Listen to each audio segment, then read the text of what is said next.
kopi kak, nanti dia tidak perlu pakai gelang ya kak ya.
Boleh barcode tiketnya disiapin.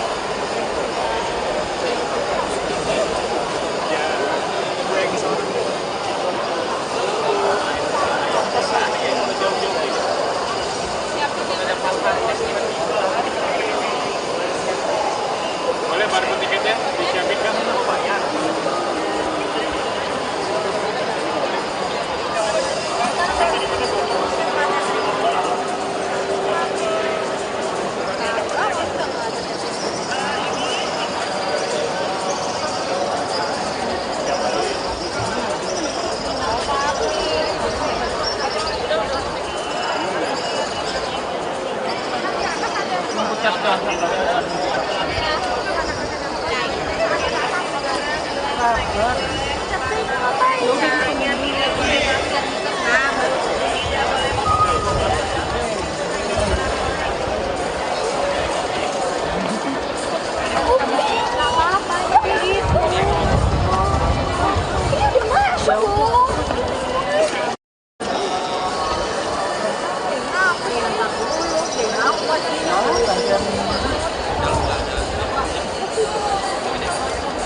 2, 3 semua atas semua.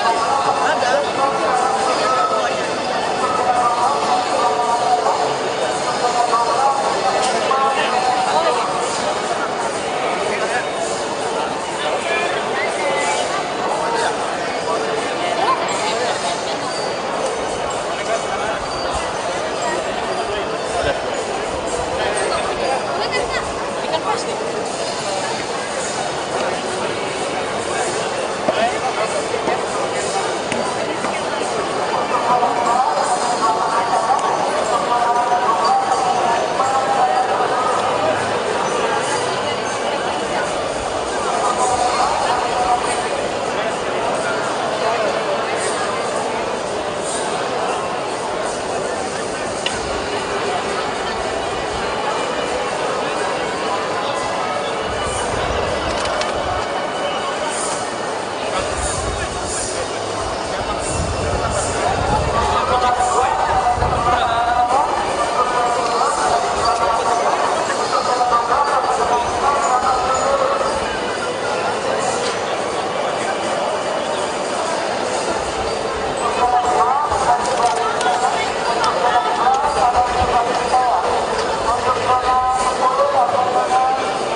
Tiketnya disiapin kan?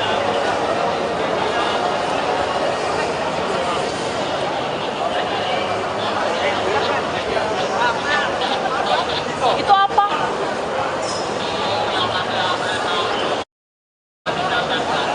Tahu. Itu. Buat kita.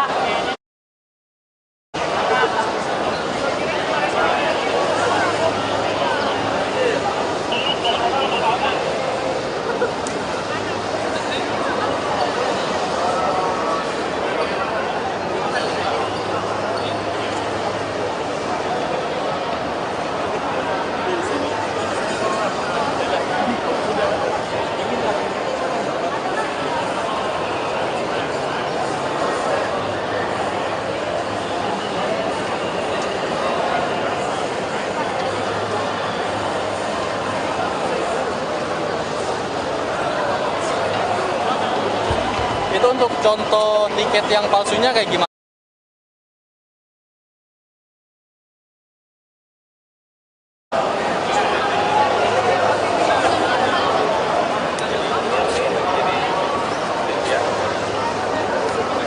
Oke, koordinator. Terima kasih Kang Bari informasinya. Untuk detik di info, koordinator dan supervisor itu pasti aktif.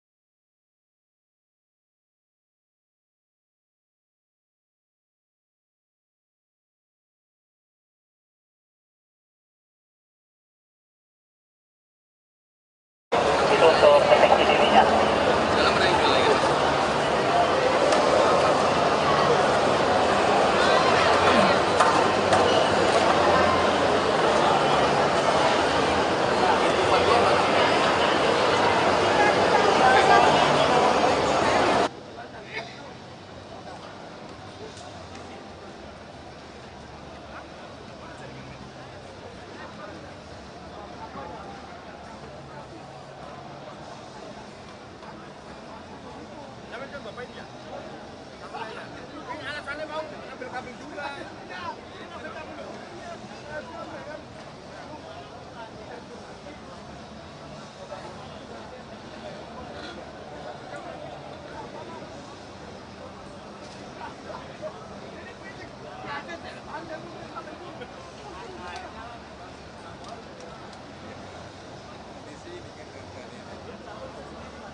Dame los bucelos.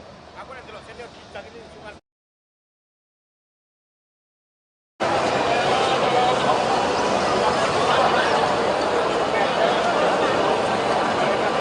Kelihatan nggak?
Cina.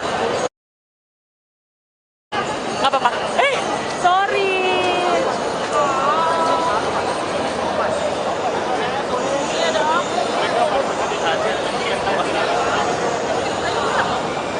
Oh, nggak apa-apa, masukin aja.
Kontakin Ganadi dong habis keluar.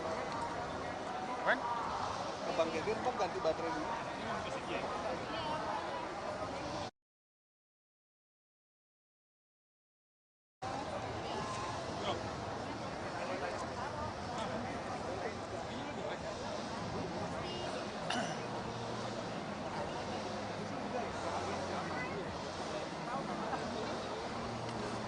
Halo, Om Tanjung, bilang si Gegen, si Opal mau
mundur.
Sekarang ultras mundur.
mundur.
Sekarang Ultras mundur.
Anda menyaksikan Breaking News Kompas TV dan malam hari ini siapa yang tidak dakdikduk, semua pencinta sepak bola di tanah air pasti merasa berdebar-debar, merasa tegang menghadapi pertandingan timnas melawan Tiongkok malam hari ini yang akan digelar di Stadion Utama Gelora Bung Karno pada pukul 20.45 nanti.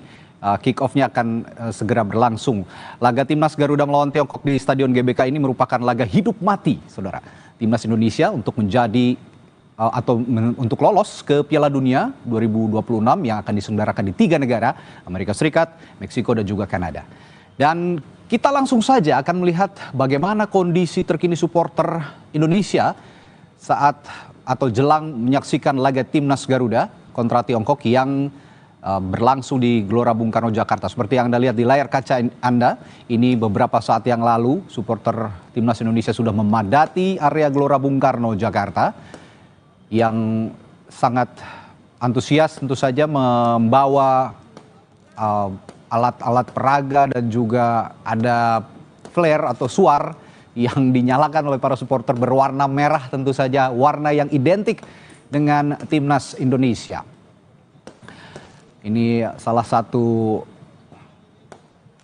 visual yang menunjukkan bagaimana antusiasme para penonton yang memadati Stadion Utama Gelora Bung Karno yang memiliki kapasitas sekitar 80.000 penonton.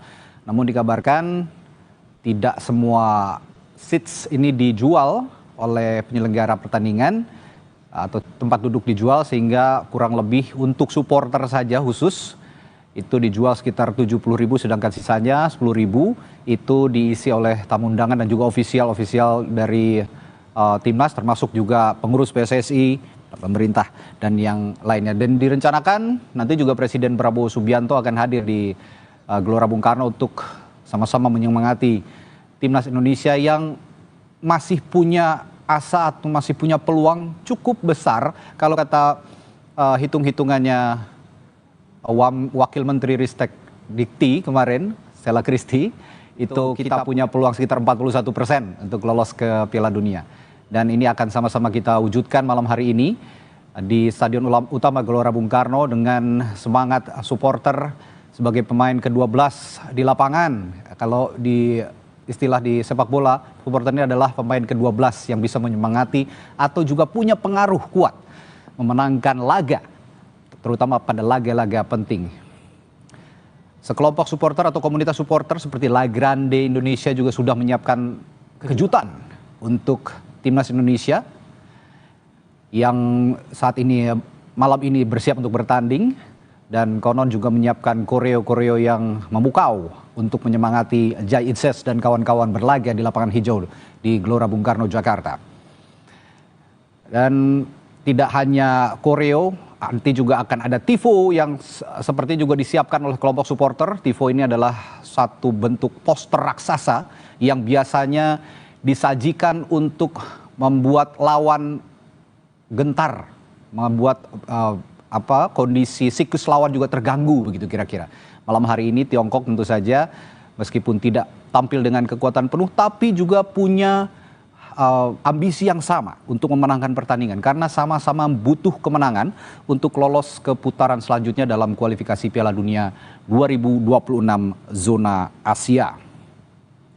Tidak hanya di dalam stadion sepertinya, saya yakin di seluruh pelosok Nusantara juga akan ada acara menggelar nonton bareng, mulai dari tingkat RT, tingkat RW, tingkat kecamatan, mungkin juga ada yang di kantor-kantor. Saat ini juga yang sedang berada di kantor, tentu saja saya yakin juga akan ada yang menggelar nonton bareng.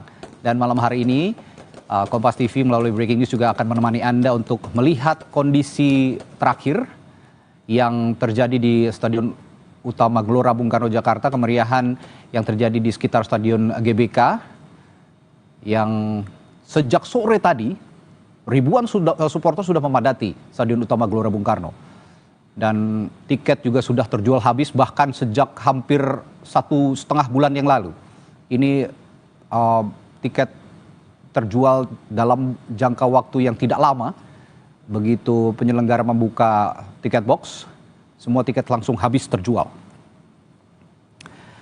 Kalau kita bercerita soal persiapan timnas, tentu saja kita merunut ke belakang. Dalam 2 pekan terakhir sudah digelar training camp atau pemusatan latihan yang digelar di Bali.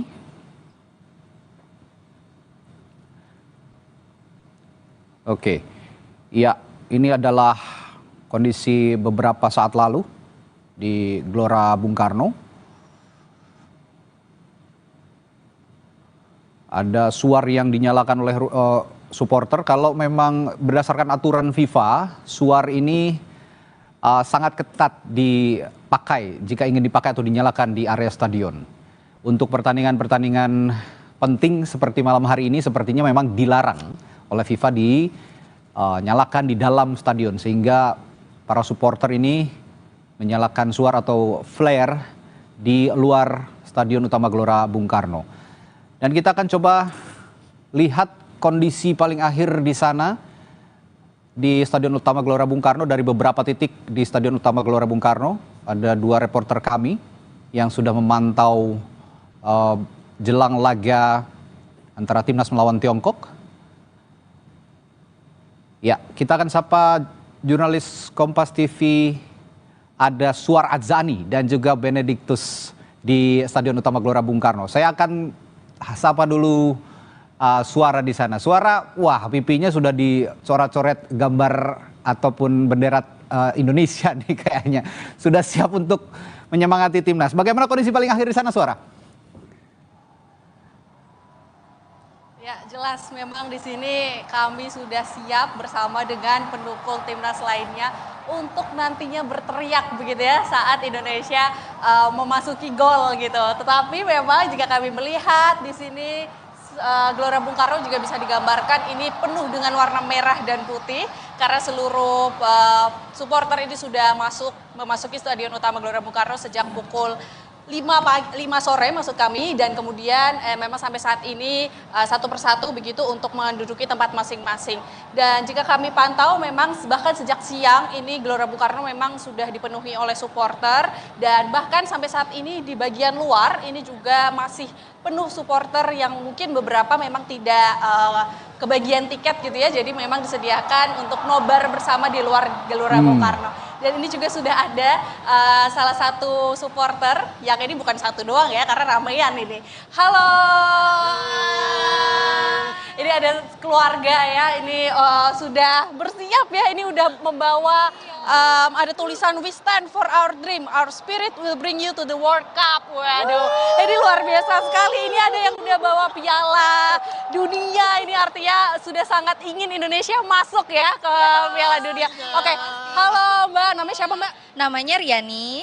Oke, Mbak, hari ini kan nonton Indonesia versus Tiongkok, yang artinya ini kan memang menjadi laga penting untuk Indonesia. Harapannya gimana malam ini? Harapannya tentu maunya menang dong. Terus kita malam ini dapat 3 poin tentunya gitu. Ada nggak prediksi skor atau harapan skornya Indonesia bisa dapat berapa? 2-0 deh. 2-0 untuk Indonesia menang. 2-0 siapa nih yang ngegolin? Siapa? Romani dua-duanya. Romani dua-duanya. Kalau kamu dukung siapa, memang ngefans sama siapa? Haye, tapi bajunya pakai Girls. Kalau kamu dukung siapa nih yang paling kecil udah bawa Piala Dunia nih? Romani. Romani juga. Oh, berarti harapannya memang yang ngegolin Romani gitu. Emang kamu dukung timnas sejak kapan? Nggak tahu, lupa. Sejak siapa? Waktu pas sama siapa coachnya, John? Oke. Sintayong. Waktu sejak Sintayong. Ya, Sintayong. Udah berapa kali nonton timnas? 4 kayaknya. Udah 4 kali. Berarti waktu laga Indonesia lawan apa aja tuh?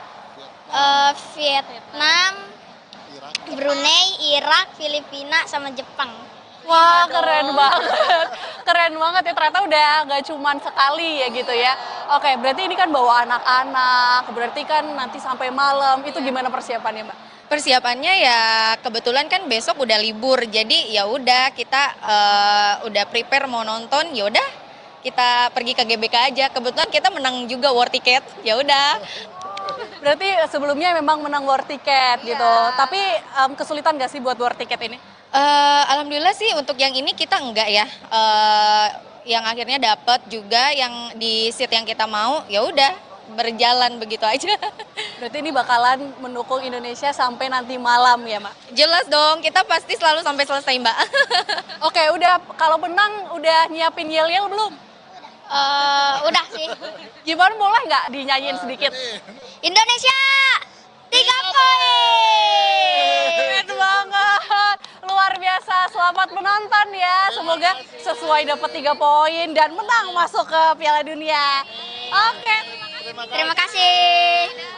itu dia keseruan yang salah satu supporter timnas yang ini membawa keluarga ya, bahkan memang dari berbagai kalangan, ada yang memang sudah cukup berumur, kemudian ada yang bahkan membawa anak-anaknya untuk menonton dan mendukung pastinya Indonesia melawan Tiongkok, dan pastinya memang semuanya mengharapkan agar Indonesia mendapatkan 3 poin.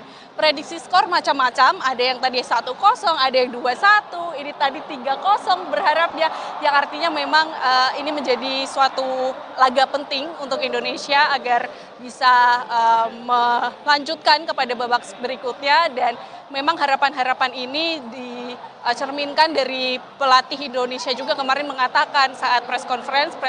Patrick Kluivert ini menyebutkan memang dari pelatihan yang sudah melakukan pelatihan pemusatan di Bali United Center, ini terbukti bahwa mereka memang juga kuat keinginannya untuk menguasai bola nantinya, dan kemudian bagi salah satu pemain penjaga gawang Emil Audero juga akan mempersiapkan jauh lebih matang begitu ya untuk menguasai bola, dan kemudian juga menggunakan taktik-taktik yang sudah dilatih, dan kemudian di latihan kemarin, di official training kemarin terakhir, Indonesia juga sudah mempersiapkan khususnya ini fisik, karena dari kami pantau, media memantau selama 15 menit di awal ini memang Indonesia memfokuskan pada fisik, yang artinya di sini nantinya fisik Indonesia akan jauh lebih bugar untuk menunjukkan permainan dari Indonesia melawan Tiongkok. Ya, Suara, ini memang yang Anda wawancarai tadi satu keluarga, ini berbagai umur gitu, menandakan bahwa sepak bola tidak mengenal umur, dari mulai anak-anak sampai orang dewasa semua gemar sepak bola dan semua ingin menyaksikan timnas menang malam hari ini. Lalu Suara, saya ingin juga tanyakan, Anda sekarang berada di zona mana di Stadion Utama Gelora Bung Karno, dan bagaimana aparat keamanan mengondisikan agar jalannya pertandingan ini tetap lancar, tetap kondusif, dan tadi kan Anda sebutkan juga banyak para penonton yang tidak memiliki tiket tapi juga menonton di luar stadion dengan big screen atau layar besar, layar lebar begitu ya. Ada upaya penertiban khusus di luar stadion saat pertandingan berlangsung dari aparat keamanan? Ya, ini memang tepatnya di tempat kami berdiri ini berada di ring road dalam Stadion Utama Gelora Bung Karno, dan jika kami pantau memang ini kondisi dari supporter yang akan memasuki ini cukup tertib begitu ya, karena sangat banyak petugas yang akan mengarahkan dan kemudian akan memberitahu larangan-larangan yang tidak bisa dilakukan seperti merokok, kemudian membawa senjata tajam begitu, dan memang sudah diperiksa sejak awal dari pintu masuk. Ini salah satunya kami melalui Plaza Utara Gelora Bung Karno, ini sudah banyak sekali petugas yang mengatur kelancaran dari proses masuk para supporter, dan kemudian hingga sampai masuk nantinya di Stadion Utama Gelora Bung Karno. Kemudian jika membicarakan proses pengamanan, ini petugas pengamanan tim gabungan sudah standby gitu ya di beberapa pintu, ini khususnya di seluruh pintu Gelora Bung Karno yang memang dilalui oleh supporter, yaitu khususnya di tempat tiketing, dan kemudian ada di beberapa spot lainnya seperti memasuki Stadion Utama, ini juga banyak sekali petugas yang mengamankan. Artinya nanti ketika ada keramaian yang mungkin akan berpotensi merusuh begitu, nanti petugas akan mengamankan, dan kemudian di bagian luar ini memang sangat ramai sekali, banyak sekali supporter yang memang tidak mendapatkan tiket dan akhirnya memilih untuk melakukan nobar, nonton bersama di layar lebar begitu yang disediakan, dan ini juga banyak sekali petugas yang berjaga di sana untuk memastikan bahwa supporter yang tidak mendapatkan tiket untuk menonton di layar lebar bisa menonton dengan tenang dan kemudian ikut memeriahkan, ikut memberikan dukungan tanpa adanya kerusuhan yang terjadi. Oke, baik Suara. Saya akan pantau juga ke bagian yang lain. Di sana ada jurnalis Kompas TV juga masih di area Bung Karno, tapi tampaknya di luar ring utama di Stadion Utama Gelora Bung Karno ada jurnalis Kompas TV Benediktus Aditya dan juru kamera Roy Ilman di sana. Bene, Anda saat ini berada di titik mana dan bagaimana kondisi terakhir di sana? Ya, Radi, nampaknya malam hari ini akan menjadi malam yang panjang bagi kita nih. Karena menjelang pertandingan antara Timnas Indonesia dan juga Timnas Tiongkok yang direncanakan akan di kick off pada pukul 24.05 waktu Indonesia Barat. Ini beberapa pengunjung sudah mulai memadati area gerbang masuk 10 atau di gerbang masuk pemuda di tempat saya mengabarkan. Nah, juru kamera Kompas TV, Roy Ilman akan menunjukkan kepada Anda bagaimana situasi terkini di gerbang pemuda. Kalau bisa Anda lihat, Radi, beberapa petugas sudah standby di depan gerbang pemuda untuk mengarahkan para pengendara atau supporter yang menggunakan kendaraan untuk bisa memasuki kawasan stadion utama gerbang, maksud kami Gelora Bung Karno. Nah, tadi memang Radi, kalau dari pantauan kami sejauh ini pada pukul 18.00 waktu Indonesia Barat di gerbang 10 atau gerbang pemuda sendiri ini sempat ditutup begitu, Radi. Jadi para pengendara atau supporter ini yang membawa kendaraan harus dialihkan ke pintu gerbang 5 yang tepatnya berada di samping FX Sudirman. Mengingat tadi kalau kami tanyakan memang untuk gerbang pemuda sendiri jumlah antusiasme masyarakat yang masuk dari gerbang ini cukup banyak, sehingga para petugas harus mengambil langkah alternatif dengan mengalihkan pintu masuk kendaraan ke pintu masuk 5 yang ini yang berada di samping FX Sudirman. Nah, Radi, kalau bisa Anda lihat, ini juga beberapa masyarakat dan supporter mengenakan atribut-atribut khusus Timnas Indonesia, juga mulai memasuki wilayah utama Stadion Gelora Bung Karno.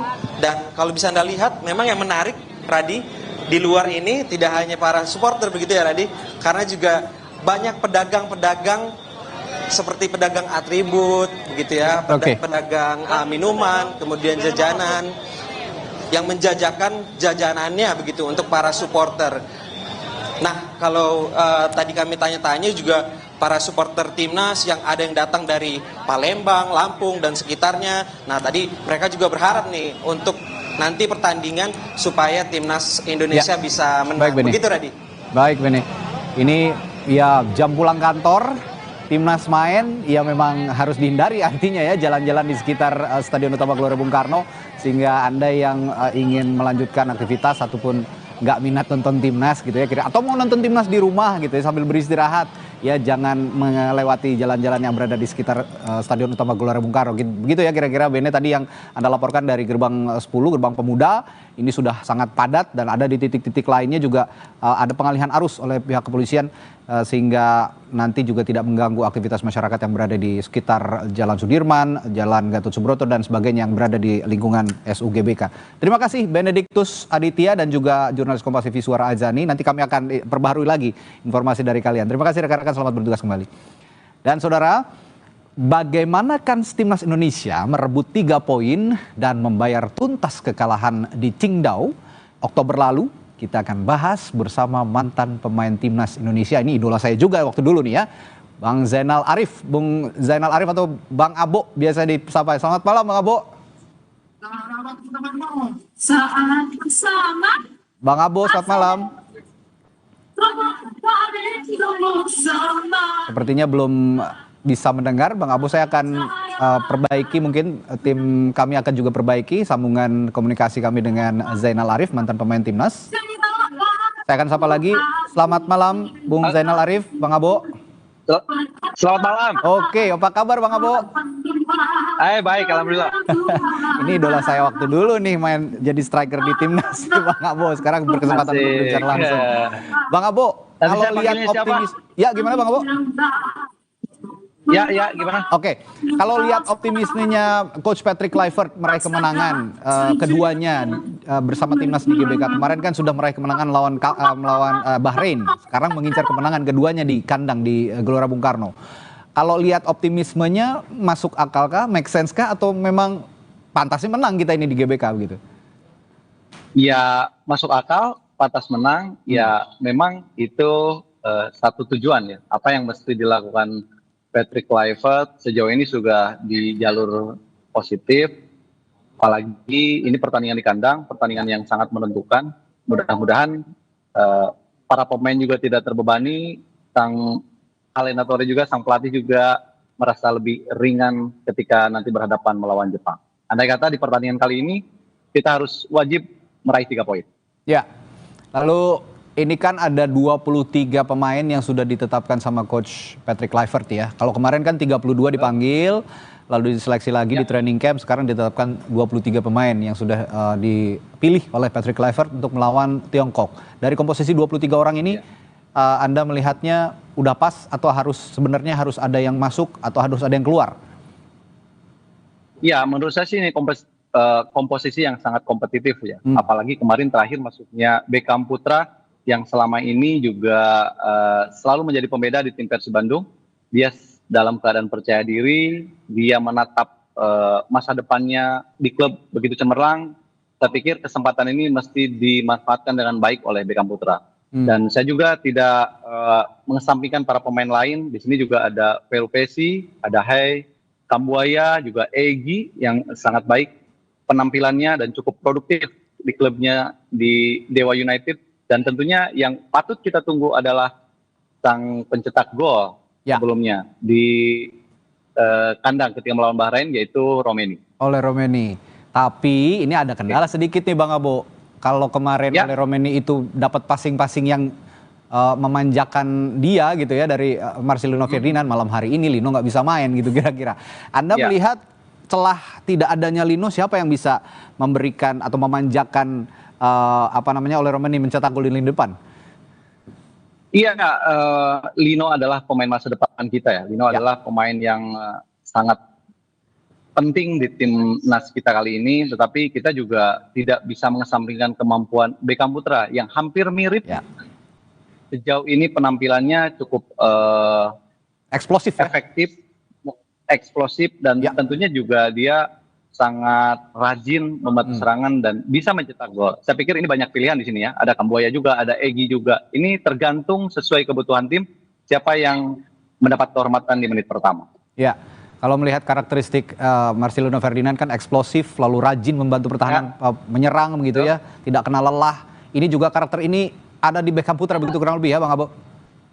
Iya, sejauh ini kalau menurut POV saya kalau Beckham Putra cocok menempati posisi yang ditinggal oleh Marcelino Ferdinand. Tetapi kembali lagi, semua diserahkan kepada Patrick Kluivert. Dia lebih tahu siapa pemain yang pantas diturunkan di pertandingan kali ini. Bang Abo, kalau dulu Anda masih jadi pemain nih, Anda kan bermain di lini depan ya, di striker dulu, di penyerang begitu. Kalau melihat lini depan yang sudah dipilih oleh Patrick Kluivert, selain oleh Romeni sepertinya ada alternatif lain yang bisa diandalkan kan? Seperti misalnya Stefano Lillipali sebenarnya bisa didorong ke depan begitu kira-kira. Nah, ada peluang-peluang lain di gol di lini depan selain dari kaki oleh Romeni menurut Anda? Iya, Lillipali dia juga sempat menjadi pemain nomor 9 ya, tetapi di pertandingan kali ini saya pikir Lillipali juga harus realistis. Dia lebih dibutuhkan di posisi nomor 10. Ya. Ini menurut pandangan saya ya. Tapi kita juga jangan mengesampingkan kemampuan striker lain, ada Strike dan juga Ramadan Sananta yang sejauh ini juga kemarin di klubnya Persis Solo dia sudah mencetak 5 gol. Tapi kesempatan buat para striker untuk unjuk gigi di pertandingan kali ini mesti dikedepankan ya. Karena apa? Karena ini pertandingan yang sangat penting. Ini pertandingan yang akan menentukan nasib kita di pertandingan selanjutnya. Oke. Ini ngomong-ngomong soal lain, soal Cywar nih Bang Abo. Ya. Kalau kemarin kita lihat Cywar tuh justru sekarang datangnya dari para pelatih, dari Coach Patrick, dari juga pelatih Tiongkok Branko Ivankovic. Kalau kemarin Coach Patrick bilang hati-hati, ini kandang kita di GBK, supporternya luar biasa, beringas begitu kira-kira. Nah, terus dibalas oleh Ivankovic, kami akan bermain di depan dan di belakang dengan 10 pemain dengan ritme yang sama, 10 ke depan dan 10 ke belakang. Nah, kalau lihat Cywar seperti ini, Anda dulu, POV Anda sebagai pemain dulu, itu ngaruh nggak sih buat memunculkan atau menumbuhkan mental positif untuk para pemain? Iya, sejauh ini kita sebagai pemain biasanya sangat terbantu ya. Kalau pelatihnya juga sudah perang Cywar seperti itu, apalagi kita sebagai pemain yang menentukan di lapangan, dan sepertinya itu hal yang lumrah ya. Biasanya para pelatih untuk mengganggu mentality atau psikologi si pelatih itu sendiri atau secara keseluruhan, overall secara keseluruhan para pemain. Tetapi yang jelas ini sesuatu hal yang mesti tidak kita kita perbincangkan ya. Yang mesti kita lakukan adalah bagaimana kerja keras para pemain, semangat juang para pemain, dan tentunya juga peran pelatih di pertandingan kali ini juga sangat diharapkan ya untuk bisa memompa para pemainnya supaya fighting spiritnya keluar. Oke. Selain tadi Marcelino Ferdinand, sebenarnya ada beberapa nama lain yang juga absen, seperti misalnya Eliano Reinders yang ada keperluan keluarga begitu ya. Betul. Lalu juga ada melahirkan ya. Ya, Martin Pas yang juga tidak bisa hadir atau bertanding karena akumulasi kartu. Dari beberapa pemain-pemain tadi yang diragukan atau bahkan tidak bisa tampil, dengan pilihan yang ada sekarang 23 pemain yang sudah ditetapkan, ini apa yang bisa diharapkan dari lini masing-masing, mulai depan, tengah, belakang dan juga penjaga gawang, Bang Abo? Iya, ketidakhadiran Martin Paes tentunya juga bisa ditutupi seorang kiper yang tidak kalah hebat ya. Di sini ada Audero yang akan mengawal pertandingan kali ini dan debut pertama buat seorang Audero yang secara kualitas juga kita tidak meragukan lagi, dan lini belakang sejauh ini juga cukup lugas. Ada Habner, Ijes sang kapten dan juga Rizky Ridho, mereka bertiga bahu-membahu. Lini pertahanan kita cukup solid dan juga tangguh. Di tengah ini yang paling menarik ya, di tengah banyak pilihan, masuknya Velu Pesi juga di pertandingan kali ini, ada juga sang Profesor Tom Hai dan Kambuaya yang kadang-kadang yang menjadi pembeda ketika diberikan kesempatan. Tentu ini menjadi pilihan yang sangat menarik bagi Patrick Kluivert, dan ini juga sangat memusingkan ya, apalagi kualitas para pemain yang masuk ke 23 pemain. Ini bisa menjadi persaingan yang sangat positif dan juga sehat. Oke, ada kalimat terakhir untuk Timnas Indonesia, Bang Abo, silahkan. Enjoy, fokus, dan jangan dijadikan pertandingan ini adalah sebuah beban. Yang penting kalian di lapangan berjuang atas nama Merah Putih, dan tentunya masalah hasil kita serahkan sama yang di atas. Mantap, terima kasih. Enjoy dan fokus itu kuncinya. Sepertinya suntikan semangat dari supporter yang sangat luar biasa antusias malam hari ini juga semoga bisa penyulut, pemantik semangat buat mereka bermain di GBK nanti malam. Terima kasih Bung Zainal Arif, mantan striker Timnas Indonesia, sudah bergabung bersama kami di Breaking News Kompas TV. Sampai jumpa lagi. Bang Abo, selamat malam. Ya, selamat malam. Dan saudara, Breaking News Kompas TV kami jeda sejenak. Kami akan segera kembali sesaat lagi dengan informasi terkini dari Stadion Utama Gelora Bung Karno.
Kembali di Breaking News Kompas TV masih menantikan laga krusial antara Timnas Indonesia melawan Tiongkok dalam kualifikasi Piala Dunia Zona Asia Piala Dunia 2026. Saudara Ketua Umum PSSI Erick Thohir optimistis Timnas akan menang menghadapi Tiongkok pada putaran ketiga kualifikasi Piala Dunia 2026 pada Kamis malam ini. Dan Erick menegaskan pertandingan Indonesia melawan Tiongkok malam ini sangat serius. Ia ingin Indonesia menjaga peluang lolos ke putaran final Piala Dunia 2026. Timnas harus menang lawan Tiongkok pada pertandingan malam ini di Stadion Gelora Bung Karno, Jakarta. Dan Erick bilang sepak bola jadi kebanggaan dan juga jalan perjuangan bangsa Indonesia untuk bisa mendunia.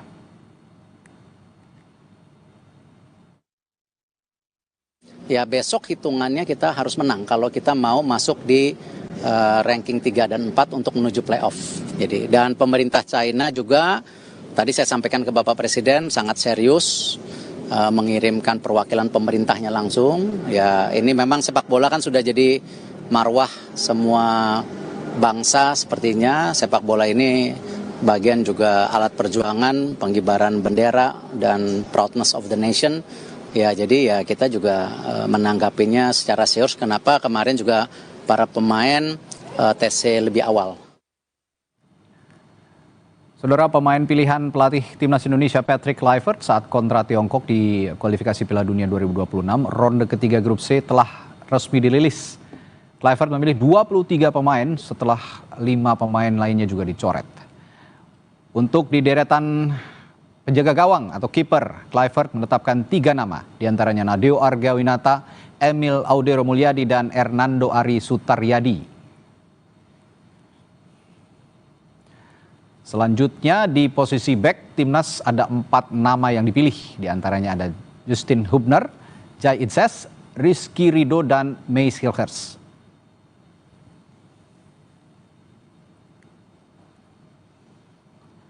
Sementara di posisi pemain tengah, Kluivert memilih lebih banyak pemain. Ada nama Yakob Sayuri, Kevin Dix, Yance Sayuri, Calvin Verdong, Nathan Choaon, Ricky Kambuaya. Ada pula Tom Haye, Joey Pelupesi, Ivar Jenner, dan Dean James. Sementara di lini depan, Kluivert juga punya lumayan banyak pilihan. Ada nama Egy Maulana Fikri, Stefano Lillipali yang juga bisa didorong ke depan. Beckham Putra yang juga bisa menggantikan sepertinya peran Marcelino Ferdinand yang absen malam hari ini. Lalu Ole Romeni dan juga Rafael Strauch.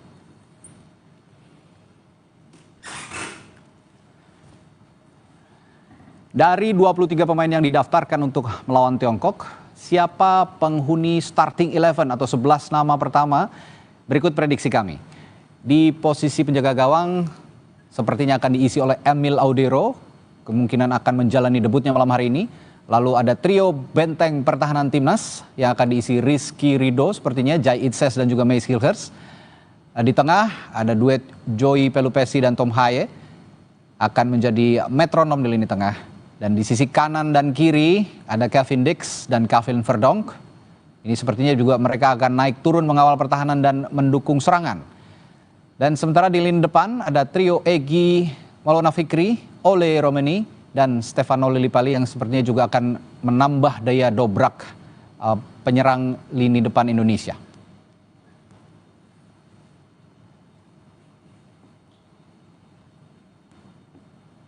Dan untuk mengulas tadi pemain-pemain pilihan Patrick Kluivert dan starting 11 yang akan kira-kira diturunkan oleh Coach Patrick Kluivert, pelatih Timnas Indonesia, malam hari ini sudah ada analis sepak bola Firzi Idris yang kembali bergabung di Studio 1 Kompas TV, Kompas TV malam hari ini. Selamat malam Firzi. Malam. Setelah tadi kita bahas atau kita ungkapkan ada 23 nama pemain, Anda melihat komposisi ini yang sudah paling ideal untuk menghadapi Tiongkok? Ya, ada 3 kiper, 8 back, 9 gelandang, 3 penyerang ya yang kita punya, minus Lino dan Martin yang lagi scoring. Tentu ini adalah pilihan terbaik dari yang udah dipilih oleh Coach Patrick ya, yang tidak ada namanya yang dicoret dari skuad. Juga dari skuad yang akan menghadapi Jepang adalah Shane Asnawi, Pratama, Arhan, Jordi Amat, dan penjaga gawang yang emang menjadi pilihan keempat ya, Reza Arya. Ya. Jadi memang ada pengurangan jumlah skuad yang juga diumumkan sore tadi oleh federasi. Dan ini untuk membuat tim tentu lebih solid dan lebih compact lagi untuk dibawa juga ke Jepang nanti ke Osaka. Tapi ya kita harus percaya apa yang udah Coach Patrick pilih itu udah berdasarkan dari pantauan selama TC dari 26 Mei dan juga analisis dia selama sejak ronde laga Maret kemarin dan apa yang dia pilih, apa yang berdasarkan diskusi dengan Coach Alex dan Coach Dani juga, ini udah adalah pilihan yang terbaik dan ini adalah wakil-wakil terbaik yang dimiliki skuad Garuda sekarang ini, Radi. Kalau 5 pemain yang tadi sempat disinggung oleh Firzi yang dicoret ini konsekuensi logis ataupun pertimbangan logisnya apa sih sebenarnya? Ya, kalau kita lihat yang dicoret 2 back kiri ya, Shane Patinama Pratama, 1 back sayap kanan Asnawi, 1 back Jordi, dan Jordi yang memang tidak fit juga di TC Bali juga, dia hanya menjalani 3 hari tersisa dari TC Bali karena mengalami radang tenggorokan akut ya, pusing, dan juga sejauh ini memang udah nggak lagi jadi starter, terutama setelah Bang Jai naik jadi back utama. Dan kita juga lihat Reza Arya, kita dari awal udah tahu ini adalah pengalaman hebat bagi dia untuk bergabung bersama Emil, bergabung bersama Aten, Hernando, dan Adeo untuk belajar proses pembelajaran dia agar dibawa kembali ke klub, ke PSM Makassar untuk musim-musim berikutnya dia. Dan memang kalau di sini mungkin yang menarik Asnawi ya, karena saya lihat memang kita bek kanan kan praktis hanya punya Kevin Deitch. Kevin yang bergabung telat, kedua tertelat setelah si Martin. Dan ya dia bermain 71 menit di final Piala Denmark kemarin, mengantarkan klubnya Copenhagen mendapatkan 2 gelar, Piala Denmark dan juga trofi Liga. Dan pelapisnya memang kalau memang Asnawi tidak dibawa, jadi kemungkinan besar Yakob diplot jadi back sayap kanan ya. Seperti yang dilakukan ketika Kevin cedera pada menit 40 laga lawan Jepang. Yakob akan masuk ke sisi situ karena Yakob juga bisa bermain lebih posisi ke depan. Tapi kalau memang Asnawi tidak dibawa dan tidak ada Eli dan tidak ada Sandy, jadinya memang ini adalah indikasi bahwa Yakob Sayuri akan lebih digunakan sebagai back sayap kanan. Saya tertarik dengan Shane Patinama yang sebenarnya jadi langganan dipanggil sebelum-sebelumnya, apalagi pada saat era Coach Sinteyong. Apa pertimbangan Patrick Kluivert untuk mencoret nama Shane kali ini? Ya, kita tahu ya, mungkin ada berhubungan apa tidak, tapi kita tahu Shane bukan berkontribusi, tapi ada tanggung jawabnya ya terhadap gol China di Qingdao ketika dia berusaha menghalau bola itu yang kemarin kita lihat juga di di Videotron. Dan bagaimana ketika itu memang Shane terlihat tidak siap dan salah mengantisipasi bola ketika mau keluar, dan itu akhirnya berakibat fatal.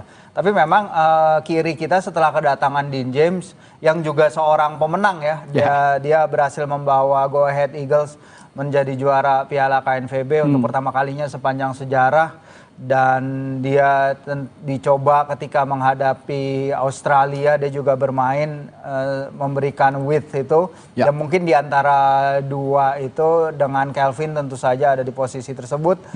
Mungkin Coach Patrick melihat bahwa pilihan terbaik untuk sekarang lebih ada di Verdong dan juga Dean James ketimbang di Shane ya. Sebelum kita bahas starting 11, Firzi, nanti kita akan bahas starting 11, 11 pemain yang akan turun di babak pertama langsung melawan Tiongkok di Stadion Utama Gelora Bung Karno pada pukul 20.45 nanti kick-off-nya. Kita akan pantau dulu kondisi paling akhir di Stadion Utama Gelora Bung Karno. Kali ini ada jurnalis Kompas TV Renata Panggalo di sana. Renata, Anda sekarang berada di lokasi GBK di sebelah mana dan bisa dijabarkan atau diceritakan di sana kondisinya paling akhir bagaimana? Iya, Radi dan juga saudara, saat ini saya tepat berada di dekat pintu masuk 6 Jenderal Sudirman. Ini merupakan salah satu akses bagi para supporter Timnas Indonesia yang ingin menonton langsung di Stadion Utama Gelora Bung Karno ataupun mereka yang ikut nobar di sekitaran area Gelora Bung Karno. Kalau yang bisa saya jelaskan di depan saya ini memang cukup banyak begitu ya pedagang makanan, dan memang kalau yang saya perhatikan para supporter Timnas Indonesia ini sebelum masuk banyak yang singgah dulu untuk mengisi perut, mengisi tenaga untuk Tentunya karena semakin krusial laganya Radi dan juga saudara, semakin butuh Timnas Indonesia dukungan-dukungan support dari Timnas Indonesia. Tadi yang kami pantau sejak siang bahkan Radi dan juga saudara, supporter Timnas Indonesia ini sudah mulai datang dan memenuhi area Stadion Gelora Bung Karno. Kalau yang bisa kami kabarkan tadi memang sejak sore kami sudah berada di Plaza Tenggara, kami mengamati bagaimana antusiasme dari supporter Timnas Indonesia yang mulai mengantre begitu ya di sekitaran pintu masuk atau akses masuk ke Stadion Utama Gelora Bung Karno. Tetapi tentunya jangan khawatir, jangan sedih karena Radi dan juga saudara meskipun ada memang beberapa yang tidak mendapatkan tiket, tapi di Gelora Bung Karno ini memang biasanya akan ada beberapa layar yang disediakan untuk para supporter yang sayang sekali mungkin tidak mendapatkan tiket karena kemarin kita juga sempat kena sanksi dari FIFA ya. Maka dari itu mereka juga banyak yang datang ke Gelora Bung Karno untuk setidaknya merasakan euforia dari laga yang sangat krusial ini, Indonesia melawan China. Tadi kalau di Plaza Tenggara kami perhatikan ada 2 layar Radi dan juga saudara yang bisa dimanfaatkan oleh para supporter yang ingin langsung melihat pertandingan yang akan digelar pada pukul 20:45 waktu Indonesia bagian Barat. Radi. Ya, Renata, saya tertarik dengan penggunaan flare atau suara yang digunakan oleh supporter di area Gelora Bung Karno nih ya. Ini tadi kita tampilkan juga visual beberapa supporter yang menyalakan flare atau suar di sana. Berdasarkan regulasi FIFA atau FIFA Stadium Safety and Security Regulation itu sebenarnya memang tidak boleh dibawa ke dalam stadion. Tapi itu akhirnya mungkin mereka menyalakan flare ini di luar stadion. Kondisi di sana apakah memang tidak dilarang oleh aparat kepolisian dan bagaimana sejauh ini keriuhan penggunaan flare yang ada di sekitar Stadion Utama Gelora Bung Karno, Renata? Iya, tadi Radi kalau yang kami pantau memang sempat riuh begitu ya, karena memang para supporter gabungan Timnas Indonesia ini sempat menyalakan flare, kemudian meneriakan chant ataupun yel-yel dan menyanyikan lagu Indonesia Pusaka. Memang itu merupakan beberapa aktivitas yang kalau kami pantau di area Plaza Tenggara. Dan tadi cukup tegang situasinya mengingat memang banyak sekali para supporter yang berkumpul di sekitar Plaza Tenggara karena Plaza Tenggara itu lagi-lagi merupakan salah satu akses masuk bagi para supporter Timnas Indonesia yang akan langsung menonton di dalam Stadion Utama Gelora Bung Karno. Tadi kalau yang kami perhatikan memang pada akhirnya aktivitas penggunaan flare itu tidak begitu lama, tapi tentu ini cukup mengganggu keamanan dari para supporter lain, mengingat tidak hanya kalangan dewasa saja yang menonton begitu, tetapi tentu ada beberapa anak-anak yang turut serta ikut dalam menonton begitu laga Indonesia melawan China ini. Tentu kita masih akan perhatikan bagaimana berlangsungnya laga Indonesia melawan China, apakah nantinya akan ada penggunaan flare lagi, tetapi tentu Radi dan juga saudara yang perlu diperhatikan memang penggunaan flare ini tentu dilarang dan berbagai hal lagi juga turut dilarang untuk dibawa masuk ke Stadion Utama Gelora Bung Karno seperti senjata tajam, kemudian juga dilarang membawa atau mengenakan parfum gitu, takutnya mengganggu mereka yang turut nonton di sana. Kemudian ada beberapa larangan lagi seperti membawa makanan dan minuman. Makanya dari itu juga di sekitar pintu masuk 6 ini, Radi dan juga saudara sudah banyak lumayan stand makanan yang bisa dinikmati. Di dalam juga ada, jadi para penonton mungkin yang ingin makan dulu sebelum masuk ke dalam untuk menonton ini bisa juga dimanfaatkan, Radi dan juga saudara. Isi perut dulu supaya teriaknya pol gitu kurang lebih ya, Renata. Renata, tadi Anda mengatakan ada di sekitaran wilayah Sudirman ya, pintu gerbang yang dari arah Sudirman. Saya ingin juga tanyakan bagaimana kondisi arus lalu lintas di sana karena ini juga bertepatan dengan jam-jam orang pulang kerja begitu, aktivitas masyarakat pulang kerja. Bagaimana Renata kondisi lalu lintas di sana? Iya, kalau yang dari saya perhatikan sejauh mata saya memandang, Radi dan juga saudara, sepertinya belum ada gangguan yang diciptakan dari keramaian yang ada di Stadion Utama Gelora Bung Karno. Saya lihat ini kendaraan masih bisa melaju dengan kecepatan normal dan belum ada rekayasa lalu lintas juga yang diberlakukan kepolisian, tapi tentu yang perlu diperhatikan oleh masyarakat apabila memang berencana untuk melewati beberapa jalan yang berada di sekitaran Gelora Bung Karno mungkin bisa dipertimbangkan kembali dan bisa menggunakan akses ataupun jalur alternatif lainnya supaya bisa sampai ke tempat tujuan dengan lancar tanpa harus terganggu dengan kemacetan yang mungkin saja akan ditimbulkan dari laga pada malam ini. Radi. Oke, baik Renata, terima kasih. Nanti kita akan perbaharui lagi informasi dari Anda di sana di sekitaran pintu masuk Jalan Sudirman menuju ke Stadion Utama Gelora Bung Karno. Terima kasih Renata. Firsi, tadi kita sempat singgung soal starting 11. Saya akan tanyakan langsung. Kalau bicara starting 11, kebutuhan yang paling mendasar untuk Patrick Kluivert mengawal punggawanya di 45 menit babak pertama. Siapa kira-kira yang bisa mengisi starting lineup? Nah, bahkan udah ada nih starting sudah ada ya? Sudah muncul? Iya, sudah muncul. Emil Laudero di belakang, Rizky Ridho starter, Jai Itzes, Justin Hubner. Di tengah ada Tom Hai, ada Joy Pelupesi. Di Yakob Sayuri juga starter bersama dengan Ricky Kambuaya, Ole Romeni dan Egy Maulana. Oke, kalau yang Anda pantau dari pilihan menarik karena Kevin ada di bangku cadangan. Kevin ada di bangku cadangan. Iya, Kevin ada di bangku cadangan, juga Lili Pali di bangku cadangan, Max Hilgers juga di bangku cadangan, Rafael Struijk juga. Tapi Rafael Struijk memang udah beberapa match terakhir tidak main bersama Brisbane Roar. Mungkin ini juga jadi pertimbangan dari Coach Patrick.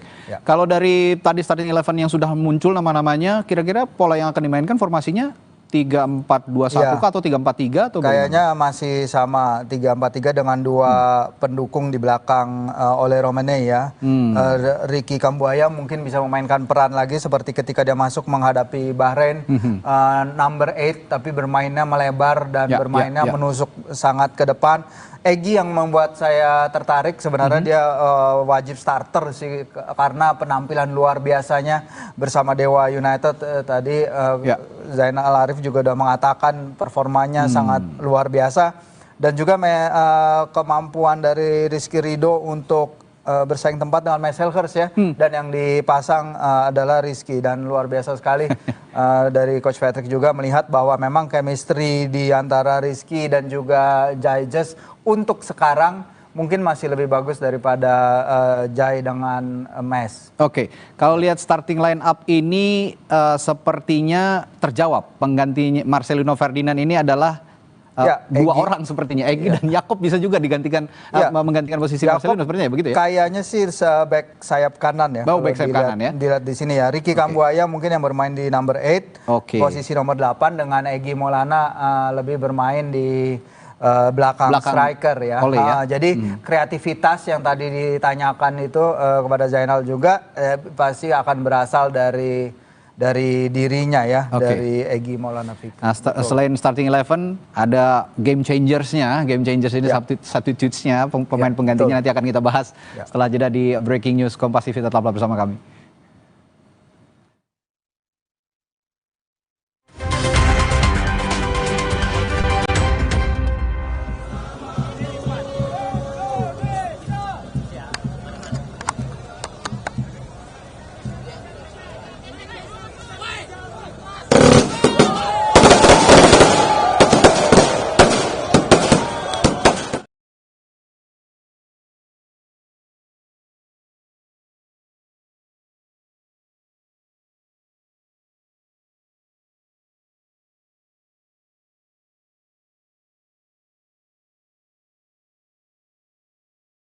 Beckham dia juga udah menghadapi tim dari China ya musim ini di ECL 2 Zhejiang FC walaupun Persib kalah tapi dia mencetak gol dan menurut saya dia punya pengalaman itu yang bisa dimanfaatkan dari bangku cadangan karena biar bagaimanapun mayoritas dari pemainnya timnas China sekarang ini berasal dari liga domestik.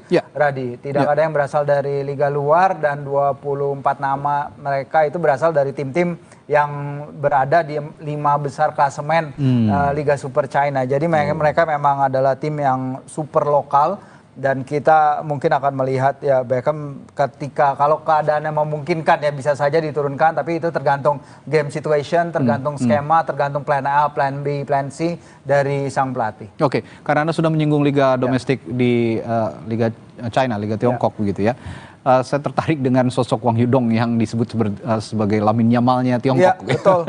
Masih 18 tahun tapi sangat eksplosif, punya kecepatan tinggi dan sering merepotkan pertahanan lawan. Terutama pemain timnas kita juga sempat direpotkan waktu bermain di di China ya begitu ya, di betul. sana. Kira-kira apa yang harus diantisipasi dari pemain yang satu ini? Ya pertama mengetahui dulu formasi mainnya ada di mana ya, karena dia di sini memang main sebagai starter ya, nomor 11. Jadi para supporter Indonesia juga harus memperhatikan dia menemani Zhang Yuning yang notabene adalah pencetak gol terbanyak di skuad China sekarang dengan 8 gol bagi mereka.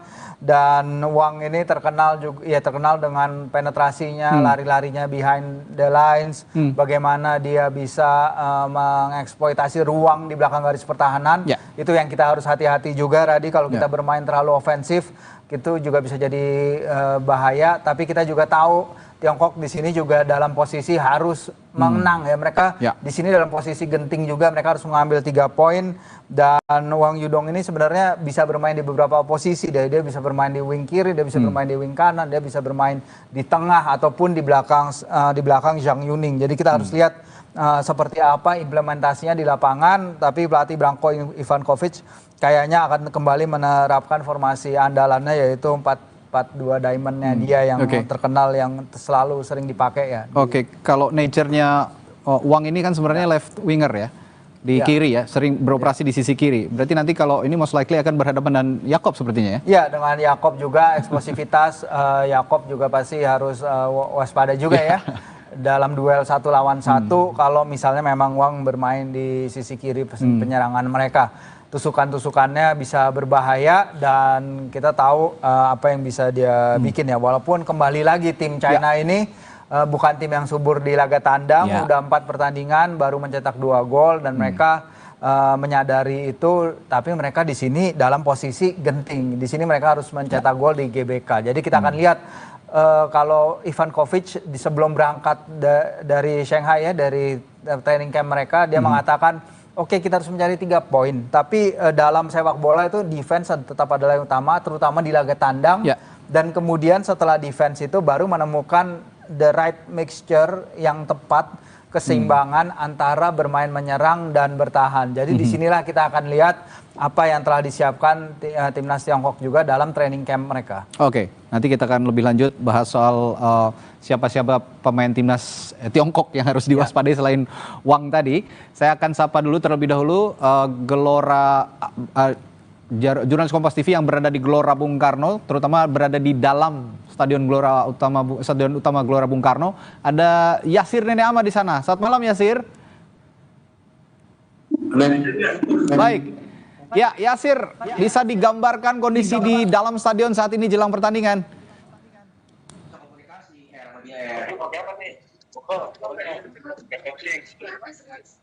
Yasir? Ya, kami akan perbaiki komunikasi kami dengan Yasir. Ya, Yasir, selamat malam. Sepertinya belum bisa mendengar suara kami di studio. Ya, oke.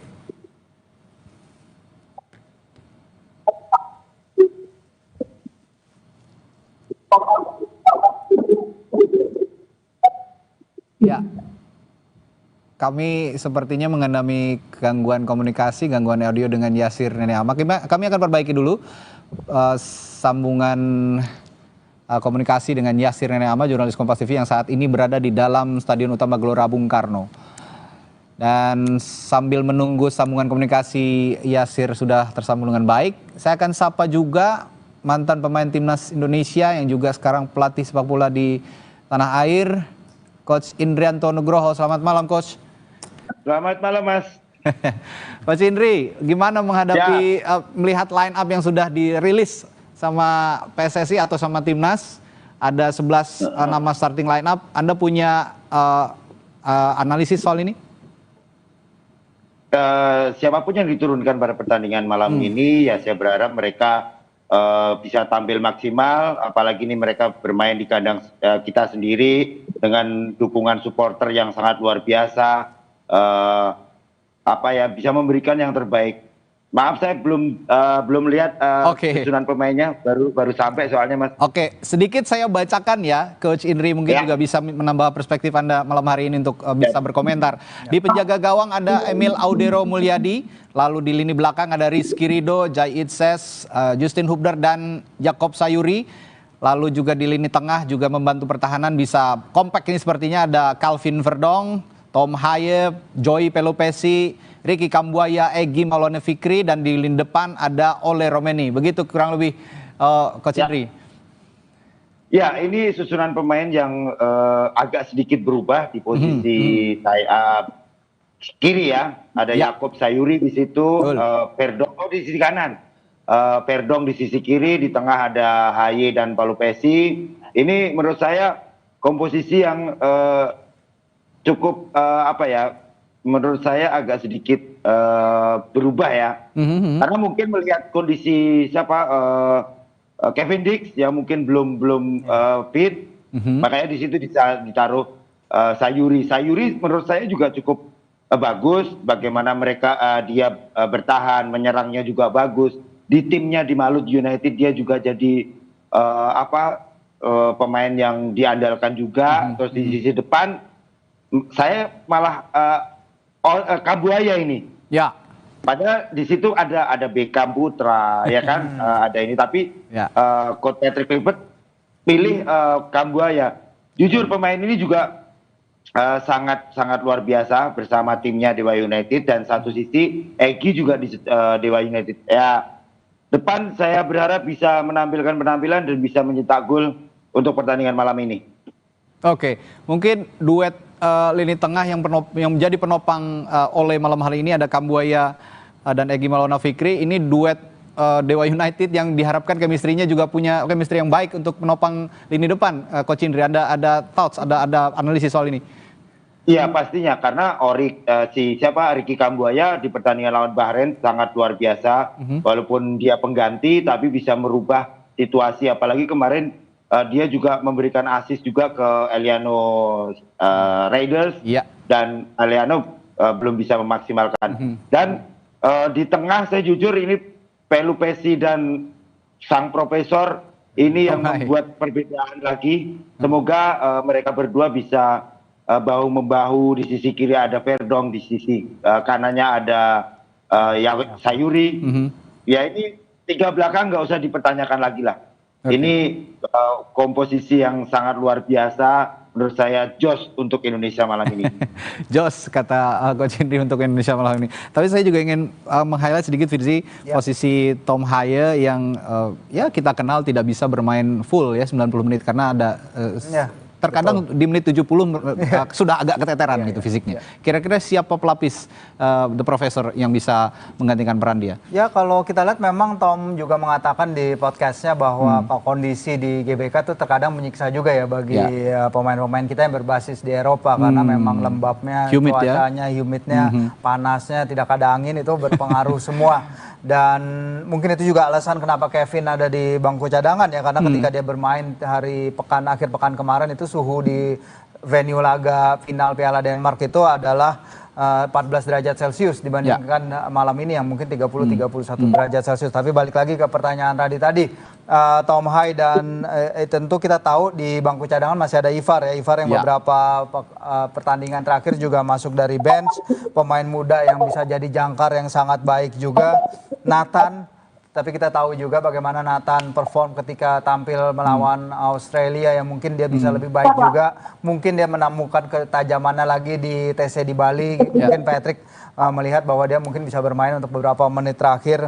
Dan juga tentu aja ada Stefano Lillipali, walau mungkin dia mainnya akan lebih ke depan ya bersama dengan Beckham. Tapi untuk holding midfield itu kemungkinan besar untuk menggantikan posisinya adalah Ivar di posisi itu Radi. Kecuali kalau memang adaptasi aklimatisasinya si Tom itu udah membaik ketika dia datang dari Bali, dia datang berapa hari spend berapa di sana, dan kemudian adaptasi lagi di Jakarta. Jadi lebih baik ketimbang kemarin datang dari Australia langsung ke Jakarta, kondisinya lebih sulit mungkin. Baik. Kita lanjutkan nanti perbincangan bersama Coach Indri dan juga Firzi. Tapi saya akan coba sapa lagi rekan saya yang ada di Stadion Utama Gelora Bung Karno, berada di dalam Stadion Utama Gelora Bung Karno untuk mengetahui kondisi atau euforia supporter di dalam stadion. Ada jurnalis Kompas TV Yasir Neneama. Yasir, bisa dengar suara saya? Ya, Yasir. Ya, sepertinya masih sayup-sayup terdengar di studio suara Yasir Neama. Yasir, bisa perbaiki mungkin posisi Anda supaya audio bisa terdengar? Oke, sambil menunggu kembali Yasir, sepertinya memang kondisi dalam stadion yang padat itu ya. Teman saya di lapangan juga melaporkan hal yang sama ya. Kendala sinyal dan apalagi nanti jika memang presiden sudah datang, seperti ada jam gitu ya, dan akan lebih susah lagi. Tapi akan kami coba terus setidaknya untuk melihat kondisi di dalam, nanti juga mungkin visual dari Yasir Neama bisa kita tampilkan ya selama kita berbincang dengan Firzi dan juga Coach Indri. Saya tadi sudah membahas dengan Firzi, Coach Indri, bahwa ada salah satu pemain Tiongkok yang kami waspadai, namanya Wang Yudong, masih 18 tahun, punya kecepatan, punya daya jelajah yang sangat baik begitu ya, bermain di liga domestik dan punya chemistry yang cukup baik dengan teman-temannya. Kalau Anda punya pemain Tiongkok yang sepertinya harus diwaspadai, ada nama siapa misalnya, Coach Indri? Satu lagi itu ada sayapnya ya, terutama ya. Sayapnya ini siapa, lupa saya namanya, tapi ini juga satu kayak sama isi strikernya. Jadi punya kecepatan. Ya betul. Jadi itu perlu diwaspadai juga. Tapi saya percaya dengan 3 back kita, Izes, Hafner dan Rizky Ridho ditopang dengan Kelvin Verdong di kiri, kanan ada Sayuri. Ini menurut saya sudah formasi yang paten. Dan semoga mereka di pertandingan ini juga tidak meremehkan lawan juga, walaupun masih 19 tahun, masih muda, tapi striker ini perlu diwaspadai untuk pertandingan nanti malam. Oke, apalagi kalau kata Firzi tadi, mayoritas mereka bermain di liga domestik, dan chemistry-nya sudah terbangun dengan baik sepertinya ya, Coach Indri ya? Ya betul, itu yang perlu kita waspadai, tapi kita juga harus berani memainkan penyerang-penyerang ke pertahanan mereka juga. Di pertandingan pertama kita di Tiongkok, kita juga bisa mampu sebenarnya 1-0 kan gitu. Tapi ya itu tadi, butuh effort lagi, butuh kerja keras lagi untuk bisa menembus pertahanan Cina yang mungkin menurut saya Spartan ya nanti malam pasti. Oke, nanti setelah jeda, kami juga akan kembali berbincang dengan Firzi dan Coach Indri. Namun breaking news Kompas TV jeda sesaat. Kami kembali sesaat lagi. Tetaplah di breaking news Kompas TV jelang laga Timnas melawan Tiongkok.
Saudara, laga kandang terakhir Timnas Indonesia melawan Tiongkok tidak hanya adu strategi, tapi kemampuan pemain ikut menentukan.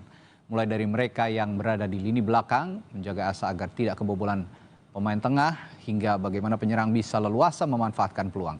Kita akan lihat kekuatan pemain belakang Timnas Indonesia dan juga Tiongkok. Ini berdasarkan kemampuan dari masing-masing individu. Kita mulai dari kebanggaan Indonesia, Kapten Timnas Indonesia, Bang Jai Idzas. Berdasarkan rating FIFA Card, ada 6 faktor tolak ukur, yakni kecepatan, tendangan, umpan, dribbling, bertahan, dan kekuatan sang pemain belakang. Nah, Idzas memiliki skor tertinggi di kekuatan, yakni 77, sementara skor tendangan di 46, dan kita bandingkan dengan rating pemain belakang Tiongkok, Zhang Shenglong. Ini beda beberapa poin saja dari rate kekuatan, sedikit lebih dari Jai Idzas, yakni 80, meski rate umpan masih di bawah Idzas, yakni 54. Nah, selanjutnya kita lihat bagaimana pemain tengah antara Joey Pelupesi dan Serginho. Ini pemain naturalisasi ya, Frizi ya? Ya. Dari 6 faktor berdasarkan rating card FIFA, ini tampak memang skor Serginho rata-rata lebih dibandingkan Pelupesi. Salah satu yang paling mencolok atau signifikan adalah skor tendangan. Serginho memiliki rating 74, sementara Pelupesi 54. Dan terakhir, pemain kunci untuk menentukan berapa banyak skor yang bisa dicetak adalah para penyerang di lawan hijau. Kita akan lihat head to head-nya antara Ole Romeni dengan Zhang Yuning. Skor umpan sama 58. Sementara dari sisi kecepatan, Zhang Yuning ada di skor 73 dan Ole Romeni 67. Meski demikian, Romeni ini unggul di poin tendangan, yakni 70. Sementara Zhang 67. Di atas kertas, pemain timnas ini punya peluang besar sebenarnya. Meski tidak ada ruang untuk kesalahan sekecil apapun. Ini bisa jadi fatal dan akhirnya memunculkan kekalahan malam hari ini. Tapi kemenangan absolut dibutuhkan tim Garuda untuk mendapatkan peluang lolos ke kualifikasi Piala Dunia 2026 zona Asia. Kalau tadi lihat rata-rata per lini, ya relatif seimbang ya, Firzi, sebenarnya kekuatan individu mereka ini. Ya sebenarnya karena kekuatan kita individually kan terangkat ya dengan pemain-pemain kita yang berada di diaspora. Terutama sekali Jaijes, dan kita beruntung juga Jiang Shenglong nggak bermain di laga ini karena dia menderita cedera bagi klubnya. Sehingga Tiongkok akan kehilangan salah satu pemain kunci mereka di lini belakang. Sementara yang saya perhatikan juga dan senang bagaimana Rizky Ridho bisa mempertahankan tempatnya juga ya setelah penampilan luar biasanya kemarin ketika menghadapi Bahrain, mendapat pujian khusus juga dari Coach Patrick di bangku dari ketika konferensi pers seusai laga. Dan ini ketepatan operan sebenarnya ini juga jadi kunci, ketepatan operan dari lini belakang. Karena barisan belakang kita akan menjadi first line of defense, tapi mereka juga akan menjadi first phase of attack, di mana mereka akan memulai serangan. Dan disinilah Tiongkok kalau kita lihat dari pertandingan-pertandingan mereka sebelumnya, mereka senang melakukan pressing ini. Walaupun strategi mereka secara umum adalah defense counter attack, tapi kadang mereka melakukan trigger pressing itu dari barisan belakang kita. Dan ini yang harus kita waspadai. Dan Emil juga sudah bicara ya ketika ditemui oleh media di lapangan Madia ya, bagaimana tidak boleh ada kesalahan sedikit pun, tidak boleh ada kesalahan operan, karena itu akan menjadi kunci bagi mereka untuk melakukan serangan balik cepat yang jadi karakteristik mereka, dan kemudian membuat Wang Yudong itu bisa memanfaatkan kesempatannya. Sementara kita lihat tadi bagaimana striker mereka ada dua, selain Wang ada Zhang Yuning. Zhang Yuning itu dulu bermain juga sempat bermain bagi West Brom, sempat bermain juga bagi Vitesse Arnhem di Eredivisie. Dia bisa jadi pendidikan sepak bolanya lumayan bagus dan dia mencetak gol juga di pertemuan pertama. Jadi menurut saya ini adalah seorang striker yang patut sangat kita waspadai. Jadi jangan lengah juga di barisan belakang. Di barisan belakang. Tapi kita juga punya striker yang tidak kalah baik sebetulnya ya, yang bermain di Oxford United yang bernama Ole Romeni. Saya akan minta perspektif dari Coach Indri juga kalau gitu sebagai seorang striker. Karena Coach Indri dulu seorang striker. Saya ingin tanya dari POV-nya seorang striker sebenarnya dulu Coach Indri, kalau seorang striker itu lebih dimanjakan umpan-umpan silang, umpan-umpan terupas, atau umpan-umpan panjang, atau bagaimana kalau dari perspektif Coach Indri untuk efektif mencetak gol di kandang lawan, maksud kami di gawang lawan, umpan-umpan seperti apa sebenarnya yang diharapkan seorang striker? Itu benar Mas, tapi paling enggak terupas itu yang paling mematikan ya. Kalau crossing biasanya masih bisa diantisipasi, tapi kalau terupas benar-benar terupas yang ya istilahnya killer pass itu yang membuat pemain-pemain killer passnya ini beberapa pemain kita tahu Tom Haye punya terupas, terus Egy juga bisa memberikan terupas, memberikan umpan kepada Ole Romeni. Di sisi sebelah kanan ada Kambuaya yang juga bisa melakukan hal itu, yang selama ini yang saya tahu mereka punya kapasitas dan kualitas untuk melakukan terupas-terupas untuk Ole Romeni. Ya, saya jadi teringat terupasnya Ricky Kambuaya beberapa waktu yang lalu ya, yang sayangnya belum bisa dimanfaatkan. Kira-kira bakal muncul lagi nih kalau malam ini, Coach Indri?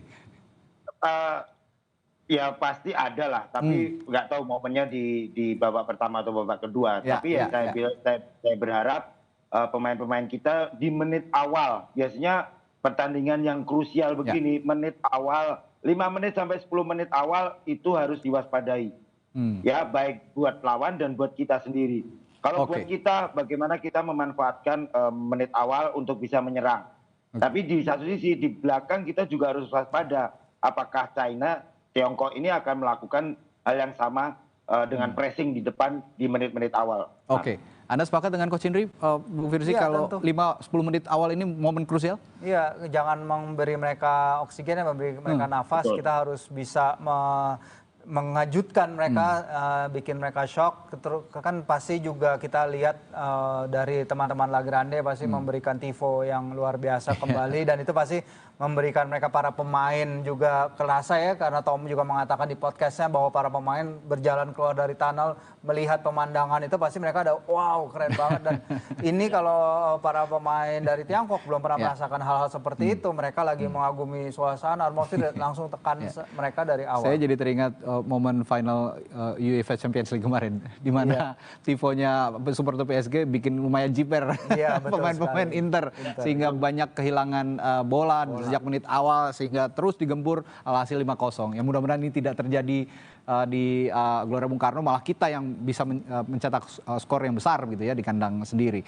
Terakhir, Coach Indri, ada kalimat khusus yang ingin disampaikan untuk timnas kita yang akan bermain sesaat lagi? Ya, bermain dengan hati, bermain tunjukkan kualitas kita sebagai negara yang mayoritas juga sepak bola nomor 1, dan saya berharap pertandingan malam ini berjalan dengan baik, lancar, dan semoga menang. Dan prediksi saya 2-0. 2-0, mantap. Kalau Firzi berapa 0 kira-kira? Sama dengan Coach Indri pasti 2-0 bisa ini, harus optimis tadi. Oke, mudah-mudahan Ole bisa menceploskan 2 gol, atau mungkin dari alternatif yang lain ya. Karena kemarin juga saya dengar ada latihan set piece. Mudah-mudahan dari set piece juga akan muncul peluang gol di timnas Indonesia malam hari ini. Terima kasih Coach Indri, Bung Firzi telah menemani kita di Breaking News Kompas TV. Sesaat lagi kami akan kembali, dan ini ada visual terkini dari Stadion Utama Gelora Bung Karno. Ada sejumlah pejabat negara yang juga menyemangati timnas kita. Ada Ketua Umum Partai Demokrat Agus Harimurti, dan rencananya juga sesaat lagi akan diikuti oleh kehadiran Presiden Republik Indonesia Prabowo Subianto. Ya. Disambut langsung oleh Ketua Umum PSSI yang juga Menteri BUMN Erick Thohir, dan juga Wakil Ketua Umum PSSI Zainuddin Amali. Tampaknya kalau dari belakang ya sepertinya. Oh bukan Zainuddin Amali. Saya pikir Zainuddin Amali tadi, ternyata bukan. Itu pengurus PSSI yang lain. Iya. Ya, kita nantikan, nanti juga akan kami hadirkan visual-visual terkini dari Stadion Utama Gelora Bung Karno, terutama jika memang ada jumlah pejabat negara yang juga ingin menyemangati timnas kita malam hari ini untuk bermain total menghadapi Tiongkok di laga hidup mati kualifikasi Piala Dunia di tahun 2026 di grup C ya. Baik, kita jeda sejenak saudara. Sesaat lagi Breaking News Kompas TV akan dilanjutkan oleh rekan saya Tifal Solesa. Tetaplah bersama kami.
Saya Tifal Solesa melanjutkan breaking news. Visual yang Anda lihat saat ini adalah keadaan terbaru di setiap sisi kawasan Gelora Bung Karno Senayan Jakarta jelang pertandingan Indonesia. Timnas kita melawan Tiongkok untuk lanjutan kualifikasi atau di putaran ketiga kualifikasi Piala Dunia 2026. Laga kandang terakhir kita untuk memperebutkan posisi bisa melaju ke Piala Dunia tahun depan. Sebelumnya yang kami pahami, Presiden Prabowo Subianto dijadwalkan akan datang ke Stadion Utama Gelora Bung Karno memberikan semangat untuk timnas kita dalam laga kandang terakhirnya di rangkaian putaran ketiga kualifikasi di kali ini. Nah, yang Anda lihat di sebelah kiri layar kaca Anda ini sudah ada Ketua Umum PSSI Erick Thohir beserta dengan satuan pengamanan. Ini tinggal menantikan kedatangan para tamu-tamu dan pejabat negara. Sempat kami lihat kedatangan Menko Infrastruktur dan Pembangunan Kewilayahan, Agus Harimurti Yudhoyono yang hadir di sana. Kami juga memantau Prasetyo Hadi, Menteri Sekretaris Negara juga turut serta untuk menanti kedatangan dari Kepala Negara yang direncanakan bakal datang ke Stadion Utama GBK menonton langsung pertandingan Indonesia melawan Tiongkok yang dijadwalkan pukul 20.45, kurang dari setengah jam dari sekarang, 29 menit lebih sedikit lah untuk laga yang akan berlangsung di sana. Kami juga masih memantau kedatangannya sampai dengan saat ini. Ini untuk sisi area VIP, tamu-tamu kedatangan bagi pejabat-pejabat negara. Beberapa menteri di jajaran Kabinet Merah Putih juga sudah menyuarakan pendapatnya tentang laga yang akan berlangsung tak lama lagi. Ini bisa dikatakan laga yang sangat menentukan posisi timnas kita. Bisakah mengamankan posisi untuk bisa melaju ke Piala Dunia 2026 atau bisa melanjutkan posisinya atau memperebutkan posisi nanti di putaran keempat. Ini semuanya masih serba mungkin. Semua peluang masih bisa saja terjadi tergantung pada kunciannya hari ini. Penentuannya pada malam hari ini. Dengan harapan banyak dari beberapa menteri, kami sudah mendengar beberapa aspirasi, optimisme masih tetap dijaga oleh banyak pihak, terutama para penggemar sepak bola. Indonesia bisa mengumpulkan 3 poin malam hari ini, bisa mengukuhkan posisi di klasemen grup C. Posisi kita di kualifikasi, sejauh ini posisi kita ada di urutan keempat dengan 9 poin. Dan kita coba memantau ataupun juga mendengar cerita dari sisi lain dari pihak keluarga timnas Indonesia yang akan menunjukkan kebolehannya di malam hari ini. Gilang Rizal Askia Nugraha, kakak kandung Beckham Putra Nugraha, sudah bergabung lewat sambungan satelit bersama kami untuk lebih banyak bercerita soal Beckham Putra dan persiapannya untuk pertandingan malam hari ini. Kang Gilang, selamat malam dengan Tifal, apa kabar Kang? Malam, baik Kang. Terima kasih sebelumnya sudah mau meluangkan waktu bersama kami. Sedek-dekan apa Anda sekarang nih? Boleh cerita lebih banyak? Deg-degan karena pertama, ya ini kan pertama kali di timnas senior. Kedua ya pertama kali juga diwawancara di TV. Dan terakhir kali Anda berkomunikasi dengan Beckham, apa yang diceritakan saat kemudian ia bisa terlibat langsung untuk pertandingan yang saya katakan ini sangat-sangat krusial untuk posisi kita di Piala Dunia. Ada cerita apa yang disampaikan Beckham sebelum akhirnya bertanding malam hari ini? Kalau untuk komunikasi sebenarnya sudah terakhir dan ketika dapat kabar Beckham dipanggil timnas, karena kan kebetulan ketika dipanggil timnas lagi bareng sama Beckham, komunikasi lebih ke pertama komunikasi telepon dari timnas langsung untuk datang ke Bali waktu itu. Yang kedua setelah dapat telepon itu kita ngobrol di mobil, saya lebih menyarankan ke Beckham untuk fokus, jangan sampai beban, maksudnya beban dalam arti kata harus kepilih jadi tim utama, harus masuk ke posisi tim utama juga, masuknya harus main. Yang penting pertama Beckham sudah masuk ke timnas saja, sudah kita keluarga sangat bersyukur, alhamdulillah hasil kerja keras Beckham akhirnya dapat apresiasi dari PSSI.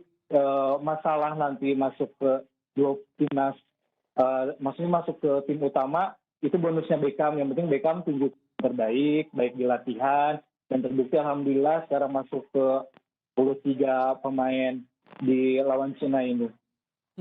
Dan rasa-rasanya ini mimpi yang jadi kenyataan, walaupun kemudian ini kan tahapannya masih di tahap putaran ketiga begitu, dan saat nama Beckham masuk untuk memperkuat timnas kita, ini sudah sesuai ekspektasi atau gimana sebetulnya reaksi Beckham saat berbincang saat itu, Kang? Pada saat waktu itu di sesuai ekspektasi tidak, karena mungkin Beckham juga nothing tulus, maksudnya masih banyak mungkin pemain yang lebih dari Beckham. Jadi ketika ada pemanggilan via telepon itu, Beckham pun kaget dalam arti kata, wah saya dapat kepercayaan nih dari PSSI untuk membela timnas.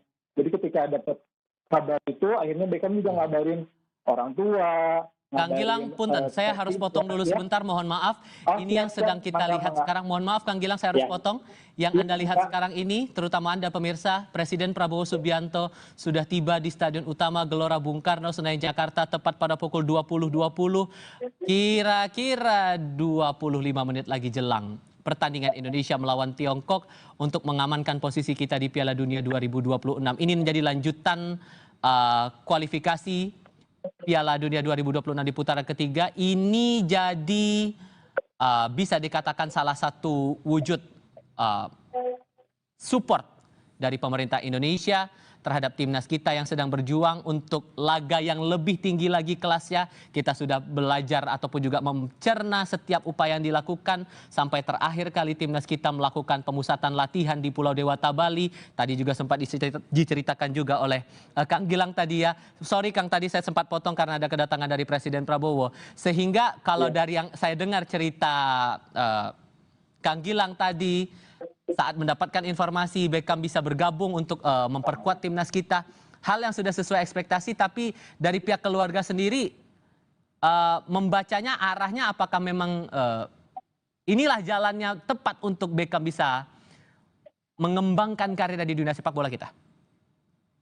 Iya, ya pasti kalau keluarga ketika impian pemain sepak bola, terutama pemain Indonesia, pasti ke timnas lah. Ketika ada pemanggilan Beckham ke timnas, otomatis itu salah satu goalnya Beckham ataupun kita keluarga gitu. Ketika Beckham dipanggil timnas, itu suatu kebanggaan luar biasa buat keluarga.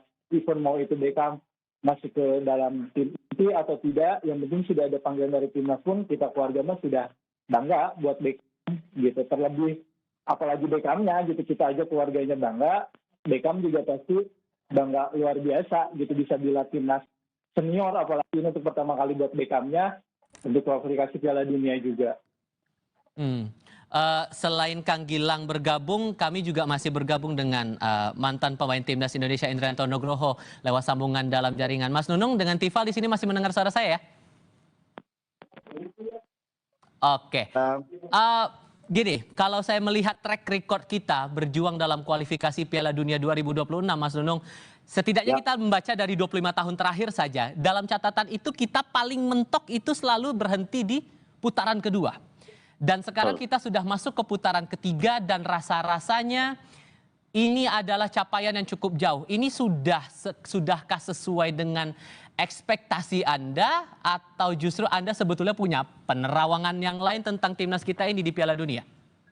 Ya, dengan komposisi pemain yang saat ini menurut saya mewah ya, karena dari kiper, tengah, depan juga ini skuad yang menurut saya kedalamannya cukup bagus ya. Pemain-pemain diaspora juga mendukung, terus pemain-pemain kita di Liga 1 pun juga bisa mendukung. Jadi menurut saya pantas lah kalau kita di round 3 ini. Tapi saya berharap juga bisa masuk round 4 dan setelah itu kita bisa lolos ke Piala Dunia. Ini yang kita impikan. Walaupun di usia muda pun juga kita pernah bermain di Piala Dunia U17, Mas Tifal. Jadi paling enggak dari 17 terus sekarang lolos 17 juga lolos Piala Dunia. Paling enggak senior juga kita berharap bisa lolos Piala Dunia. Ini suatu kebanggaan buat kita, buat negara kita. Saya pun belum pernah ngalamin bagaimana, paling kita mentoknya di Asia aja gitu. Tapi ini udah round 3 menurut saya ya udah terlanjur sudah basah ya kita harus masuk kalau bisa nyemplung round 4 dan bisa lolos ke Piala Dunia. Mas Iqbal. Oke, tapi ada satu hal baru juga sebetulnya yang baru saja kami terima di redaksi kami, karena terakhir kali ada kabar terbaru juga di Timnas Australia. Tapi lebih lengkapnya saya akan bahas itu nanti bersama dengan para narasumber, Kang Gilang dan juga Mas Nunung. Saya harap masih tetap bersama kami, terutama Anda saudara, tetap di Kompas TV.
Kedua, hindari kerumunan dengan menjaga jarak atau menjaga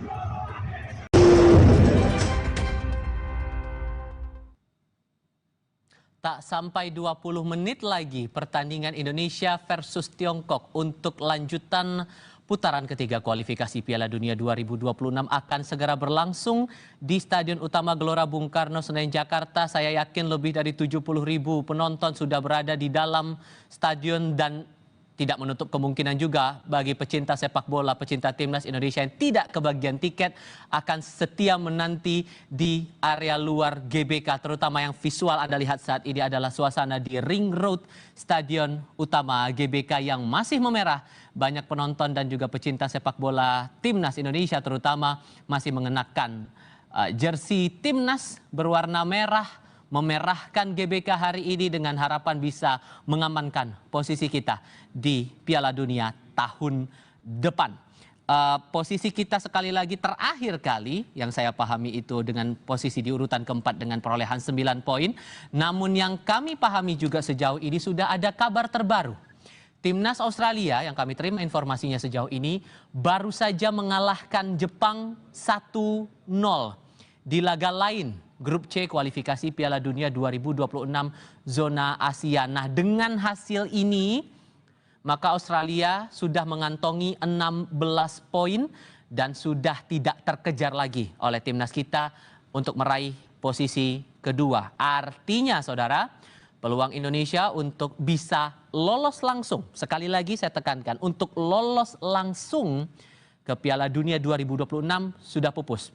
Sekarang satu-satunya harapan kita adalah bisa mengamankan posisi agar bisa masuk ke putaran keempat. Artinya kita bisa melanjutkan kualifikasi Piala Dunia 2026 zona Asia. Ini adalah visual yang beberapa saat lalu menggambarkan atau menangkap kedatangan dari Presiden Prabowo Subianto di area khusus VIP Stadion Utama Gelora Bung Karno. tiba disambut oleh Ketua Umum PSSI, Mensesnek Prasetyo Hadi, dan juga jajaran dari pengurus sepak bola seluruh Indonesia. Support, dukungan yang bahkan sudah terlihat, bahkan sebelum gerbang stadion utama ini dibuka, sudah terlihat dari tim liputan kami di segala sisi, di setiap sudut GBK sudah menggambarkan betul gegap gempita dan optimisme dari supporter timnas kita bisa mengamankan posisi kita untuk bisa berada di kualifikasi Piala Dunia 2026. Setidaknya kalau kita melihat logikanya sekarang, putaran keempat menjadi keniscayaan untuk bisa kita amankan posisinya sekarang. Indrianto Nugroho, mantan pemain timnas Indonesia, juga masih bergabung bersama kami saat ini. Dan tadi juga sudah sempat bergabung juga kakak Beckham, Gilang, sempat bercerita soal respon dari Beckham saat mendapatkan kabar untuk bisa memperkuat timnas kita. Banyak cerita yang sudah disampaikan kepada kami di sini. Terima kasih Kang Gilang, semoga Anda masih mendengar suara kami. Terima kasih sudah mau bergabung dalam diskusi di segmen sebelumnya. Saya lanjutkan ke Mas Nunung kalau begitu. Melihat data tadi Mas Nunung yang kami dapat informasinya, sudah dapat di timnas Australia posisi kedua. Poinnya udah nggak kekejar lagi. So, harapan satu-satunya adalah mengamankan posisi kita di kualifikasi atau di putaran keempat. Amankah posisi kita dengan bisa unggul lewat Tiongkok ini? Saya berharap di pertandingan malam ini maksimal dan kita harus bisa mengamankan round 4. Round 4 juga sebenarnya berat bagi kita, tapi sepak bola tidak ada yang mustahil gitu. Kalau kita benar-benar mau main dengan hati, mau main dengan kerja keras, ya semuanya pasti ada. Dan round 4 pasti akan kita dapatkan, dan semoga supporter kita, masyarakat kita mendukung permainan malam ini lawan Tiongkok, Mas Iqbal. Dengan catatan kita, koreksi kalau saya keliru, yang saya pahami itu duel Indonesia lawan Tiongkok kita sudah pernah 18 kali head to head. Dan dalam catatan itu terakhir kali yang dipahami 12 kali kita gagal untuk mengungguli Tiongkok. Dengan berkaca pada performa Tiongkok selama putaran ketiga ini, menurut Anda masih ada celah untuk dimanfaatkan nggak untuk timnas kita bisa mengamankan posisi di putaran keempat nanti? Pastinya ada, Mas. Semua pasti ada kelemahan, ada kelebihannya. Tapi bagaimana kita bisa memanfaatkan kelemahan dari Tiongkok sendiri. Apalagi yang saya bilang selama ini staf pelatih dari kita, dari Patrick Kluivert dan stafnya sudah mengantongi pasti cara main dari Tiongkok, dan pasti sudah tahu kelemahan-kelemahan yang ada di Tiongkok. Pasti tim pelatih sudah mendapatkan hasil itu. Dan sekarang bagaimana strategi yang akan diberikan oleh Patrick Kluivert pada pertandingan malam ini. Apalagi mereka sudah melakukan TC yang menurut saya panjang, 10 hari sampai di pertandingan, dan di Bali mereka adaptasi, aklimatisasi cuaca juga, pemain-pemain yang dari Eropa, dan saya lihat juga mereka lebih bisa menikmati, lebih enjoy, dan saya berharap malam ini menjadi malam yang bagus, malam yang indah buat timnas kita, Mas Tifal. Ditambah dengan dukungan El Grande juga menyiapkan koreo yang sedikit banyaknya bisa membantu membangkitkan psikologis timnas kita bertanding malam ini. Cuman kalau menurut Anda, saya yakin Anda juga membaca pergerakan dari timnas Tiongkok ini yang menjadi lawan kita sekarang. Apa yang rasa-rasanya bisa kita manfaatkan celah untuk mengamankan posisi kita? Yang saya lihat dari Tiongkok di pertandingan pertama, leg pertama kita di Tiongkok, dari sisi sebelah kanan back mereka ya, itu ada sedikit celah sebenarnya. Tinggal bagaimana kita bisa memanfaatkan atau tidak pada pertandingan malam ini, Mas Tifal. Tapi kita juga harus waspada juga dengan pemain-pemain yang ada di Tiongkok, apalagi strikernya yang siapa tadi, Budong siapa tadi, itu sangat-sangat masih muda dan punya kecepatan, punya naluri gol yang bagus. Tapi saya percaya dengan 3 back kita yang selama ini dipimpin oleh JISS, di sisi sebelah kanan ada Rizky Ridho, di kiri ada Hafner, dan ya semuanya bukan untuk back aja, tapi bagaimana pemain-pemain tengah kita juga bisa mensupport pemain-pemain yang lain gitu, Mas Iqbal.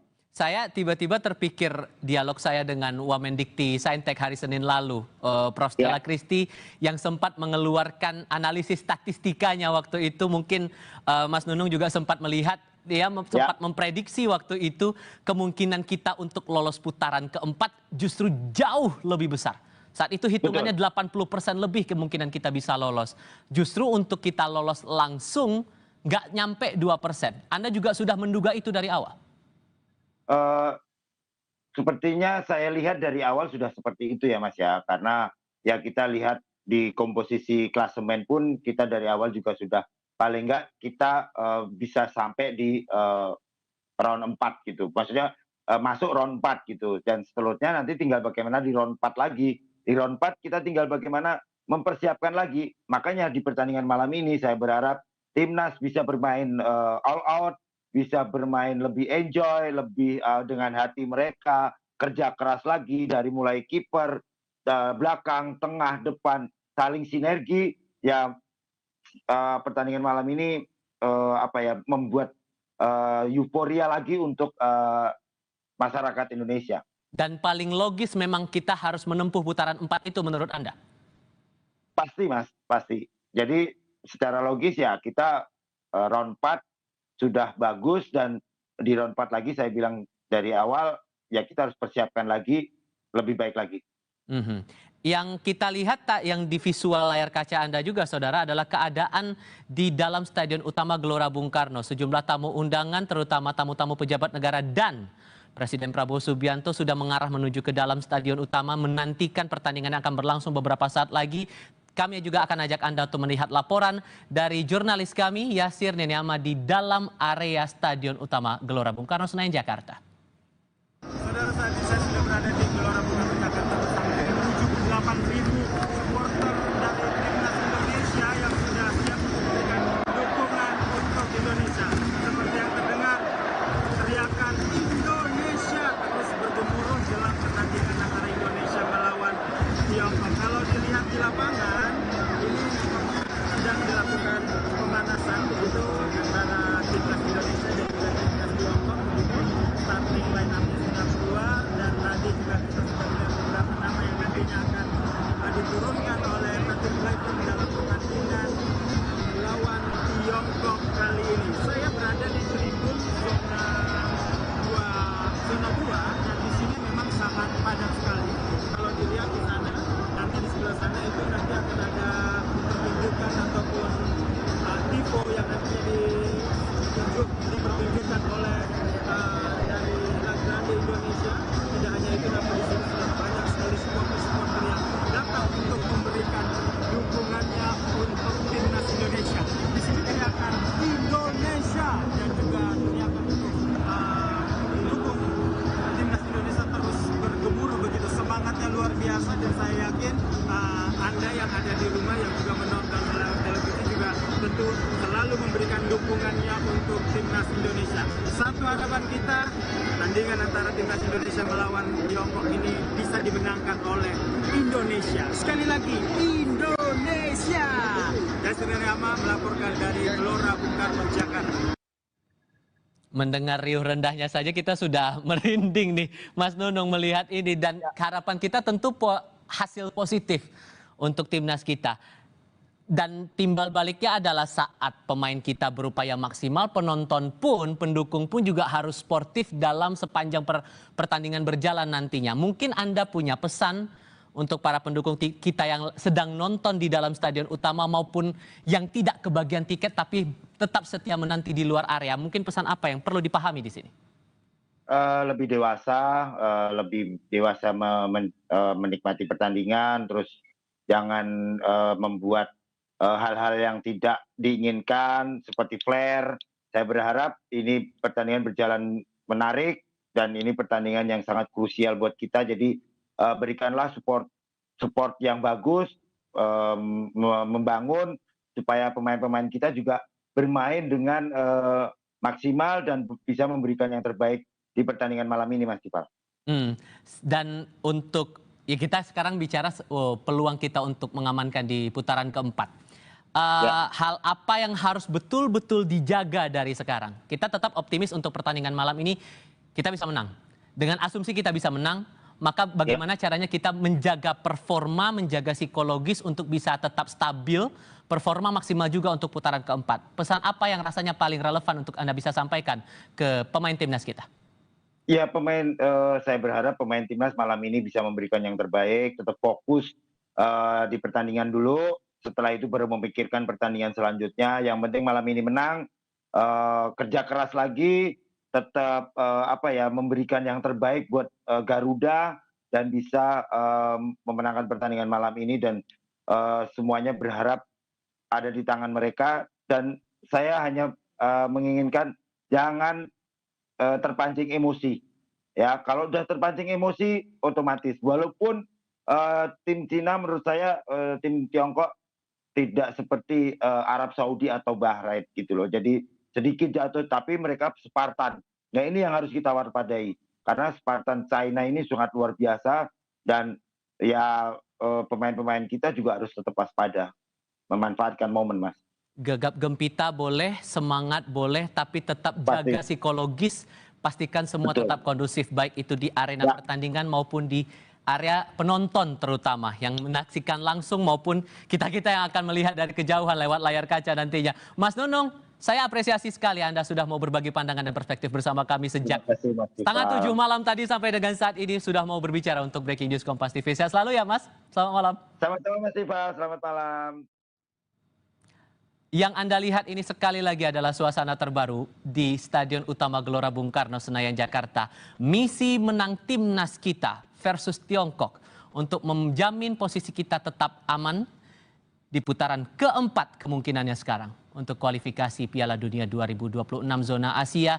Presiden Prabowo Subianto bersama dengan sebagian jajaran Menteri Kabinet Merah Putih sudah berada di Stadion Utama GBK, tinggal menunggu momen kurang 5 menit dari sekarang untuk kick off pertandingan yang bakal berlangsung pukul 20.45 waktu Indonesia bagian Barat. Tidak hanya di dalam Stadion Utama, tapi riuh rendah semangat para pendukung juga terasa di segala sisi kawasan GBK. Baik itu di Ring Road Stadion Utama, di sisi-sisi lain di gerbang-gerbang masuk Gelora Bung Karno pun juga kami lihat masih tampak sejumlah pendukung, meskipun mereka tidak kebagian tiket untuk menonton langsung pertandingan malam hari ini, namun mereka tetap setia menanti dengan harapan timnas Indonesia bisa menang kali ini dan bisa mengantongi poin 3 dalam grup C atau di klasemen grup C kualifikasi Piala Dunia tahun depan. Banyak pihak sudah menaruh optimisme, menaruh harapan besar agar kita bisa melanjutkan pertarungan menuju ke putaran keempat setidaknya untuk saat ini demi citra sepak bola bangsa Indonesia.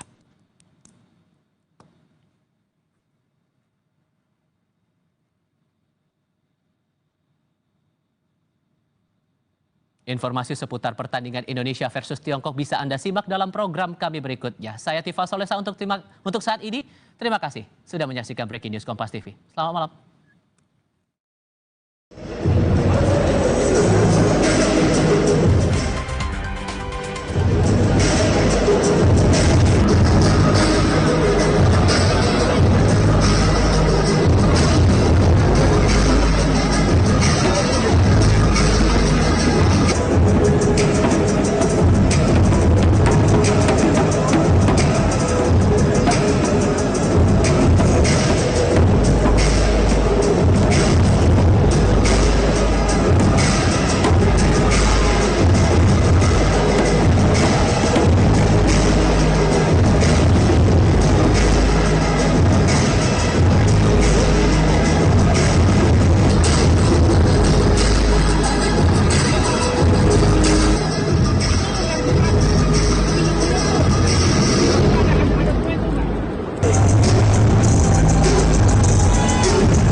Kedua, hindari kerumunan dengan menjaga jarak atau menjaga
Oleh karena itu, sebelum kita menyaksikan pertandingan, selalu ingat lokasi pintu keluar. Perhatikan arahan yang ada di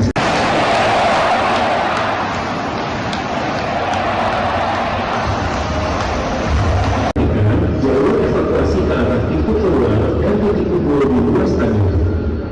Kedua, hindari kerumunan dengan menjaga jarak atau menjaga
Selalu ingat lokasi pintu keluar.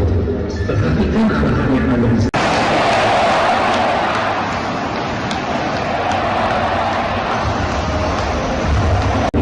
jalur evakuasi ke arah pintu keluar dan titik kumpul di luar stadion. Kedua, hindari kerumunan dengan menjaga jarak atau menjaga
Saudara, laga hidup mati akan terjadi antara Timnas Indonesia melawan Tiongkok malam nanti di Stadion Gelora Bung Karno, Jakarta.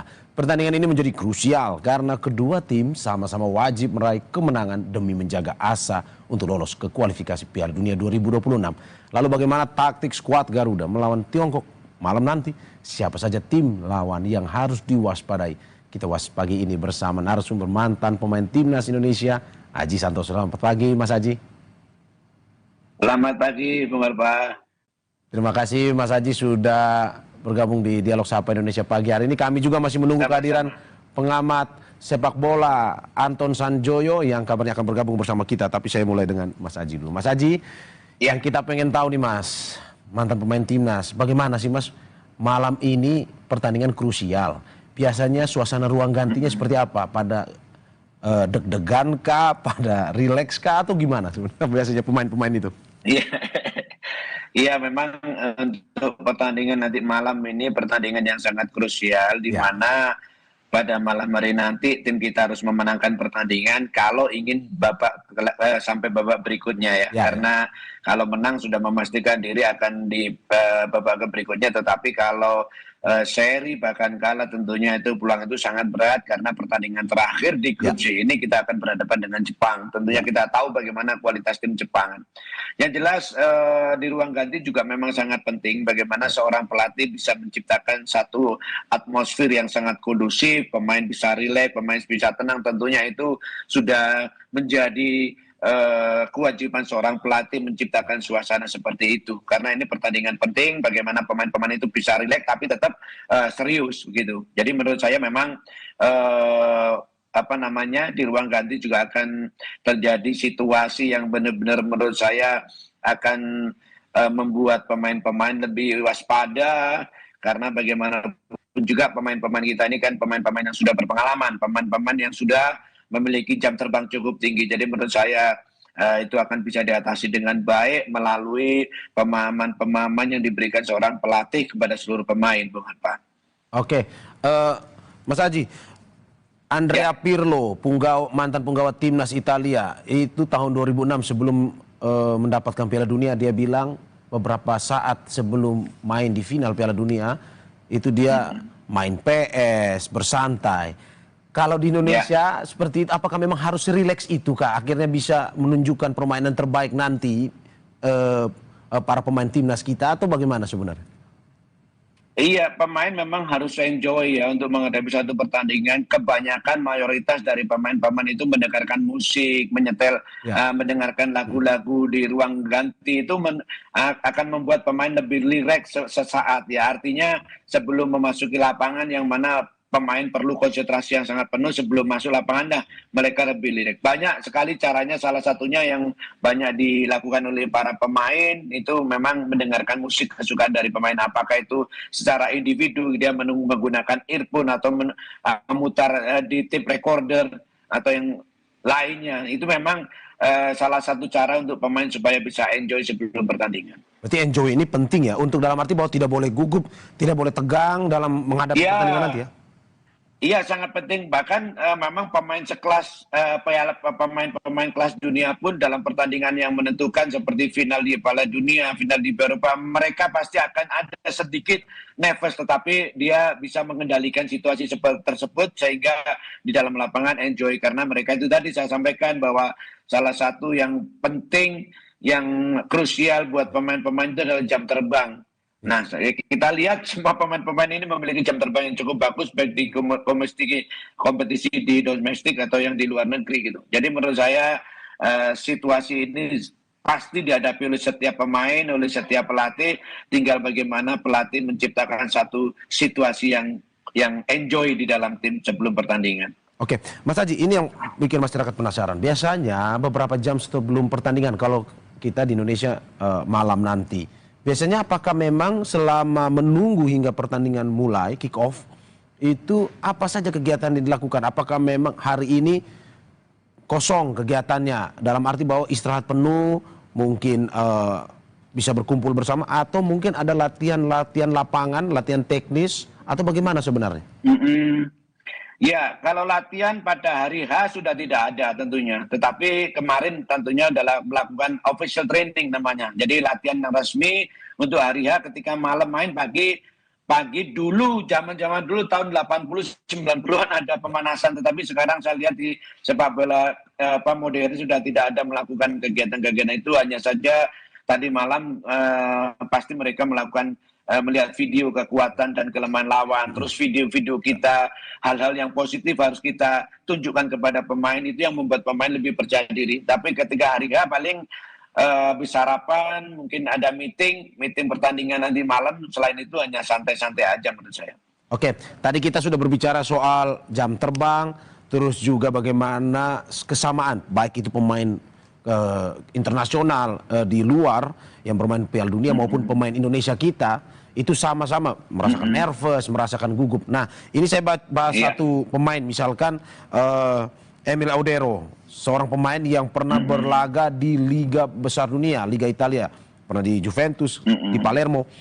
Kalau menurut Anda bagaimana Anda melihat sepak terjang ataupun jam terbang dari Emil Audero ini? Apakah memang pengalaman dia itu bisa nantinya menggantikan Martin Paes untuk tampil malam ini?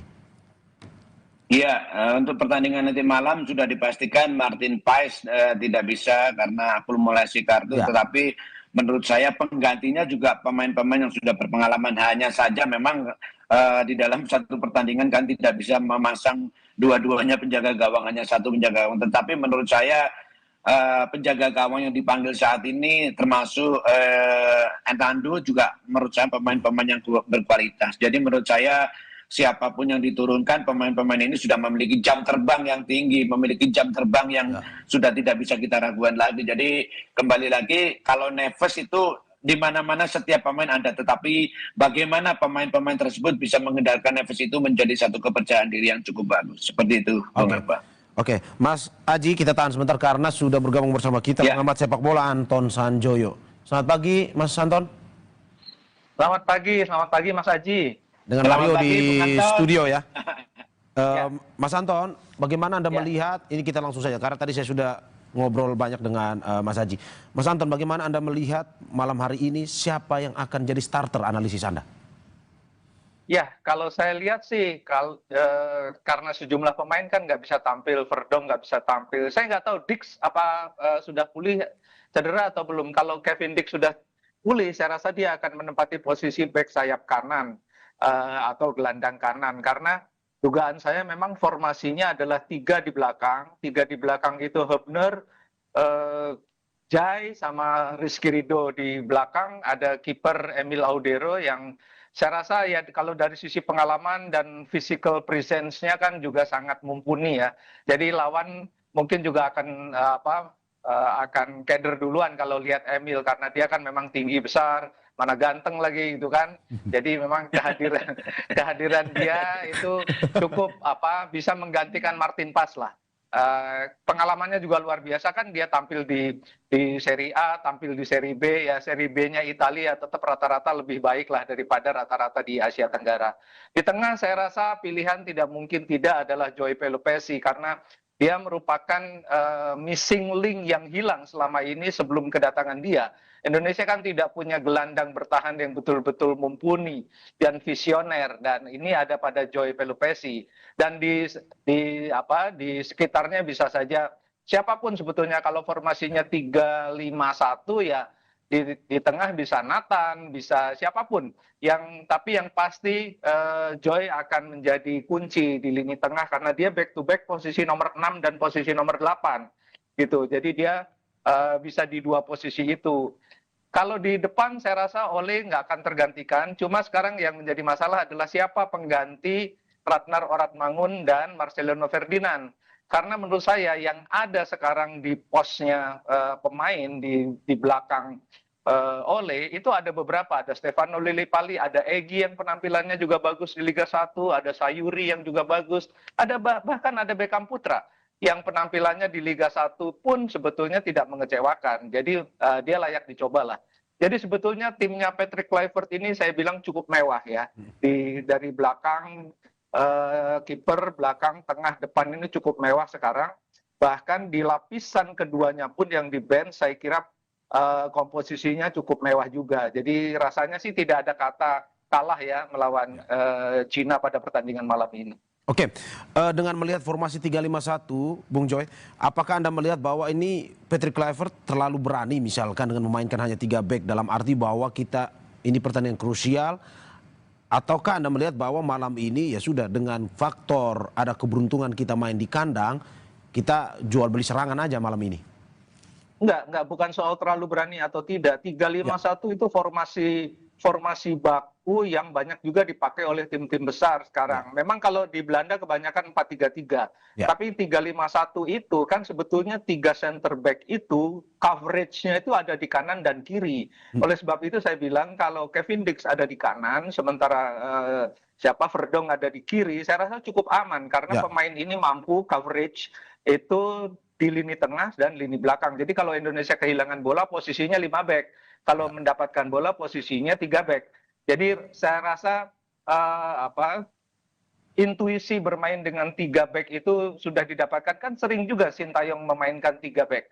Jadi harusnya sih nggak jadi masalah. Apalagi kalau komunikasi antara Jai dengan Emil sudah sangat bagus. Kalau Jai dengan Rizky kan udah oke banget.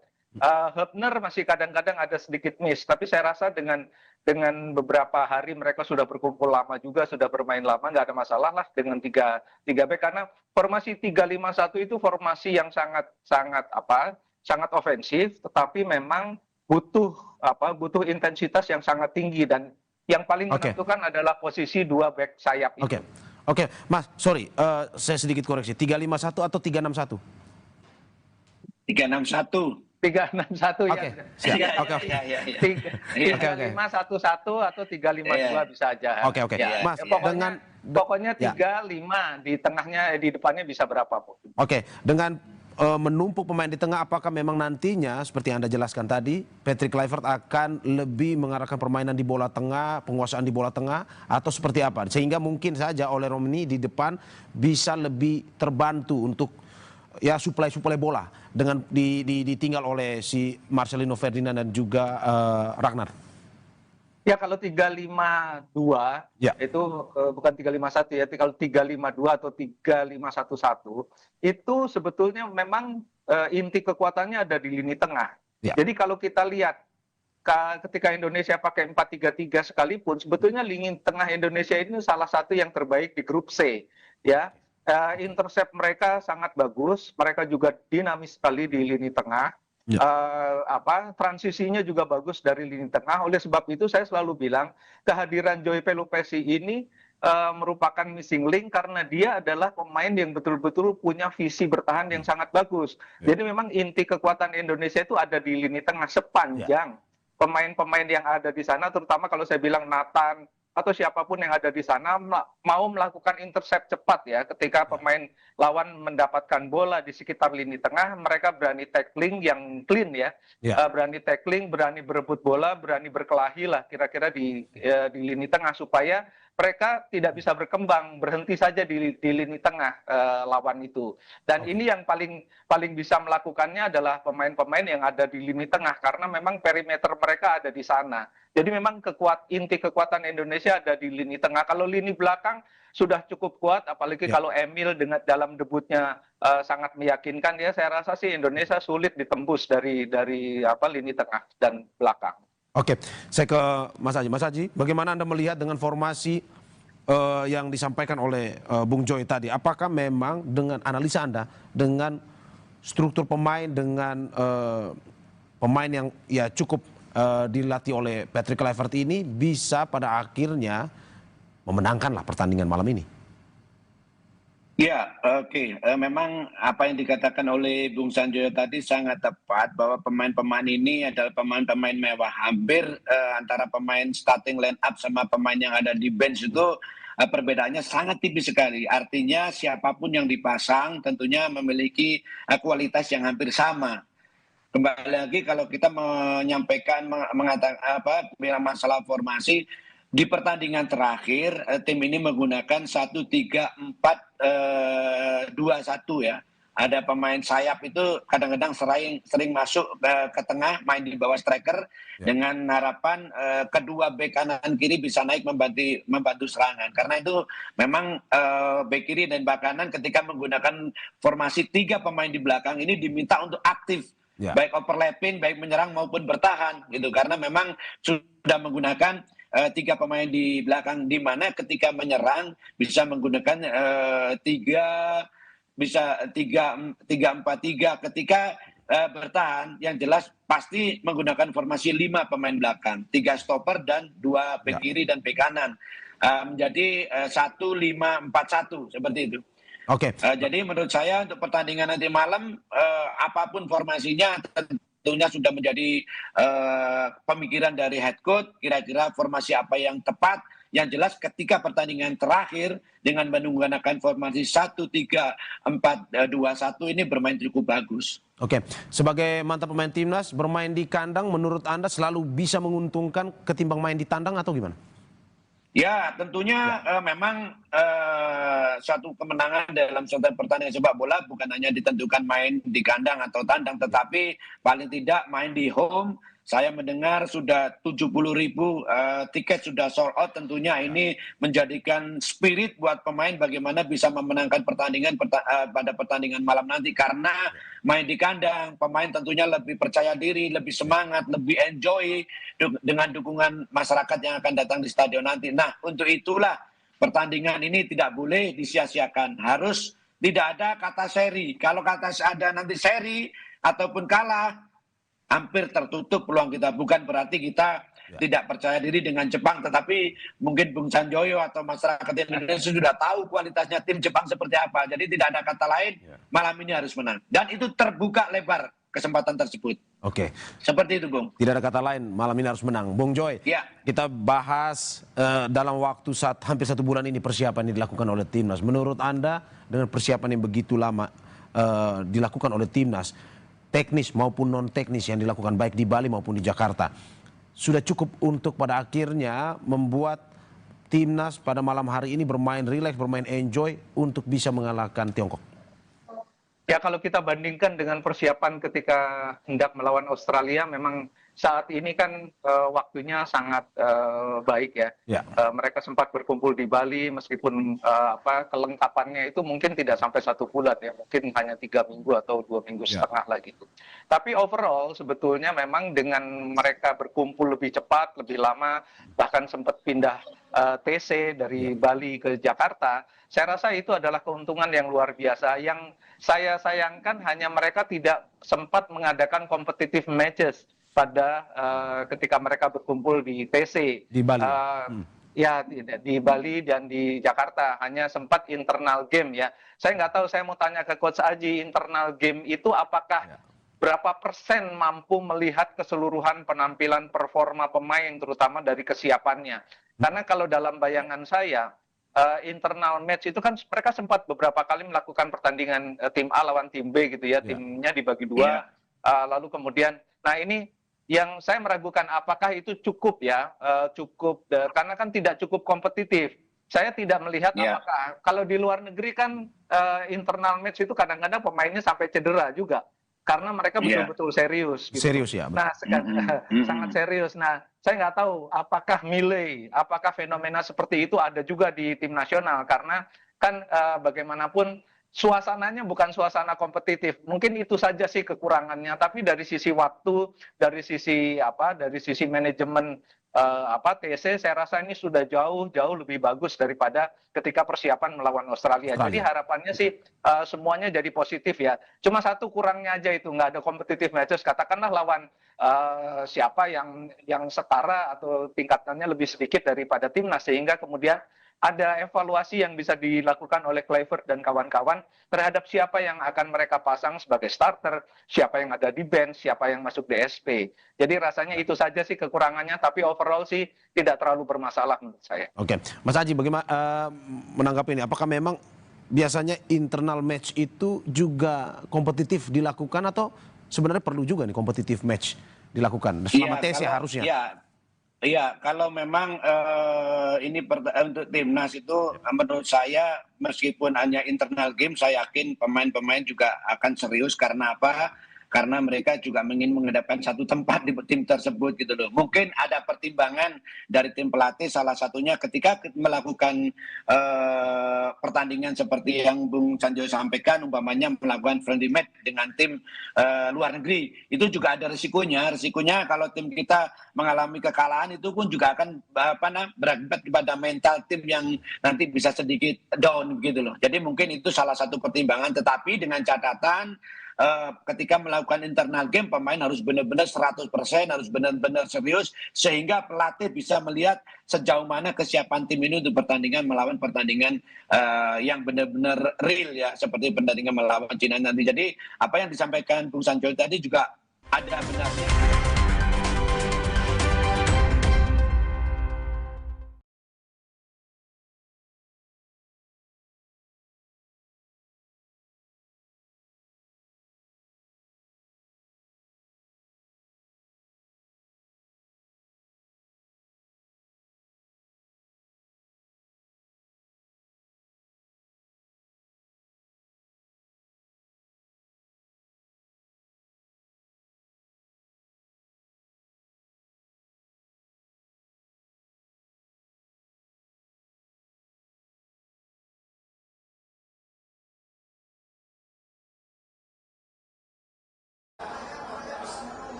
Atas nama Marta, atas nama Marta, nomor 7 atas nama Marta.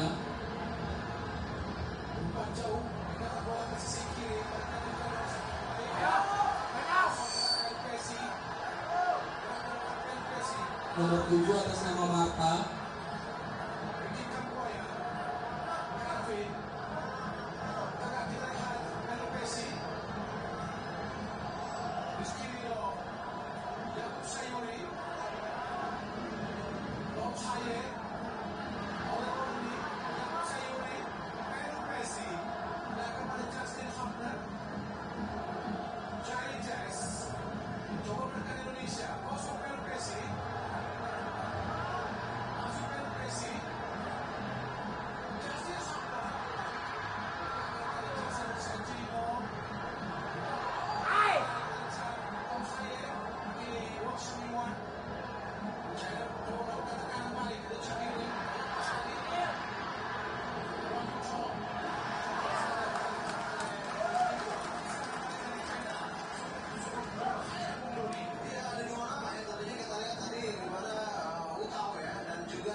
24 atas nama Endah. Angkat tangan, angkat tangan. Nomor 24 atas nama Endah.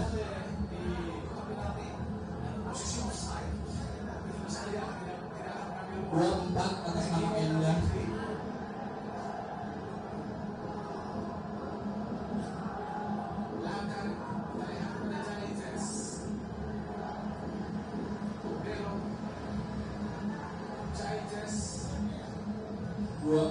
Atas nama Endah.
Saudara, untuk mengetahui seperti apa keramaian dukungan para supporter Timnas Indonesia, kita akan menghubungi para jurnalis Kompas TV yang siap melaporkan dari lokasi nonton bareng. Ada Renata Panggalo di kawasan Senayan dan juga Alfian Rahman di Masjid Al-Akbar, Surabaya, Jawa Timur. Kita akan ke Renata dulu. Selamat malam Renata, ini bagaimana suasana nobar di sana malam ini? Sekarang sudah 1-0 skornya, tadi kemeriahannya seperti apa ketika merayakan gol Timnas? Iya, Vidi, tentunya pada saat Ole Romeni berhasil membobol gawang Tiongkok, sontak para penonton ini kemudian meneriakan gol dan tentunya sangat terasa euforia bagaimana kemudian Timnas Indonesia ini bisa mengungguli Tiongkok untuk sementara di menit ke-44 dengan skor 1-0. Tentunya semangat dari Timnas Indonesia ini perlu dijaga terus karena memang kalau kita lihat ya dari awal pertandingan antusiasme para supporter ini sangat tinggi, yang dimana pada saat diawali dengan menyanyikan lagu kebangsaan Indonesia Raya, saat kamera ini menunjukkan satu persatu wajah dari para pemain, mereka menyambut antusias dan meneriaki dengan penuh dukungan begitu ya kepada para penonton. Meskipun mereka tak bisa menyaksikan secara langsung di dalam stadion utama, tetapi semangat para supporter di Plaza Tenggara di sekitar kawasan Gelora Bung Karno itu begitu terasa, Vidi dan juga saudara. Memang kalau yang kita perhatikan, kita coba kilas balik bagaimana kemudian pertandingan ini, bahkan menit awal ke-8 ini kartu ini diterima oleh pemain Tiongkok nomor punggung 7 sebab ia menarik baju dari Ricky Kambuaya. Kemudian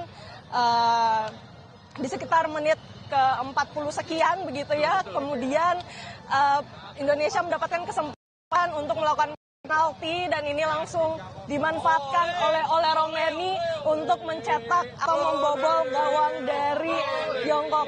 Bisa Anda lihat di belakang saya, Budi dan juga saudara, begitu banyak dukungan khususnya bagi Ole Romeni ini di 3 laga terakhirnya bersama dengan Timnas Indonesia berhasil mencetakkan gol yang sangat konsisten. Tentu kita harus para supporter karena sampai sini semangatnya masih begitu banyak karena skornya sampai sekarang sudah 1-0. Baik Renata, seru sekali suasana di sana. Sekarang kita akan ke Surabaya, Jawa Timur. Ada Alfian. Halo Alfian.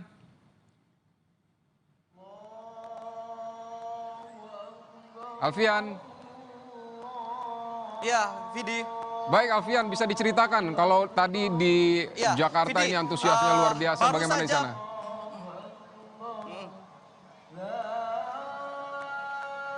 Sama seperti Jakarta, Vidi, yang jelas di Surabaya juga tidak kalah meriah nonton barengnya. Begitu beberapa menit yang lalu, tepatnya saat Ole Romeni berhasil mencetak gol pertama untuk Timnas Indonesia, suasana masyarakat maupun supporter Indonesia yang berada di Masjid Al-Akbar Surabaya ini meriah sekali, bersorak-ria, termasuk juga gema takbir semakin kencang di sini, Vidi. Karena di Masjid Al-Akbar Surabaya sendiri selain ada nonton bareng, juga gema takbir dalam menyambut Idul Adha begitu ini terus berlangsung mengiringi masyarakat yang menonton.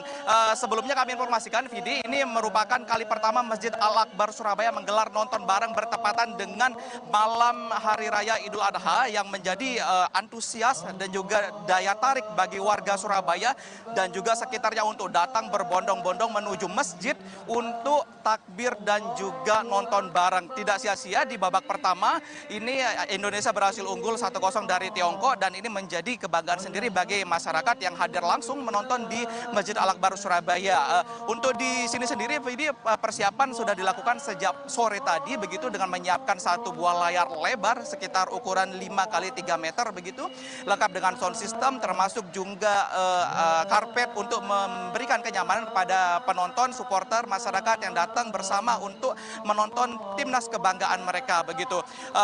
Ini baru jeda babak pertama, namun tidak banyak yang beranjak dari tempat duduknya dan tetap menantikan bagaimana pertandingan untuk babak kedua. Kita berdoa bersama agar Indonesia dapat memenangkan laga di putaran ketiga ini melawan Cina begitu dan dapat mendapatkan poin penuh 3, Vidi. Alfian, saya penasaran siapa pemain timnas yang namanya sering dieluk-elukan di penonton di Surabaya di sana dan bagaimana optimisme para penonton di sana. Apakah yakin malam ini memang kita akan mendukung atau kita akan menggulung Tiongkok?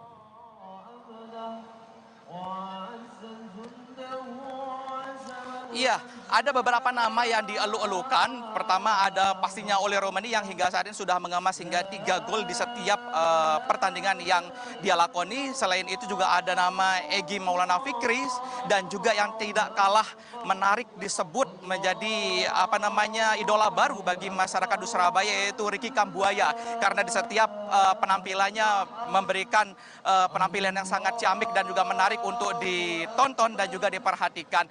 Optimisme masyarakat Surabaya sendiri sangat besar, Vidi, untuk dapat memenangkan laga ini. Ini terbukti dari ribuan orang datang malam ini ke Masjid Al-Akbar Surabaya tidak hanya untuk beribadah, tapi juga untuk menonton timnas. Dan juga nanti ini akan terus berlanjut karena kami lihat ini dari pintu parkir baik itu roda 2 maupun roda 4 ini terus berdatangan untuk menyaksikan di babak kedua untuk timnas Indonesia melawan timnas Tiongkok begitu, Vidi. Baik, oleh Romani dan juga Ricky Kambuaya dieluk-elukan, tapi tentu warga semua mendukung dan mengapresiasi perjuangan seluruh punggawa timnas Garuda. Terima kasih Alfian Rahman di Surabaya dan juga Renata Panggalo di Jakarta. Saudara, seorang penumpang kereta melahirkan di toilet stasiun Bogor. Kami akan kembali dengan informasi selengkapnya usai jeda. Mungkin keseriusannya ketika internal game dengan friendly match dengan negara lain itu mungkin ada sedikit berbeda. Tetapi kembali lagi ada dua permasalahan. Yang pertama, ditakutkan kalau seumpamanya terjadi kekalahan dengan tim kita akan mental akan sedikit bermasalah. Yang kedua, yang terpenting adalah ketika melakukan internal game pemain-pemain benar-benar 100%. Tapi menurut saya ketika internal game pasti pemain juga serius meskipun sama-sama menjaga jangan sampai pemain ini cedera. Seperti itu, Bung. Oke. Masih banyak pembahasan terkait dengan timnas yang akan kita dialogkan dalam Sapa Indonesia Pagi ini, termasuk juga terkait dengan bagaimana kekuatan Tiongkok pada malam hari ini. Tapi sebelum kita bahas, saksikan jeda berikut.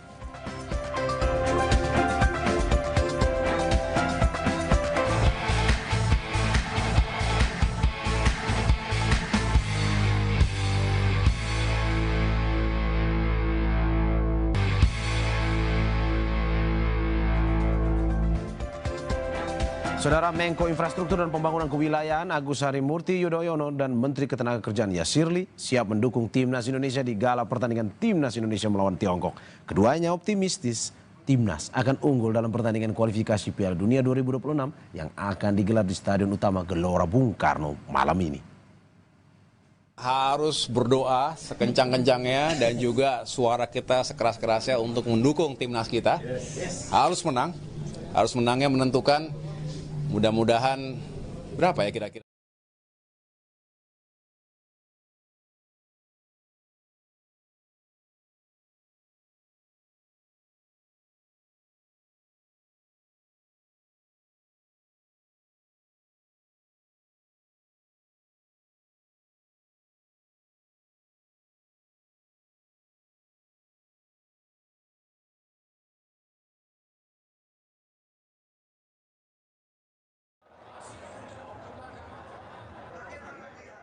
Saudara, untuk mengetahui seperti apa keramaian dukungan para supporter timnas Indonesia, kita akan menghubungi para jurnalis Kompas TV yang siap melaporkan dari lokasi nonton bareng. Ada Renata Panggalo di kawasan Senayan dan juga Alfian Rahman di Masjid Al-Akbar, Surabaya, Jawa Timur. Kita akan ke Renata dulu. Selamat malam Renata, ini bagaimana suasana nobar di sana malam ini? Sekarang sudah 1-0 skornya, tadi kemeriahannya seperti apa ketika merayakan gol timnas? Iya, Vidi, tentunya pada saat Ole Romani berhasil membobol gawang Tiongkok, Sontak para penonton ini kemudian meneriakkan gol dan tentunya sangat terasa euforia bagaimana kemudian timnas Indonesia ini bisa mengungguli Tiongkok untuk sementara di menit ke-44 dengan skor 1-0. Tentunya semangat dari timnas Indonesia ini perlu dijaga terus karena memang kalau kita lihat ya dari awal pertandingan antusiasme para supporter ini sangat tinggi yang dimana pada saat diawali dengan menyanyikan lagu kebangsaan Indonesia Raya saat kamera ini menunjukkan satu persatu wajah dari para pemain. Mereka menyambut antusias dan meneriaki dengan penuh dukungan begitu ya kepada para penonton. Meskipun mereka tak bisa menyaksikan secara langsung di dalam stadion utama, tetapi semangat para supporter di Plaza Tenggara di sekitar kawasan Gelora Bung Karno itu begitu terasa, Vidi dan juga saudara. Memang kalau yang kita perhatikan, kita coba kilas balik bagaimana kemudian pertandingan ini, bahkan menit awal ke-8 ini kartu ini diterima oleh pemain Tiongkok nomor punggung 7 sebab ia menarik baju dari Ricky Kambuaya. Kemudian di sekitar menit ke-40 sekian begitu ya, kemudian Indonesia mendapatkan kesempatan untuk melakukan penalti dan ini langsung dimanfaatkan oleh Romeni untuk mencetak atau membobol gawang dari Tiongkok. Bisa Anda lihat di belakang saya, Vidi dan juga saudara, begitu banyak dukungan khususnya bagi Romeni ini di 3 laga terakhirnya bersama dengan timnas Indonesia berhasil mencetakkan gol yang sangat konsisten. Tentu kita harus para supporter karena sampai sini semangatnya masih begitu banyak karena skornya sampai sekarang sudah 1-0. Baik Renata, seru sekali suasana di sana. Sekarang kita akan ke Surabaya, Jawa Timur. Ada Alfian. Halo Alfian.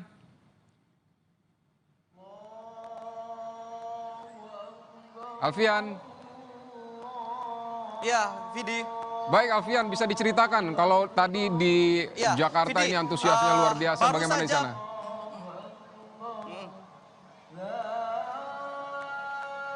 Sama seperti Jakarta, Vidi, yang jelas di Surabaya juga tidak kalah meriah nonton barengnya. Begitu beberapa menit yang lalu, tepatnya saat Ole Romeni berhasil mencetak gol pertama untuk timnas Indonesia, suasana masyarakat maupun supporter Indonesia yang berada di Masjid Al-Akbar Surabaya ini meriah sekali, bersorak-ria, termasuk juga gema takbir semakin kencang di sini, Vidi, karena di Masjid Al-Akbar Surabaya sendiri selain ada nonton bareng juga gema takbir dalam menyambut Idul Adha begitu ini terus berlangsung mengiringi masyarakat yang menonton.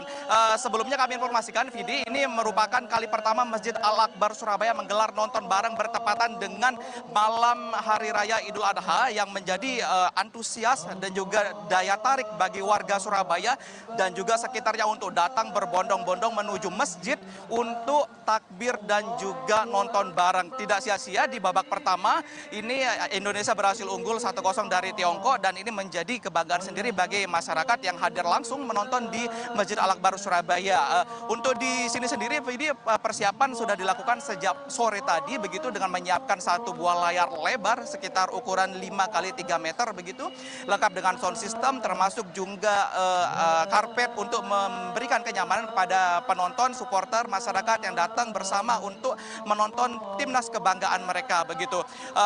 Ini baru jeda babak pertama, namun tidak banyak yang beranjak dari tempat duduknya dan tetap menantikan bagaimana pertandingan untuk babak kedua. Kita berdoa bersama agar Indonesia dapat memenangkan laga di putaran ketiga ini melawan Cina begitu dan dapat mendapatkan poin penuh 3, Vidi.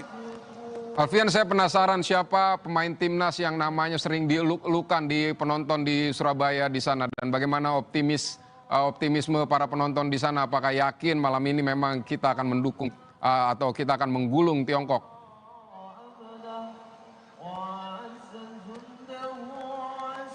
Iya, ada beberapa nama yang dieluk-elukan. Pertama ada pastinya Ole Romani yang hingga saat ini sudah mengemas hingga 3 gol di setiap pertandingan yang dia lakoni. Selain itu juga ada nama Egy Maulana Fikri dan juga yang tidak kalah menarik disebut menjadi idola baru bagi masyarakat di Surabaya, yaitu Ricky Kambuaya. Karena di setiap penampilannya memberikan penampilan yang sangat ciamik dan juga menarik untuk ditonton dan juga diperhatikan.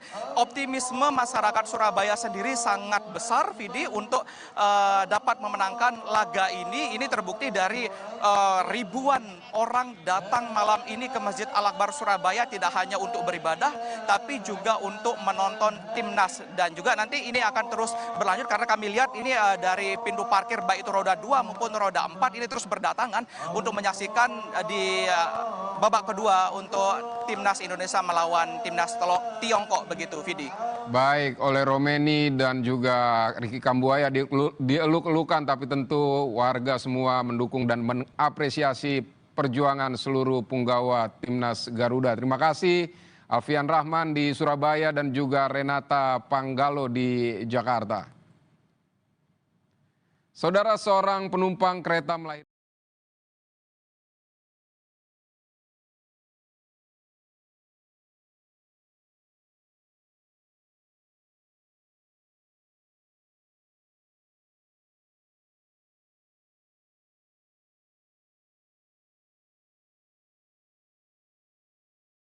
Tiongkok itu berlatih. Apa sebenarnya pelatihan apa sebenarnya yang dilakukan sehingga dalam arti bahwa tidak boleh terekspos media pun juga orang-orang luar tidak bisa menonton itu? Ya, yang pertama tentunya ada maksud dari head coach, dari tim pelatih, kenapa tim ini tidak boleh ditonton untuk umum. Yang pertama, mereka benar-benar ingin konsentrasi ya di dalam latihan. Yang kedua, biasanya H-3 itu masih melakukan latihan taktikal. Ini taktikal ini jelas tidak boleh terekspos di luar. Karena nanti ini bahaya kalau sampai terekspos, ada lawan bisa tahu latihan apa yang dilakukan di lapangan, ini akan berbahaya. Tetapi kalau H-1 official training itu sudah tidak ada latihan taktikal, paling hanya aktivitas di lapangan seperti rondo, finishing, possession itu aja. Tetapi kalau H-3, H-4 itu tentunya masih melakukan taktikal. Untuk itulah latihan taktikal ini tidak boleh. Saya masih ingat ketika saya menjadi pemain, ketika uji coba dengan timnas dengan Chelsea, di mana waktu itu Chelsea oleh Jose Mourinho, tidak ada satupun orang boleh masuk waktu itu. Nah, H-4 dia melakukan latihan itu latihan taktikal, tapi memang di mana-mana latihan taktikal itu tidak boleh orang lain untuk umum masuk. Yang pertama untuk konsentrasi, yang kedua benar-benar rahasia nih, benar-benar tidak boleh sampai bocor latihannya itu. Seperti itu, Bung. Ya, kalau bocor bisa bahaya Mas Haji ya. Udah ketahuan taktik kita. Iya, betul. Oke, Bung Joy, saya ini tadi kita bahas sedikit soal Tiongkok. Tiongkok juga akhirnya datang ke Indonesia 2 hari lalu, melakukan latihan juga di sini. Penyesuaian juga seperti pemain timnas kita, penyesuaian dengan iklim, penyesuaian dengan suasana di Indonesia. Menurut Anda, Tiongkok adalah ancaman yang serius untuk malam ini untuk bisa kita lawan dari timnas Indonesia atau bagaimana sebenarnya? Di atas kertas. Kita harus menempatkan Kluivert dan kawan-kawan harus menempatkan Tiongkok ini sebagai ancaman serius. Kenapa? Karena satu, pertama mereka masih punya peluang untuk melaju ke putaran 4 paling tidak. Kalau mereka menang lawan Indonesia, lalu menang pertandingan terakhir, kalau tidak salah lawan Bahrain, mereka peluangnya terbuka. Sehingga tidak ada satupun sebetulnya peluang bagi tidak ada satupun celah bagi Indonesia untuk menganggap remeh Tiongkok atau Cina. Ya, karena ini adalah pertandingan yang sangat menentukan. Ya, memang hasil akan sangat menentukan. Kemenangan itu sudah menjamin Indonesia ke putaran keempat karena nilainya sudah tidak akan terkejar lagi oleh yang Bahrain atau Cina. Tetapi kalaupun draw itu masih bisa sepanjang Bahrain kalah melawan Arab Saudi dalam pertandingan juga. Tapi kan kita tidak boleh menggantungkan nasib pada orang lain. Jadi harus menentukan nasib sendiri. Dalam kaitan itu, Cina harus ditempatkan sebagai ancaman yang sangat-sangat serius. Karena mereka punya pemain-pemain juga yang menurut saya kualitasnya tidak boleh diremehkan ya. Meskipun mereka saya bilang ketika mereka menang di pertandingan kandang, mereka menang kebetulan lah. Karena mereka tuh cuma 3 shot, kemudian 2 menjadi gol. Jadi memang itu ada blundernya pemain-pemain Indonesia, tapi itu tetap tidak bisa menjadi tolok ukur. Indonesia harus full fokus, betul kata Mas Aji tadi, mereka harus benar fokus untuk memenangi laga ini dan jangan sampai kemudian menjadi bumerang karena ekspektasi masyarakat Indonesia kan begitu tinggi. Tapi saya lihat sih pertandingan lawan Brazil, melawan Bahrain dan melawan Arab Saudi ketika Indonesia menang itu mainnya enjoy aja tuh dengan begitu gemuruhnya GBK. Jadi saya sih yakin ya mereka akan tetap bermain dengan dengan kemampuan terbaik mereka, tidak perlu grogi juga karena memang harapannya sangat tinggi, tapi mereka pemain-pemain yang profesional yang sudah teruji oleh waktu, dan saya rasa sih melawan Cina tetap harus waspada. Saya yakin sih menang ya kalau dari semua sisi, dari semua statistik. Bahkan sekarang ranking FIFA-nya kan masih lebih tinggi Cina sebetulnya, tapi kualitas pemain yang ada di timnas senior ini menurut saya lebih bagus daripada Cina. Jadi tidak ada alasan untuk kalah sebetulnya ya. Dan saya rasa mereka sudah sangat dewasa lah, pemain-pemain yang sangat profesional dan mereka bisa bermain sangat lepas. Dugaan saya sih Indonesia menang lebih dari 2 gol sih kalau mainnya normal gitu ya. Seri pun bahkan tidak boleh ya Bung Joy? Seri pun bahkan tidak boleh? Karena kalau seri Indonesia akan menggantungkan pada hasilnya Bahrain. Nah ini yang berbahaya. Oke, Bung Joy, sebelum saya ke Mas Haji, Bung Joy, apa prediksi Anda malam ini dari Tiongkok dengan formasi seperti apa strateginya? Apakah malam ini akan lebih bertahan karena sudah menang kemarin? Dia akan lebih bertahan apalagi bermain di kandang Indonesia. Akan lebih bertahan atau justru akan ini lebih menyerang untuk menambah pundi-pundi gol juga?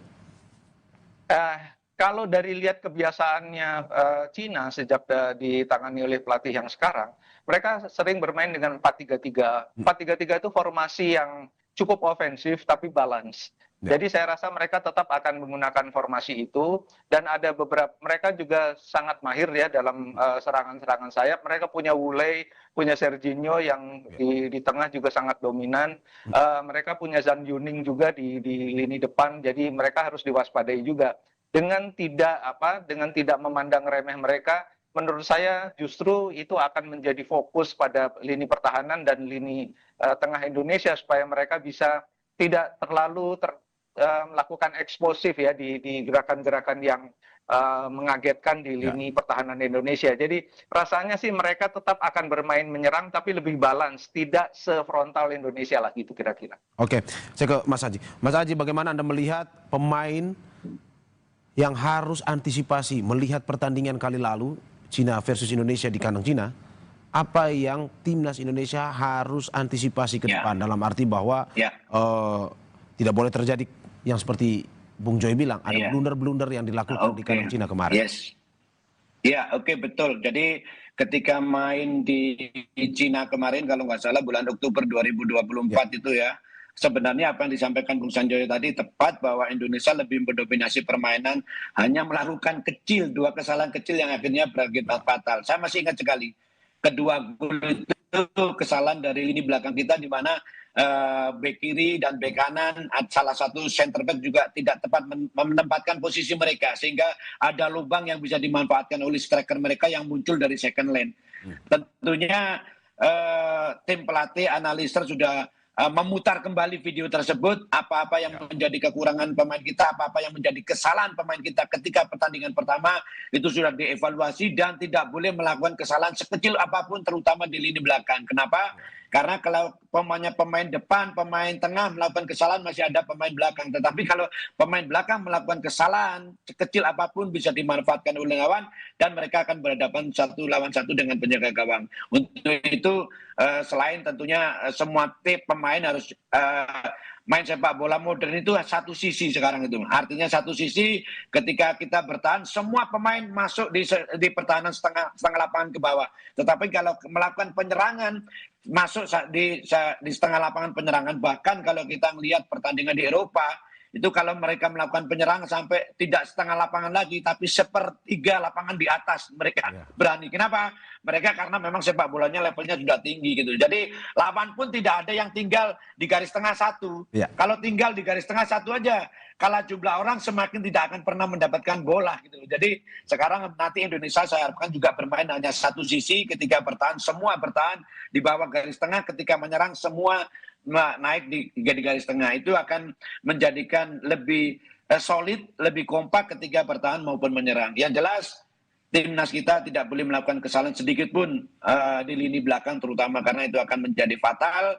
Apalagi ini main di kandang, saya kira pemain lebih bergairah, lebih senang karena banyak penonton. Salah satu yang ditunggu-tunggu seorang pemain ketika saya main dulu, Bung, ya berharap penonton penuh. Kenapa? Karena penonton bisa melihat bagaimana kita bermain tuh akan lebih bergairah lagi, seperti itu. Ya, itu salah satu pemberi semangat yang mendorong untuk bisa memenangkan pertandingan ini.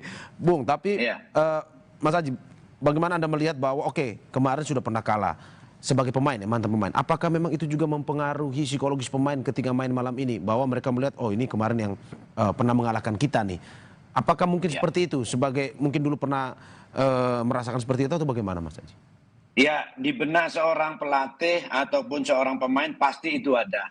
Tetapi bagaimana pertandingan pertama itu bisa diambil jadi pelajaran untuk tidak melakukan kesalahan-kesalahan lagi. Dan sekarang eranya berbeda. Artinya ketika kalah dulu pelatihnya bukan sekarang. Sekarang dengan pelatih yang berbeda, dengan situasi yang berbeda, dengan materi pemain yang berbeda, tentunya ini mudah-mudahan nanti bisa tampil lebih bagus. Tapi yang jelas ketika pertandingan pertama kalah itu pasti sedikit ada dalam pemikiran pemain. Tetapi bagaimana untuk mengantisipasi itu tidak boleh terulang kembali. Seperti itu, Bung Alba. Saya ke Bung Joy. Bung Joy, terakhir, bagaimana Anda melihat evaluasi apa yang harus dilakukan di pertandingan pada malam hari ini? Persiapan seperti apa? Chemistry seperti apa? Teknis maupun non teknis seperti apa yang harus dilakukan oleh tim para pemain dan juga tim kepelatihan? Ya, karena ini lawannya adalah Cina, ini pertandingan yang sangat krusial, sangat menentukan nasib Indonesia ke depan. Jadi memang dalam konteks pertandingan melawan Cina sudah pasti Kluivert dan kawan-kawan mengevaluasi ya apa yang terjadi pada pertandingan di kandang Cina. Dan memang betul, memang ada blunder, tapi kita harus ingat juga gol kedua Cina itu passing asisnya kepada pemain yang melakukan gol itu juga passing kelas dunia. Jadi itu yang harus diwaspadai dalam konteks bahwa kita tidak boleh meremehkan sedikit pun pemain-pemain Cina yang saya lihat bisa melakukan passing kelasnya Leo Messi gitu ya. Jadi memang ini memang barangkali ini kejadian yang agak langka gitu ya. Mereka bisa passing seperti itu, tapi kan mereka pernah melakukan itu, sehingga kemudian mereka juga confidence-nya cukup tinggi saya rasa. Dan saya rasa evaluasi teknis, kalau evaluasi teknis saya rasa sih stick to the plan aja, apa yang sudah direncanakan oleh Kluivert, oleh Alex Pastoor dilaksanakan dengan rencana permainan yang betul-betul akurat ya, dan pasti ada plan B-nya juga seandainya terjadi sesuatu di lapangan, dan itu biasanya komunikasinya antar kapten dan pelatih. Nah ini yang saya rasa evaluasi seperti itu yang dibutuhkan, dan yang pertama adalah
Indonesia ini terus berdatangan, saudara.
Terima kasih Anda telah menyaksikan Kompas Malam yang didukung oleh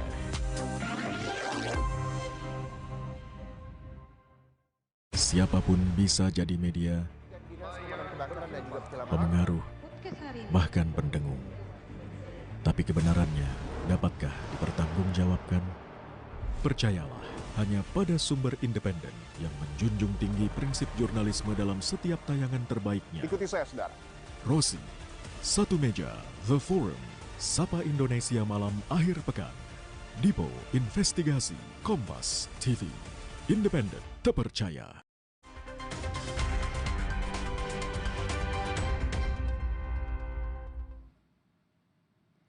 Selamat malam, Anda menyaksikan Breaking News Kompas TV bersama saya Jihan Novita.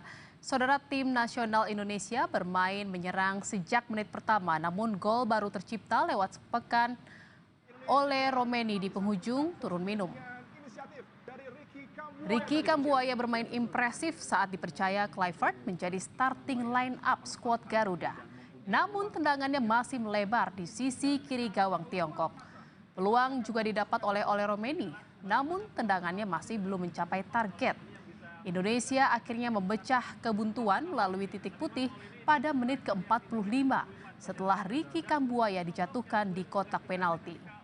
Romeni yang menjadi algojo sukses menjalankan tugasnya. Ini membuat hasil golnya adalah no penalty. Tapi kalau kita lihat Romeni akan coba mengeksekusi penalti. Kita nantikan upaya tendangan dari Romeni.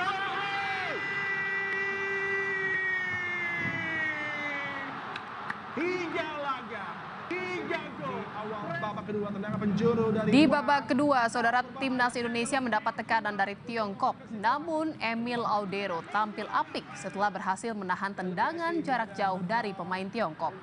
Beberapa peluang diciptakan, namun skor sementara masih bertahan 1-0 untuk keunggulan timnas Indonesia. sangat berbahaya. Emil Audero keluar untuk mengamankan situasi. Peluang berikutnya dia LPSI kepada Verdong. Saudara, Wakil Presiden Gibran Rakabuming Raka nonton bareng bersama warga Kota Solo, Jawa Tengah. Nobar digelar di jalanan depan Balai Kota untuk menyaksikan laga Indonesia melawan Tiongkok dalam lanjutan kualifikasi Piala Dunia 2026. Sejumlah jalan di sekitar Balai Kota juga ditutup untuk mengakomodir nonton bareng ini. Supporter optimistis Indonesia bisa menang dengan minimal selisih 2 gol.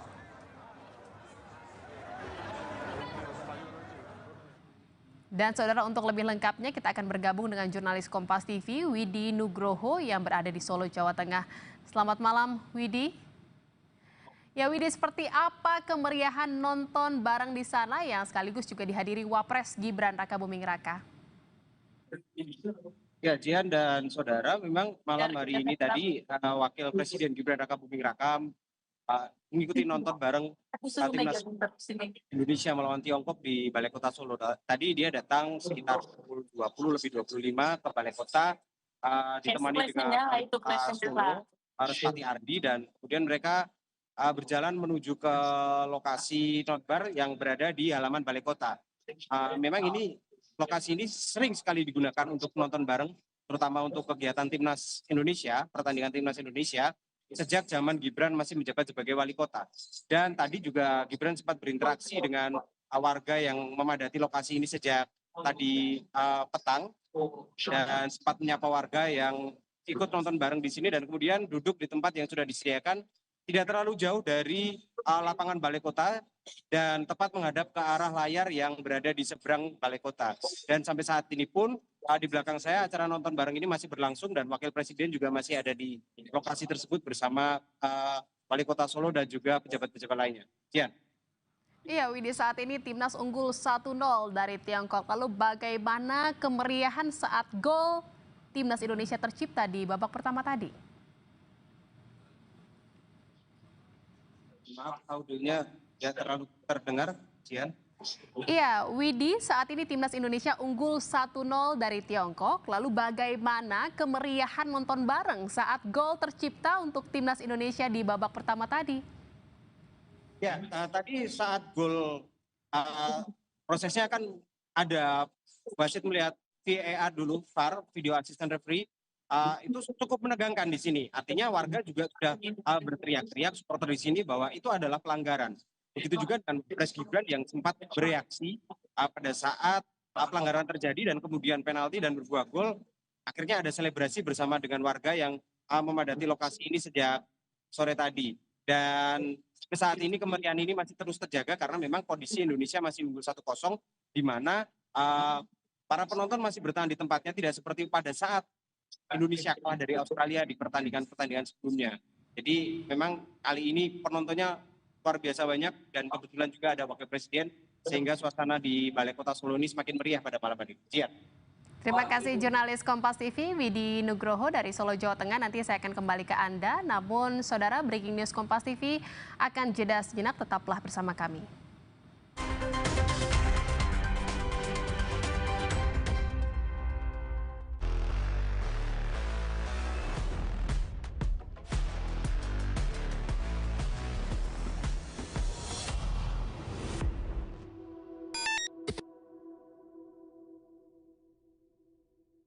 Hidup adalah proses. Di atas semua pencapaianku, masih ada yang membuatku ragu. Karenanya bila perlu, aku minum Nuriskin Ultimate setiap hari. Memelihara kulit agar sehat. Nuriskin Ultimate.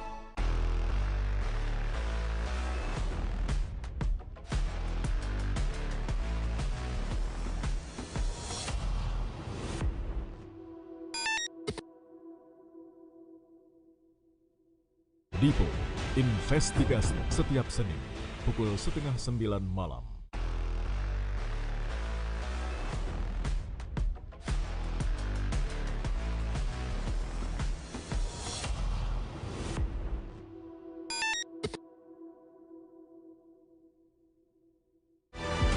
Sapa Indonesia di Kompas TV.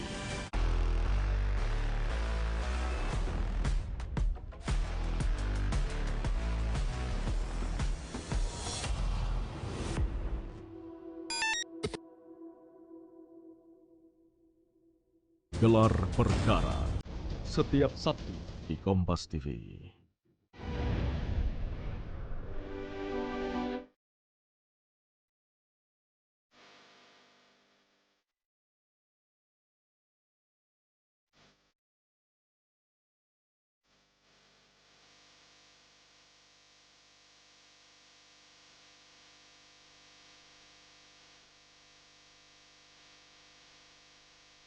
Surya Nusantara. Berkas Kompas, Selasa, pukul 11 malam di Kompas TV.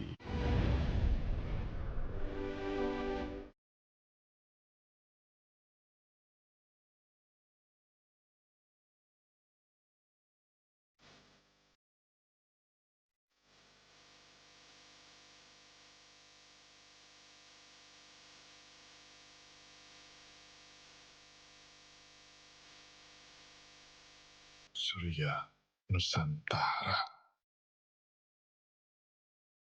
Apa Indonesia Malam akhir pekan Kompas TV.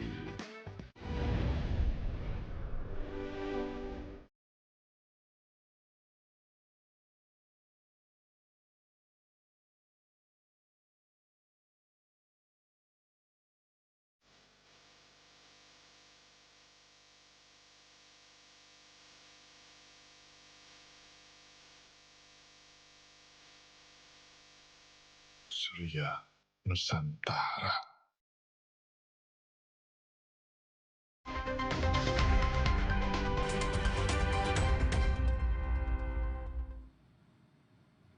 Saudara Timnas Indonesia unggul 1-0 atas Tiongkok dalam laga kualifikasi Piala Dunia 2026 yang digelar pada Kamis malam di Stadion Utama Gelora Bung Karno, Jakarta.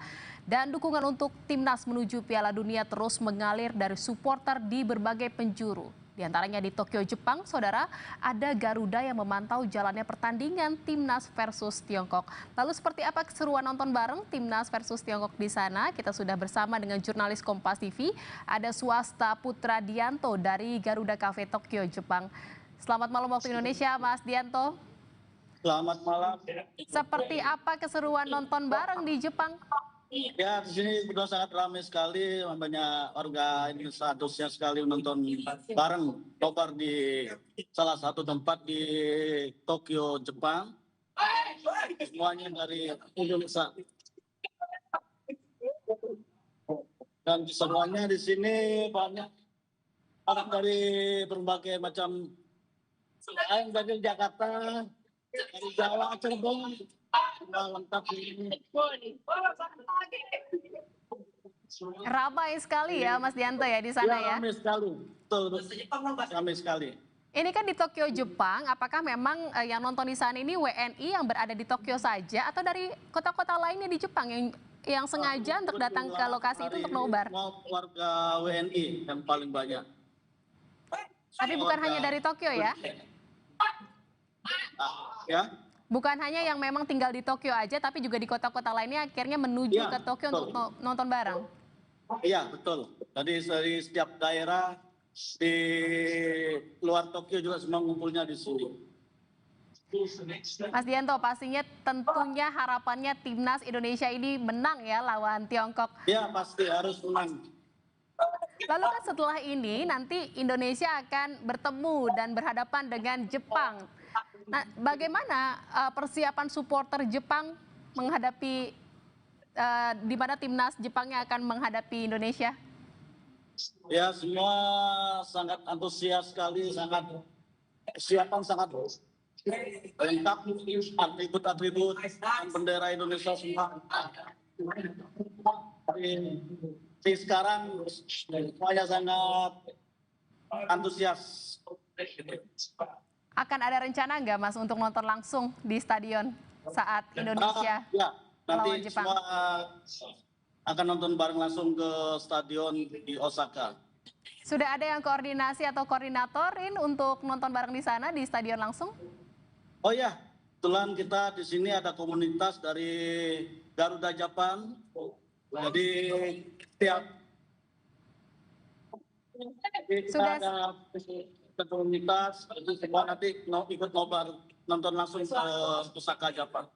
Untuk persiapan nobar sudah ada Korea khusus atau persiapan khusus nggak? Sudah ada. Apa saja Mas Dianto? Ya, jadi Garuda Japan bekerjasama juga sama KBRI Tokyo untuk mengadakan nonton baru langsung di stadion. Koreo atau persiapan khusus yang disiapkan khusus untuk mendukung timnas nanti melawan Jepang apa saja? Tentunya pasti ada bendera dan atribut-atribut yang belakang ini Garuda Japan. kita punya komunitas juga di Tokyo. Begitu. Kalau dari supporter Indonesia di Jepang saat ini harapannya ini Indonesia dapat berapa? Unggul berapa poin dari dari Tiongkok dalam pertandingan laga malam hari ini? Skornya berapa Mas kira-kira diharapkan? Skor 3-0. Untuk lawan Tiongkok malam ini 3-0 gitu ya, diprediksi harapannya. Kalau untuk nanti lawan Jepang berapa skor yang diinginkan? Kalau nanti lawan Jepang dari supporter timnas Indonesia di Jepang ini kepinginnya atau harapannya berapa skor yang bisa didapat timnas melawan Jepang nanti? Mas Dianto?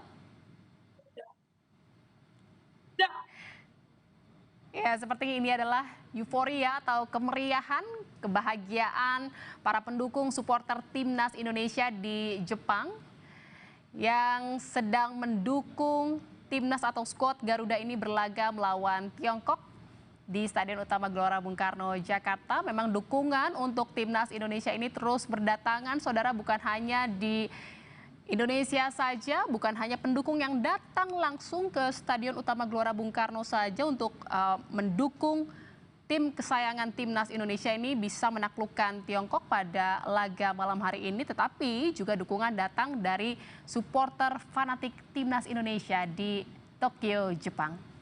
Baik, terima kasih Mas Swasta Putra Dianto dari Garuda Cafe Tokyo, Jepang. Terima kasih banyak. Terima kasih supporter Garuda di Jepang, Mas Swasta Putra Dianto. Kita sama-sama berharap dan sama-sama berjuang ya untuk bisa mendoakan timnas juara atau menang dalam laga malam hari ini. Terima kasih. Dan saudara, kalau tadi kita sudah lihat bagaimana kemeriahan di Tokyo, Jepang untuk mendukung tim kesayangan timnas Indonesia dalam laga melawan Tiongkok. Lalu kita akan lihat bagaimana suasana di Stadion Utama Gelora Bung Karno, Senayan, Jakarta. Kita sudah terhubung dengan jurnalis Kompas TV, ada Suara Azani dan juru kamera Aufa Farid di Stadion Utama Gelora Bung Karno, Jakarta. Selamat malam, Suara.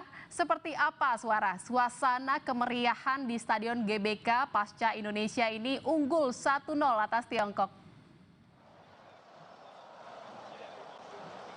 Ole, ole, ole, ole, ole, ole. Baru saja terdengar peluit panjang yang artinya Indonesia berhasil mengalahkan Tiongkok dengan poin 1-0 yang memang ini dicetak gol oleh Romeni. Dan saat ini memang suasana sudah mulai semakin gemuruh ya, walaupun beberapa memang sudah ada yang keluar dari Stadion Utama Gelora Bung Karno, kemudian ada beberapa yang masih di dalam untuk menyanyikan yel-yel yang luar biasa. Ini akan ditunjukkan oleh juru kamera Kompas TV Aufa Farid bagaimana suasana saat ini. Memang cukup banyak begitu yang sudah keluar dari Stadion Utama Gelora Bung Karno. Dan memang tadi di awal sebelum bahkan pertandingan selesai itu sekitar menit ke-70 ini supporter dari Tiongkok sudah mulai keluar pertama begitu ya dari Stadion Utama Gelora Bung Karno. Dan sampai saat ini memang kami masih menunggu kemeriahan yang nantinya akan ditunjukkan dari supporter timnas Indonesia seperti yel-yel, kemudian nanti pastinya akan ada menyanyikan lagu-lagu kemeriahan begitu ya, karena tadi memang dari pertandingan yang dimainkan oleh Indonesia yang cukup cantik. Awalnya ini kami curiga begitu ya, kenapa beberapa pemain yang dijagokan seperti Max Hilgers, kemudian Beckham Putra tidak dimainkan di babak pertama, kemudian ternyata Ricky Kambuaya masuk begitu ya, menjadikan ini artinya membuat kita kemudian menggerakkan maksudnya kemudian nantinya Ricky Kambuaya akan membantu begitu ya bersama dengan Egy yang akhirnya menghasilkan tendangan penalti dari yang kemudian dieksekusi dengan cantik oleh Romeni. Dan ini coba kami akan mencari begitu ya pendukung timnas Indonesia yang sudah mulai keluar, dan coba kami cari yang seru ya begitu ya, yang kemudian pendapatnya apakah ini mereka senang begitu, dan kemudian gimana permainan dari Indonesia dan kemudian dari Tiongkok juga. Oke, halo Mas, boleh dong Mas ngobrol sedikit, Bapak, boleh Bapak? Ternyata masih langsung jalan. Mas, boleh Mas ngobrol sedikit dari Kompas TV? Oke, ternyata ini masih beberapa memang masih lanjut gitu ya, karena memang di sini biar agar tidak ada penumpukan, di sini juga para petugas juga sudah mulai bersiap untuk mengamankan agar tidak adanya penumpukan. Memang diarahkan langsung untuk berjalan keluar, dan nantinya pasti di luar akan ada sorak-sorai juga dari supporter timnas Indonesia maupun supporter timnas Tiongkok bahkan. Dan memang tadi di permainan yang kami saksikan secara langsung di Gelora Bung Karno ini, dari babak kedua di menit ke-75 tadi sempat ada pergantian permain oleh Kevin Dix dan Beckham Putra masuk untuk menggantikan Tom Haye dan Jakob Sayuri, yang artinya ini menambahkan semangat baru begitu dari timnas Indonesia, walaupun sudah mencetak gol di menit terakhir babak pertama ya ini, tapi kemudian supporter timnas semakin senang lagi karena ada pergantian pemain begitu. Dan kemudian memang jika kami lihat statistik dari babak pertama, Indonesia ini mengungguli menguasai bola dengan 56% bahkan, dan kemudian tetapi di babak kedua memang Tiongkok ini menguasai bola lebih banyak yaitu 52%. Artinya memang di sini ada permainan sengit yang diberikan oleh timnas Indonesia maupun timnas Tiongkok. Iya, suara ini terlihat memang supporter dari timnas Indonesia yang berada di Stadion Utama Gelora Bung Karno Jakarta ini langsung keluar dan langsung pulang seperti itu. Apakah memang tidak ada rencana atau acara lain yang disiapkan oleh para pendukung untuk merayakan kemenangan setelah melawan atau menaklukkan Tiongkok? Ya, memang dari yang kami pantau sampai saat ini, beberapa dari supporter timnas Indonesia maupun timnas Tiongkok ini sudah langsung keluar, tetapi yang berada di dalam kami masih terdengar suara nyanyian-nyanyian yel-yel, dan kemudian ada gemuruh teriakan-teriakan bangga dan senang begitu. Tetapi memang yang di sini diarahkan untuk langsung keluar, dan nantinya jika ingin melakukan yel-yel, kemudian ingin melakukan koreografi juga bisa di bagian luar Stadion Utama Gelora Bung Karno, karena di sini memang diamankan oleh petugas agar tidak adanya penumpukan, agar nantinya saat pulang kemudian lalu lintas juga lancar begitu. Iya, suara Anda yang berada di sana dan menyaksikan langsung bagaimana dukungan dari para supporter ini untuk timnas Indonesia. Bisa Anda ceritakan bagaimana euforia yang terjadi di Stadion Utama Gelora Bung Karno saat gol buat timnas Indonesia ini tercipta dari Ole Romeni? Ya, memang euforia ini tidak kami rasakan tidak hanya saat pencetak gol, bahkan dari awal kick off pada pukul 20.45 ini supporter timnas Indonesia termasuk dari La Grande kemudian Ultras ini memang sangat gemuruh meneriakan terus mensupport gitu ya, memberikan dukungan yang luar biasa. Bahkan kami para supporter yang tidak termasuk Ultras maupun La Grande ini juga ikut menyanyikan lagu-lagu Indonesia, lagu nasional, kemudian juga nyanyikan lagu-lagu yel-yel yang biasa dinyanyikan.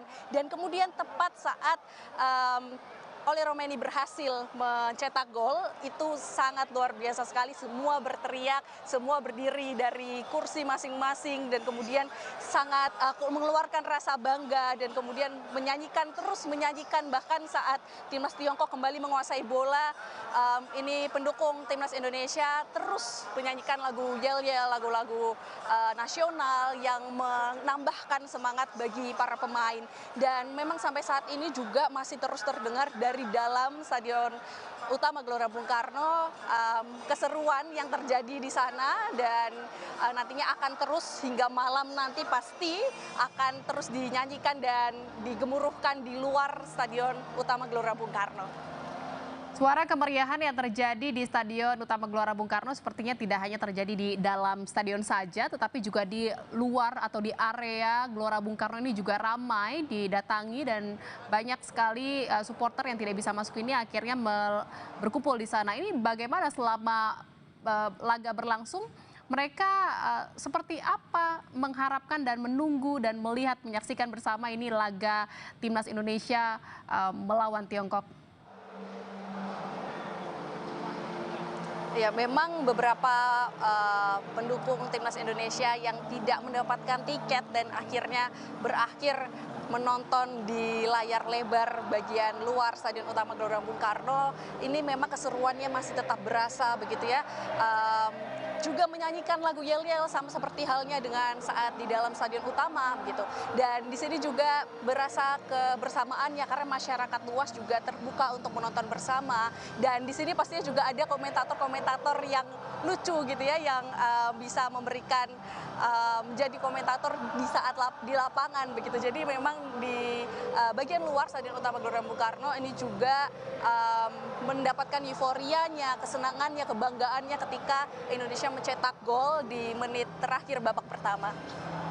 Suara, lalu saat ini bagaimana pengamanan yang dilakukan oleh aparat keamanan di sana untuk bisa tetap menjaga kondusivitas di Stadion Utama Gelora Bung Karno?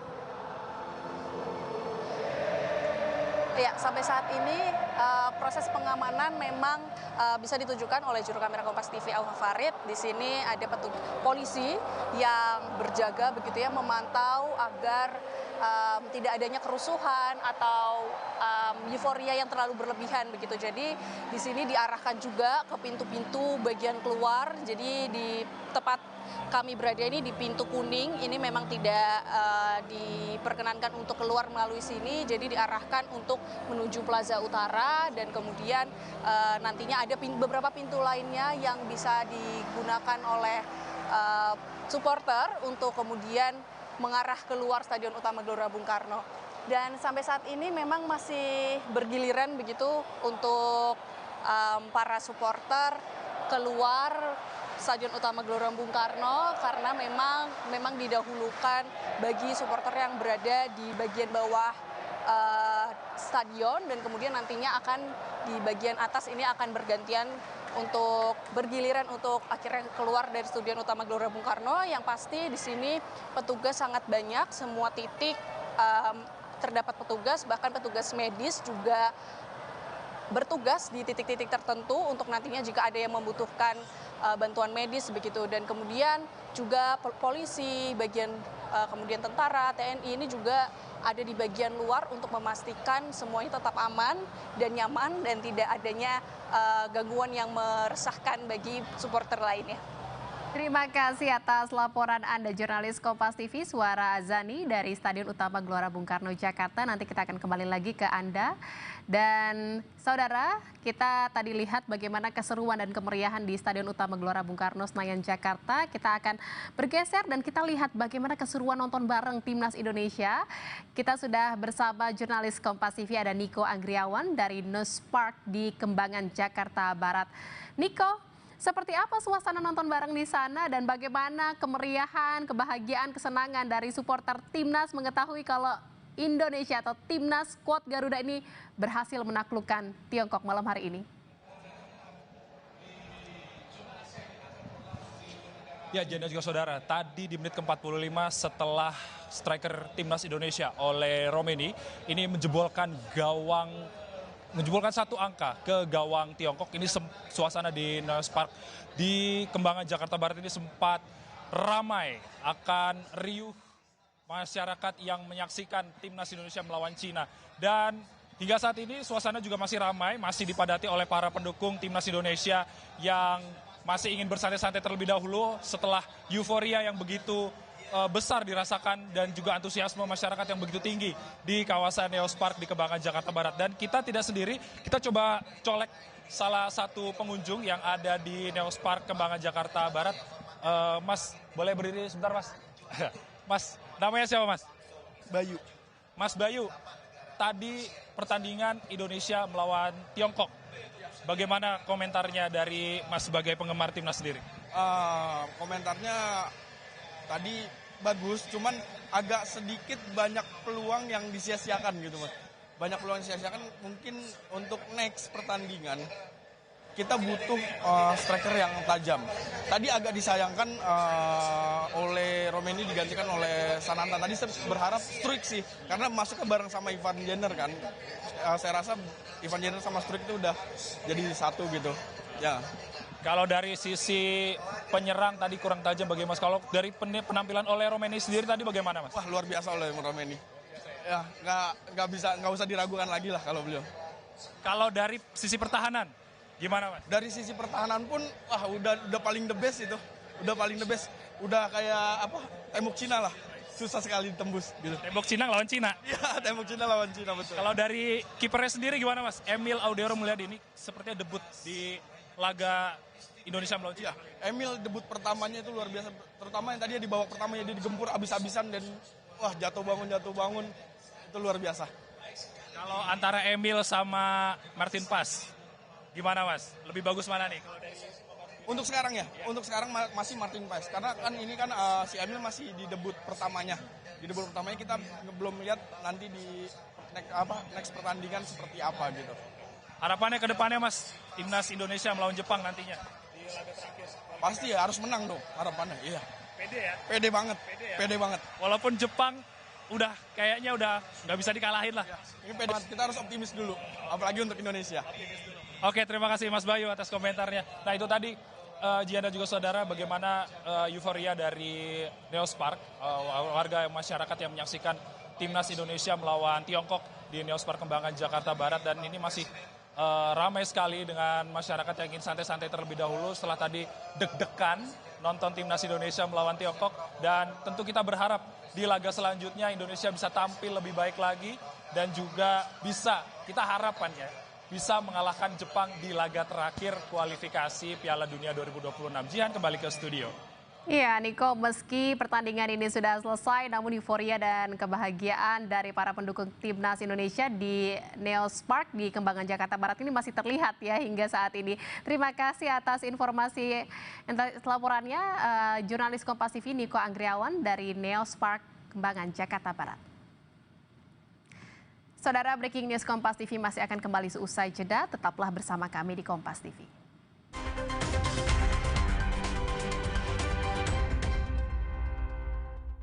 Hidup adalah proses. Di atas semua pencapaianku, masih ada yang membuatku ragu. Karenanya bila perlu, aku minum Nuriskin Ultimate setiap hari. Memelihara kulit agar sehat. Nuriskin Ultimate. Nyalakan semangat berbagi. Ikuti informasi terhangat, unik dan menarik di pagi hari raya Kurban. Dalam Sapa Indonesia Pagi, spesial Idul Adha. Jumat dan Sabtu, 6 dan 7 Juni, pukul 7 pagi. Live di Kompas TV. Teman berbagi berkah. Berkomitmen mengangkat dan menyuarakan praktik bisnis yang bertanggung jawab serta berdampak positif bagi lingkungan maupun masyarakat. KG Media menggelar Lestari Awards, ajang penghargaan untuk mengapresiasi para pelaku industri, organisasi, hingga institusi yang telah berkontribusi nyata dalam bidang berkelanjutan serta menjalankan program unggulan di bidang ESG. Jadilah bagian dari Lestari Awards. Daftarkan usaha Anda. Website lestariawards.id hingga 30 Juni. Saat ini, siapapun bisa jadi media, pemengaruh, bahkan pendengung. Tapi kebenarannya, dapatkah dipertanggungjawabkan? Percayalah, hanya pada sumber independen yang menjunjung tinggi prinsip jurnalisme dalam setiap tayangan terbaiknya. Gelar bicara tajam mengupas fakta, memantik solusi.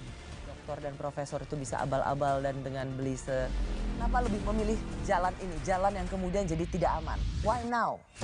Berita bernilai sebagai referensi. Ada apa di balik pembangunan pagar laut? Serta investigasi yang mengungkap kebenaran. Ikuti saya, saudara. Rosi. Satu meja, The Forum. Sapa Indonesia malam akhir pekan. Dipo Investigasi. Kompas TV. Independen, terpercaya.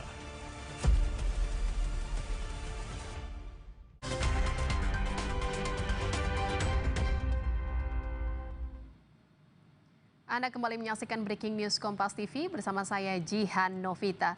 Saudara, Timnas Indonesia berhasil mengalahkan Tiongkok dalam lanjutan kualifikasi Piala Dunia 2026 putaran ketiga Grup C Zona Asia. Gol sematawayang oleh Romeni memastikan skuad asuhan Patrick Kluivert merebut 3 poin. Timnas bermain menyerang sejak menit pertama. Ricky Kambuaya dan Ole Romeni menciptakan peluang, namun tendangannya masih belum mencapai target. Indonesia akhirnya memecah kebuntuan melalui titik putih pada menit ke-45 setelah Ricky Kambuaya dijatuhkan di kotak penalti. Ole Romeni yang menjadi algojo sukses menjalankan tugasnya. Di babak kedua, Timnas beberapa kali membuat peluang, namun tidak ada gol yang tercipta. Hingga peluit akhir dibunyikan, Timnas Indonesia unggul 1-0.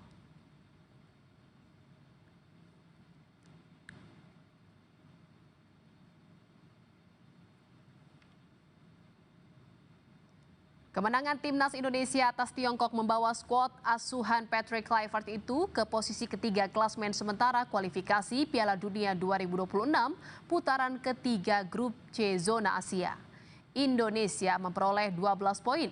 Jika bertahan hingga kualifikasi putaran ketiga berakhir, maka Indonesia akan menjaga harapannya ke Piala Dunia karena berhak mengikuti kualifikasi ronde keempat.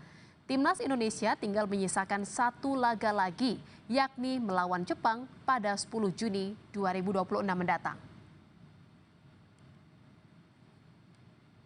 Dan saudara, ini adalah suasana terkini di area Stadion Utama Gelora Bung Karno Senayan, Jakarta. Usai pertandingan selesai, para supporter mulai keluar dan meninggalkan Stadion Utama Gelora Bung Karno Senayan, Jakarta. Sementara saudara, di sisi kanan layar Anda, ini adalah visual terkini di dalam Stadion Utama Gelora Bung Karno Senayan, Jakarta. Meski pertandingan telah selesai, saudara, supporter Indonesia masih terus memenuhi. Masih ada tantangan ya. Kita harus menang lawan Jepang. Tapi insya Allah siapa tahu kali ini kita beruntung bisa masuk Piala Dunia. Siapa tahu. Oke? Terima kasih ya. Hah? Oh, tuh Pak. 2 kali nonton, 2 kali menang, Pak. Keuntungan ini, Pak. Hoki apa katanya? Terima kasih. Pak, nanti balik kemana, Pak? Besok, Pak. Pak, besok berada di mana? Besok di mana, Pak? Besok di Hambalang atau Istiqlal, Pak? Atau di Hambalang. Nanti kita sampaikan ya. Iya, biar Iya, katanya ada pesan rahasia ya, Pak. Terima kasih, Pak.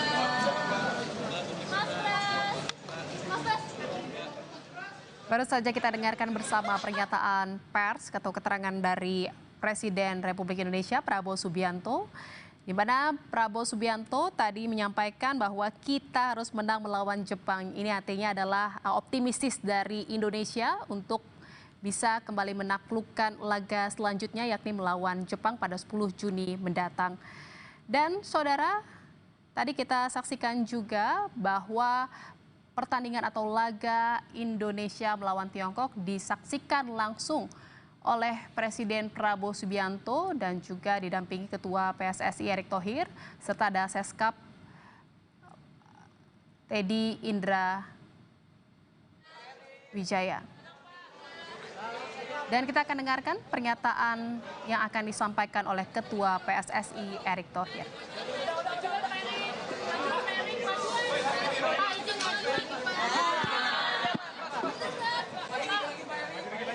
Udah. Ayo, majuan.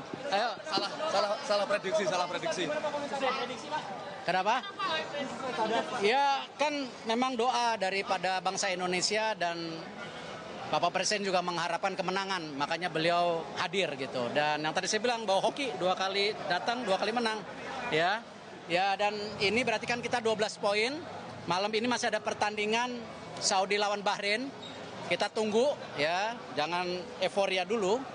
Tetapi kalau hasilnya nanti draw antara Saudi sama Bahrain atau mungkin Saudi menang, ya mungkin posisi kita dalam posisi yang aman untuk ranking 4. Tapi kalau tentu Saudi menang atau draw, ya harapan kita juga terakhir lawan Jepang kalau kita bisa ambil poin ya mungkin kita bisa ranking 3. Jadi kita fokus di playoff sih.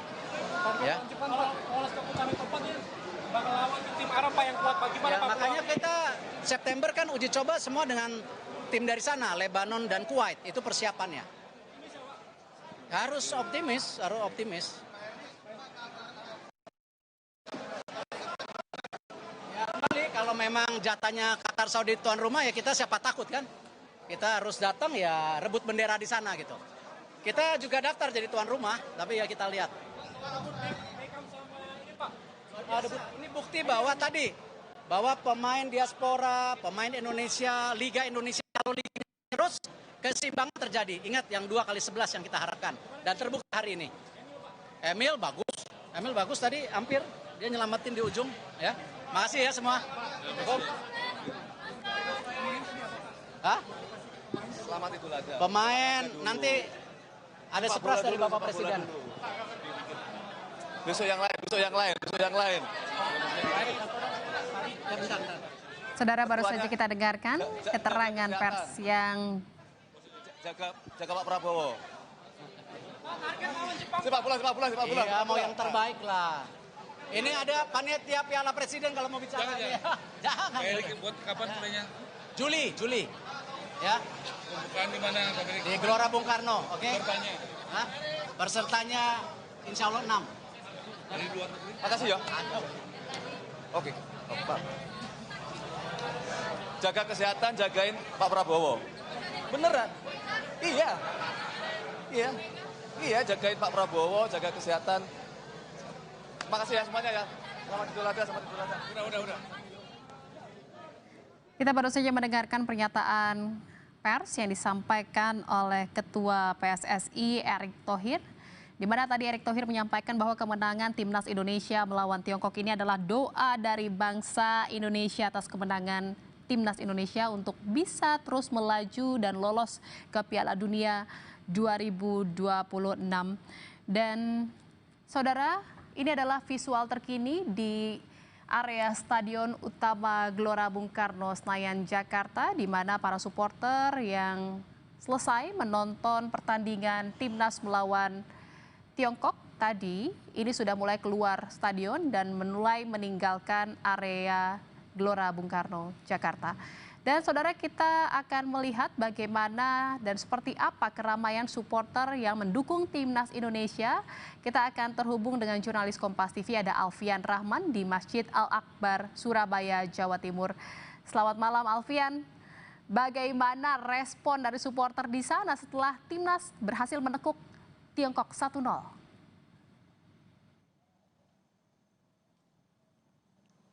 Selamat malam Jihan dan juga saudara, responnya benar luar biasa, pecah sekali Jihan.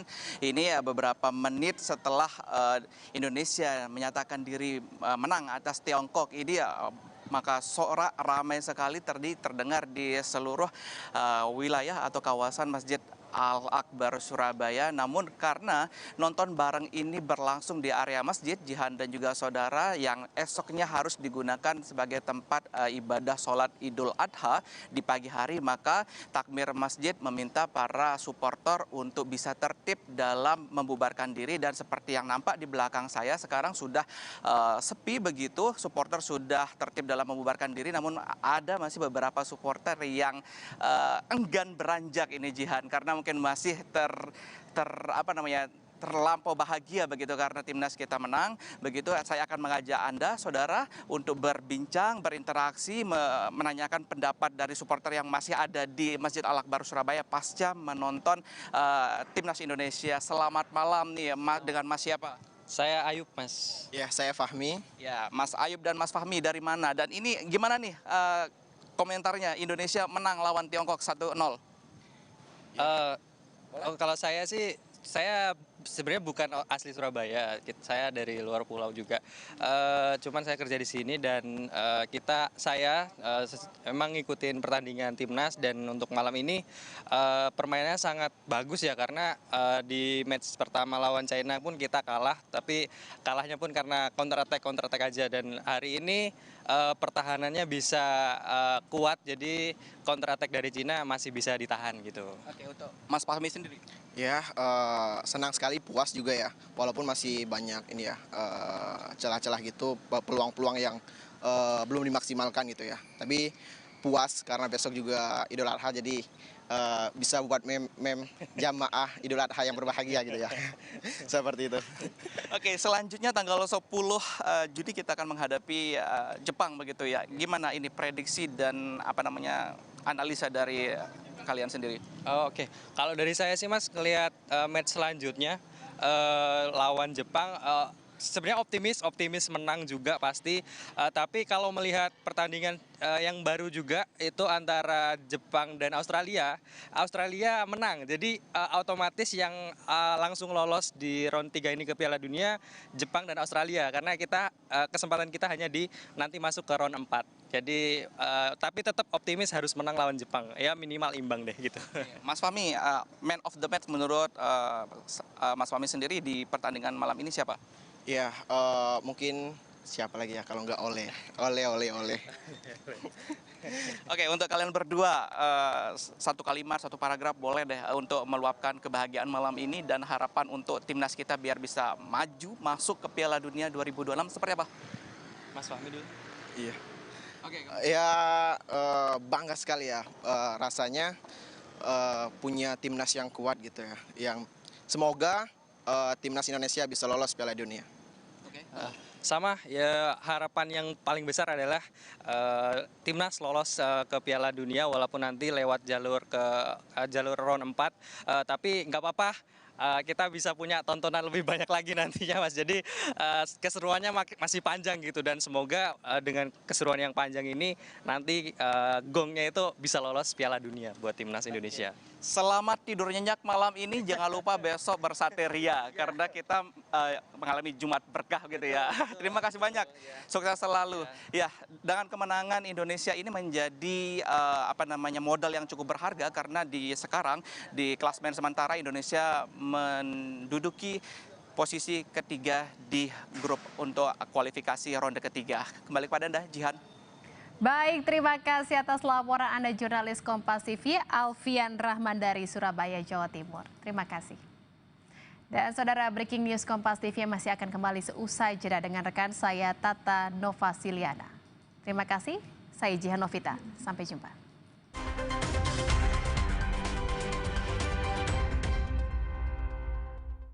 Hidup adalah proses. Di atas semua pencapaianku, masih ada yang membuatku ragu.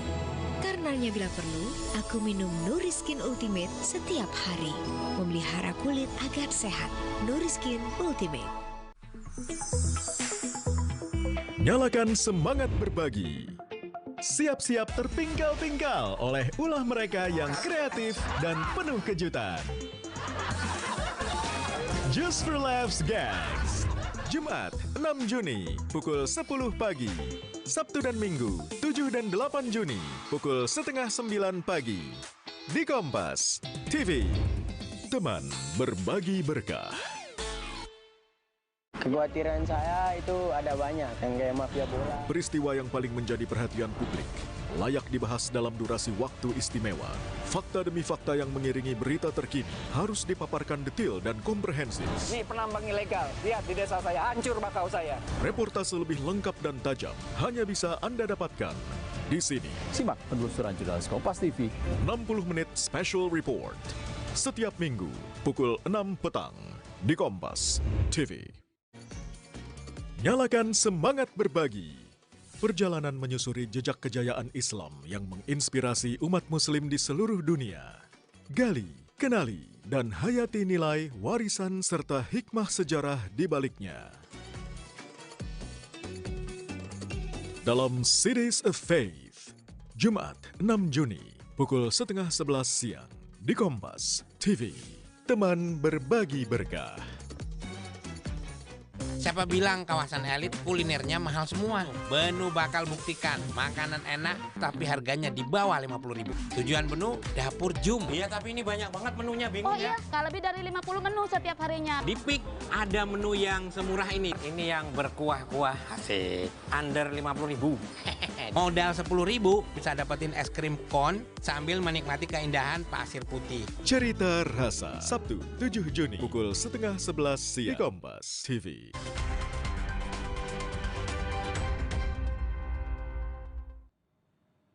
Anda kembali menyaksikan Breaking News Kompas TV, Saudara, bersama saya Tata Nova Siliana. Saudara, kami akan lanjutkan untuk mengulas permainan Timnas Indonesia yang berhasil menaklukkan Tiongkok 1-0 lewat gol yang dicetak oleh Ole Romeni di menit 45 tadi, Saudara. Dan ini membuka asa bahwa Timnas Indonesia bisa lolos ke Piala Dunia 2026 zona Asia. Dan untuk mengulas permainan Timnas Indonesia kontra Tiongkok tadi, kami sudah tersambung bersama pengamat sepak bola, ada Roni Pangemanan. Bung Ropan, selamat malam Bung Ropan. Selamat malam Tata. Bung Ropan, kita tentu sangat senang sekali pada malam hari ini Timnas kita berhasil mengalahkan Tiongkok 1-0 tadi lewat Ole Romeni. Kalau Anda sendiri melihat permainan Timnas tadi kita bagaimana, Bung?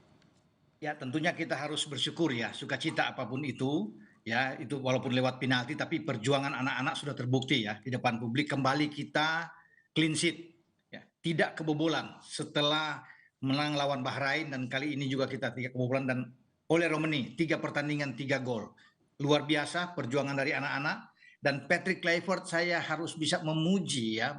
Kenapa saya memujinya? Ini ada rasa percaya diri yang tinggi, memainkan sekaligus 4 pemain ada di Liga 1. Dan semua mereka bertanggung jawab, membuktikan bahwa mereka tidak kalah hebatnya dengan pemain-pemain abroad. Kita bisa lihat penampilan dari Ricky Kambuaya, Yaakob Sayuri, Rizky Ridho, Egy, semua tampil oke. Bahkan Beckham Putra ketika dimasukin di babak kedua juga memperlihatkan performa terbaik. Jadi ini suatu modal yang sangat bagus buat kita. Dan apa yang dilakukan oleh PK atau Patrick Kluivert dengan menempatkan 3 bek kembali di belakang, Kapten Jai Itzes, ada Rizky Ridho dan Justin Hubner, ini bagus tentunya. Di depan kalau bermain dengan 4 gelandang, kita tahu bersama Yaakob ditarik agak ke belakang, bukan Kevin Dix.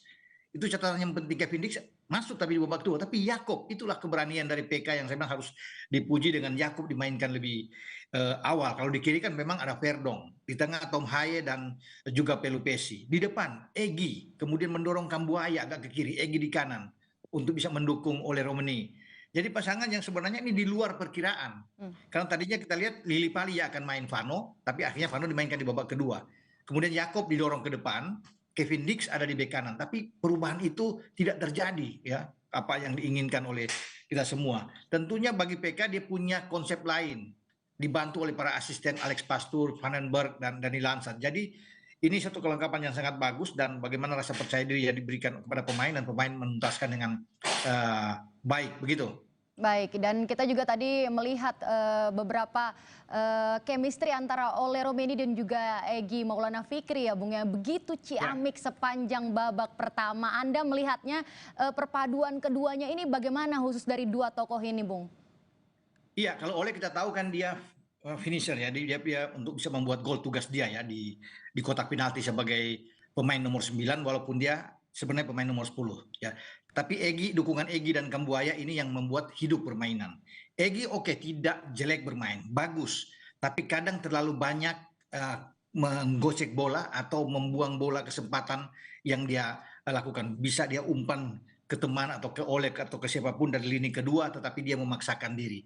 Tapi oke lah, secara keseluruhan saya nilai bahwa Egy bermain dengan baik dan dia membayar kepercayaan yang diberikan oleh Patrick Kluivert. Demikian juga kan dengan Kambuaya, yang tadinya saya pikir dia akan bermain dari gelandang, tetapi dia digeser ke kiri, dan dari dia kan penalti terjadi ketika ada Wang Zhijiang yang bisa menggait kakinya sehingga terjadi penalti itu di menit 42 yang diselesaikan di menit 45 oleh Romeni. Dan ada menarik saya pikir di sini ya Tata ya, itu gol ini tadinya kan orang memperkirakan bahwa Jai Ises yang akan mengambil penalti itu, bukan Ole. Karena Ole ada jauh di belakang, tapi ketika semua selesai, ini seakan-akan dalam tanda kutip ada tipu-tipu sedikit yang dilakukan. Akhirnya Ole yang masuk, Jai mundur dan Ole yang masuk. Dan Ole dengan ketenangan. Ini tidak gampang untuk mengeksekusi penalti. Kevin Dix diberikan kepercayaan lawan Australia. Di menit-menit awal gagal mengeksekusi penalti, kena tiang. Tapi sekarang Ole Romeni menghadapi bola dengan sangat tenang dan memang naluri membunuh gawang sangat tinggi dan dia mengecoh penjaga gawang Cina ya Dai Lei yang melompat ke arah yang berlawanan dan dia bisa menembak ke sisi kiri penjaga gawang. Jadi ini ketenangan yang luar biasa yang ada karena ini tekanan dari penonton kan puluhan ribu yang melihat langsung. Jadi memang harus perlu orang yang tenang dan memang oleh pas untuk maju sebagai eksekutor bukan Jai Ises. Walaupun saya pikir Jai Ises yang akan mengambil di awal, tapi ketika Ole berdiri saya yakin ini pasti gol. Karena memang dia adalah orang yang spesialis untuk bisa mencetak gol, ya. Dan naluri dia memang begitu dan menjadi kenyataan bahwa dia menjadi pencetak gol dan man of the match pada pertandingan ini. Layaklah dia mendapat man of the match karena gol Sematawayang itu lahir dari kakinya, begitu Tata.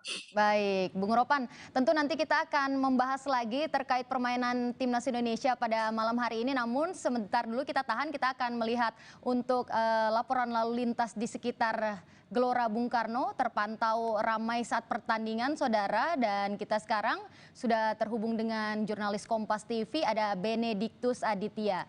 Bene, selamat malam. Bagaimana situasi terkini di Gerbang Pemuda sana? Bagaimana situasinya? Baik, bisakah Anda ceritakan kepada kami situasi di sana? Ya, Tata, memang nampaknya mulai keluar ini ya supporter timnas yang tadi sudah menonton di dalam, begitu ya, ini mulai berangsur-angsur keluar. Nah, saya akan mencoba memperlihatkan kepada Anda, juru kamera Kompas TV Roy Ilman akan memperlihatkan kepada Anda bagaimana sebenarnya situasi lalu lintas di Gerbang Pemuda sendiri di pintu masuk 10 ini. Nah, kalau Anda lihat Tata, memang ini beberapa fans dari timnas maupun tadi kami juga melihat beberapa fans dari tim nasional Tiongkok begitu ya juga sudah mulai membubarkan diri. Artinya memang ini para masyarakat dan juga fans yang menonton tadi ini berangsur-angsur mulai keluar begitu ya. Kendaraan juga sudah mulai mengantri. Memang tidak hanya di pintu masuk 10 atau di Gerbang Pemuda sendiri, di tempat-tempat lain, di gerbang-gerbang lain seperti pintu 5 di samping FX Sudirman begitu, kemudian juga ada di pintu 6 di Jalan Jenderal Sudirman, ini dibuka atau rekayasa untuk mengurai kepadatan yang terjadi pada saat ini setelah laga Timnas Indonesia versus Timnas Tiongkok. Nah, kalau bisa Anda lihat memang ini mobil-mobil sedang mengantri keluar, juga disusul juga ada kendaraan-kendaraan motor. Dan infonya memang tidak hanya di area Gelora Bung Karno saja disiapkan kantong parkir maksud kami, tapi juga di gedung Kementerian Pemuda dan Olahraga juga sempat difungsikan untuk menampung beberapa kendaraan yang ingin masuk begitu ya, namun dialihkan begitu ke gedung Kementerian Pemuda dan Olahraga sehingga memang masyarakat ini perlu berjalan kaki untuk ke arah keluar begitu untuk mengambil kendaraan-kendaraan yang diparkirkan di kantong-kantong parkir lainnya. Begitu Tata. Baik. Apakah ada rekayasa lalu lintas yang dilakukan untuk mengurai kepadatan di sekitar GBK sana, Bene?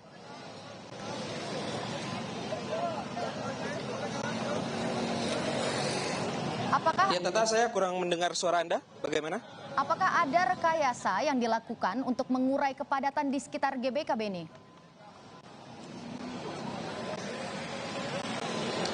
Ya Tata, kalau dilihat dari situasi yang pada saat ini, memang beberapa petugas ini sudah ditempatkan di masing-masing posisi begitu ya. Kalau dari informasi yang kami peroleh, memang di sekitaran pintu gerbang ini ada petugas gabungan dari polisi lalu lintas, kemudian Satpol PP yang juga dikerahkan untuk mengamankan bubaran usai laga Timnas Indonesia dan juga Timnas Tiongkok begitu. Namun untuk rekayasa sendiri ini masih berlangsung secara situasional begitu Tata, di mana ini dicoba untuk diurai dulu secara perlahan, mulai dari kendaraan mobil yang memang parkir di area utama Gelora Bung Karno, kemudian di motor-motor kendaraan roda 2 yang juga diparkirkan di dalam. Tapi tidak hanya itu Tata, kami tadi juga lihat di luar area Gelora Bung Karno juga nampak beberapa kendaraan terutama khususnya roda 2 yang memang terparkir di di sekitaran area Gelora Bung Karno begitu, dan ini yang harus diantisipasi Tata, mengingat memang jalanan di sekitaran Gerbang Pemuda ini, tepatnya di seberang gedung Kementerian Pemuda dan Olahraga, juga merupakan salah satu jalan utama yang dilalui oleh masyarakat. Tidak hanya masyarakat yang menonton timnas pada malam hari ini, tapi juga masyarakat pada biasanya begitu. Dan juga ini tim dari kepolisian masih terus mengurai, karena memang beberapa pejalan kaki juga harus berusaha untuk berjalan keluar, ada yang memarkirkan kendaraannya di luar begitu. Dan infonya memang ini masih terus diurai oleh pihak kepolisian. Begitu, Tata. Baik Bene. Lalu bagaimana untuk kendaraan yang akan masuk ke wilayah GBK, apakah itu sudah ditutup, Bene?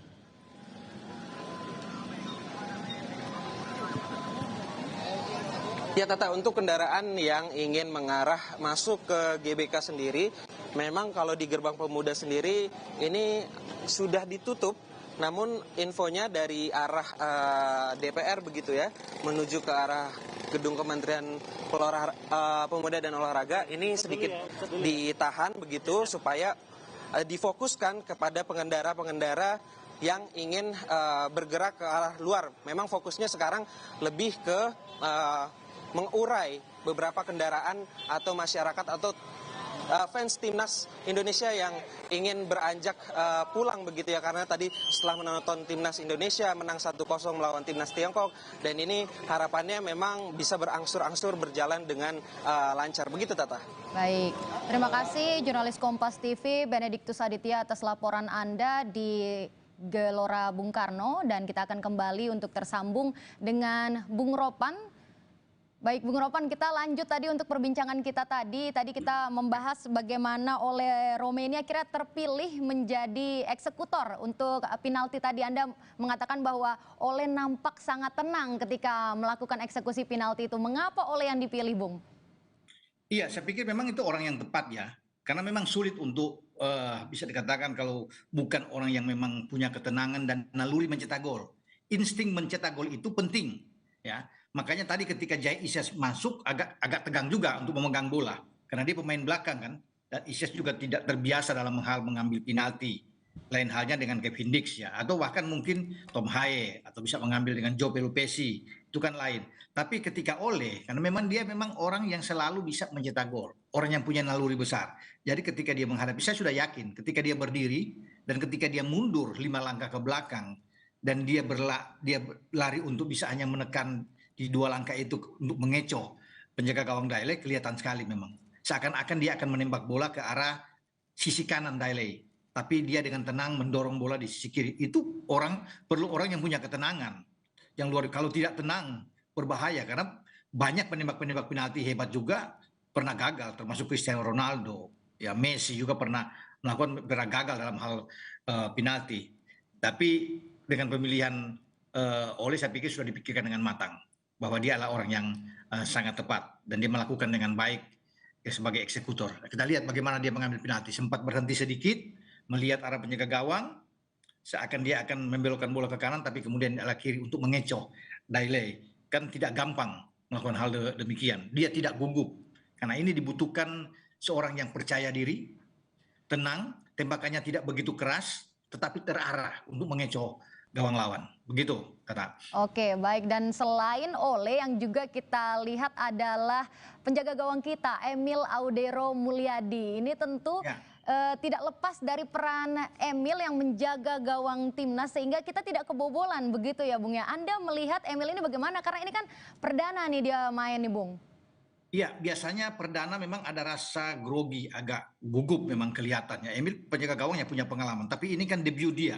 Pertama kali dia tampil di hadapan puluhan ribu penonton yang sangat fanatik, sangat militansi terhadap timnas. Itu memang perlu mental yang kuat, dan Emil melakukan memang tanggung jawab dengan sangat baik. Ada satu momen, saya pikir di babak kedua di menit 47, ketika dia meninju bola keluar dan kemudian bola jatuh di kaki pemain muda yang sangat berbahaya, Yudong ya, Yang Yudong ini, dan menembak dengan keras kaki kanan, tapi Emil pada posisi yang tepat. Ketika dia mundur ke belakang, kalau dia agak jauh dengan bola, saya pikir ini akan gol. Tetapi dia berdiri pada posisi yang di arah tembakannya bagus dan dia masih bisa tahan Bola dia tidak tips keluar, tapi dia masih bisa tahan dan kemudian dia berjibaku untuk bisa mengamankan itu. Itu sulit, ya. Perlu juga cara berpikir, ya, untuk bisa melihat arah bola yang tepat, tembakan yang sangat keras, ya, di sini. Dan saya pikir dia tampil tidak, ya, mengecewakan lah. Ya, kalau clean sheet kan oke, tidak bobol gawang dia. Tapi apapun yang Emi lakukan dengan penampilan dia juga tidak terlepas dari lini belakang yang solid. Dengan dipimpin oleh Jai Ises, jangan melupakan Rizky Ridho dan juga Yasin Hapner, Calvin Verdong bermain yang sangat bagus, Yance Sayuri, Yakob Sayuri di sebelah kanan juga tampil baik di samping gelandang bertahan seperti Joe Pelupesi. Gitu. Tentu Emil Audero penampilan pertamanya yang tidak mengecewakan pada malam hari ini. Dan nanti kita akan lanjut lagi Bung, kita akan jeda sejenak, tetap di Breaking News Kompas TV.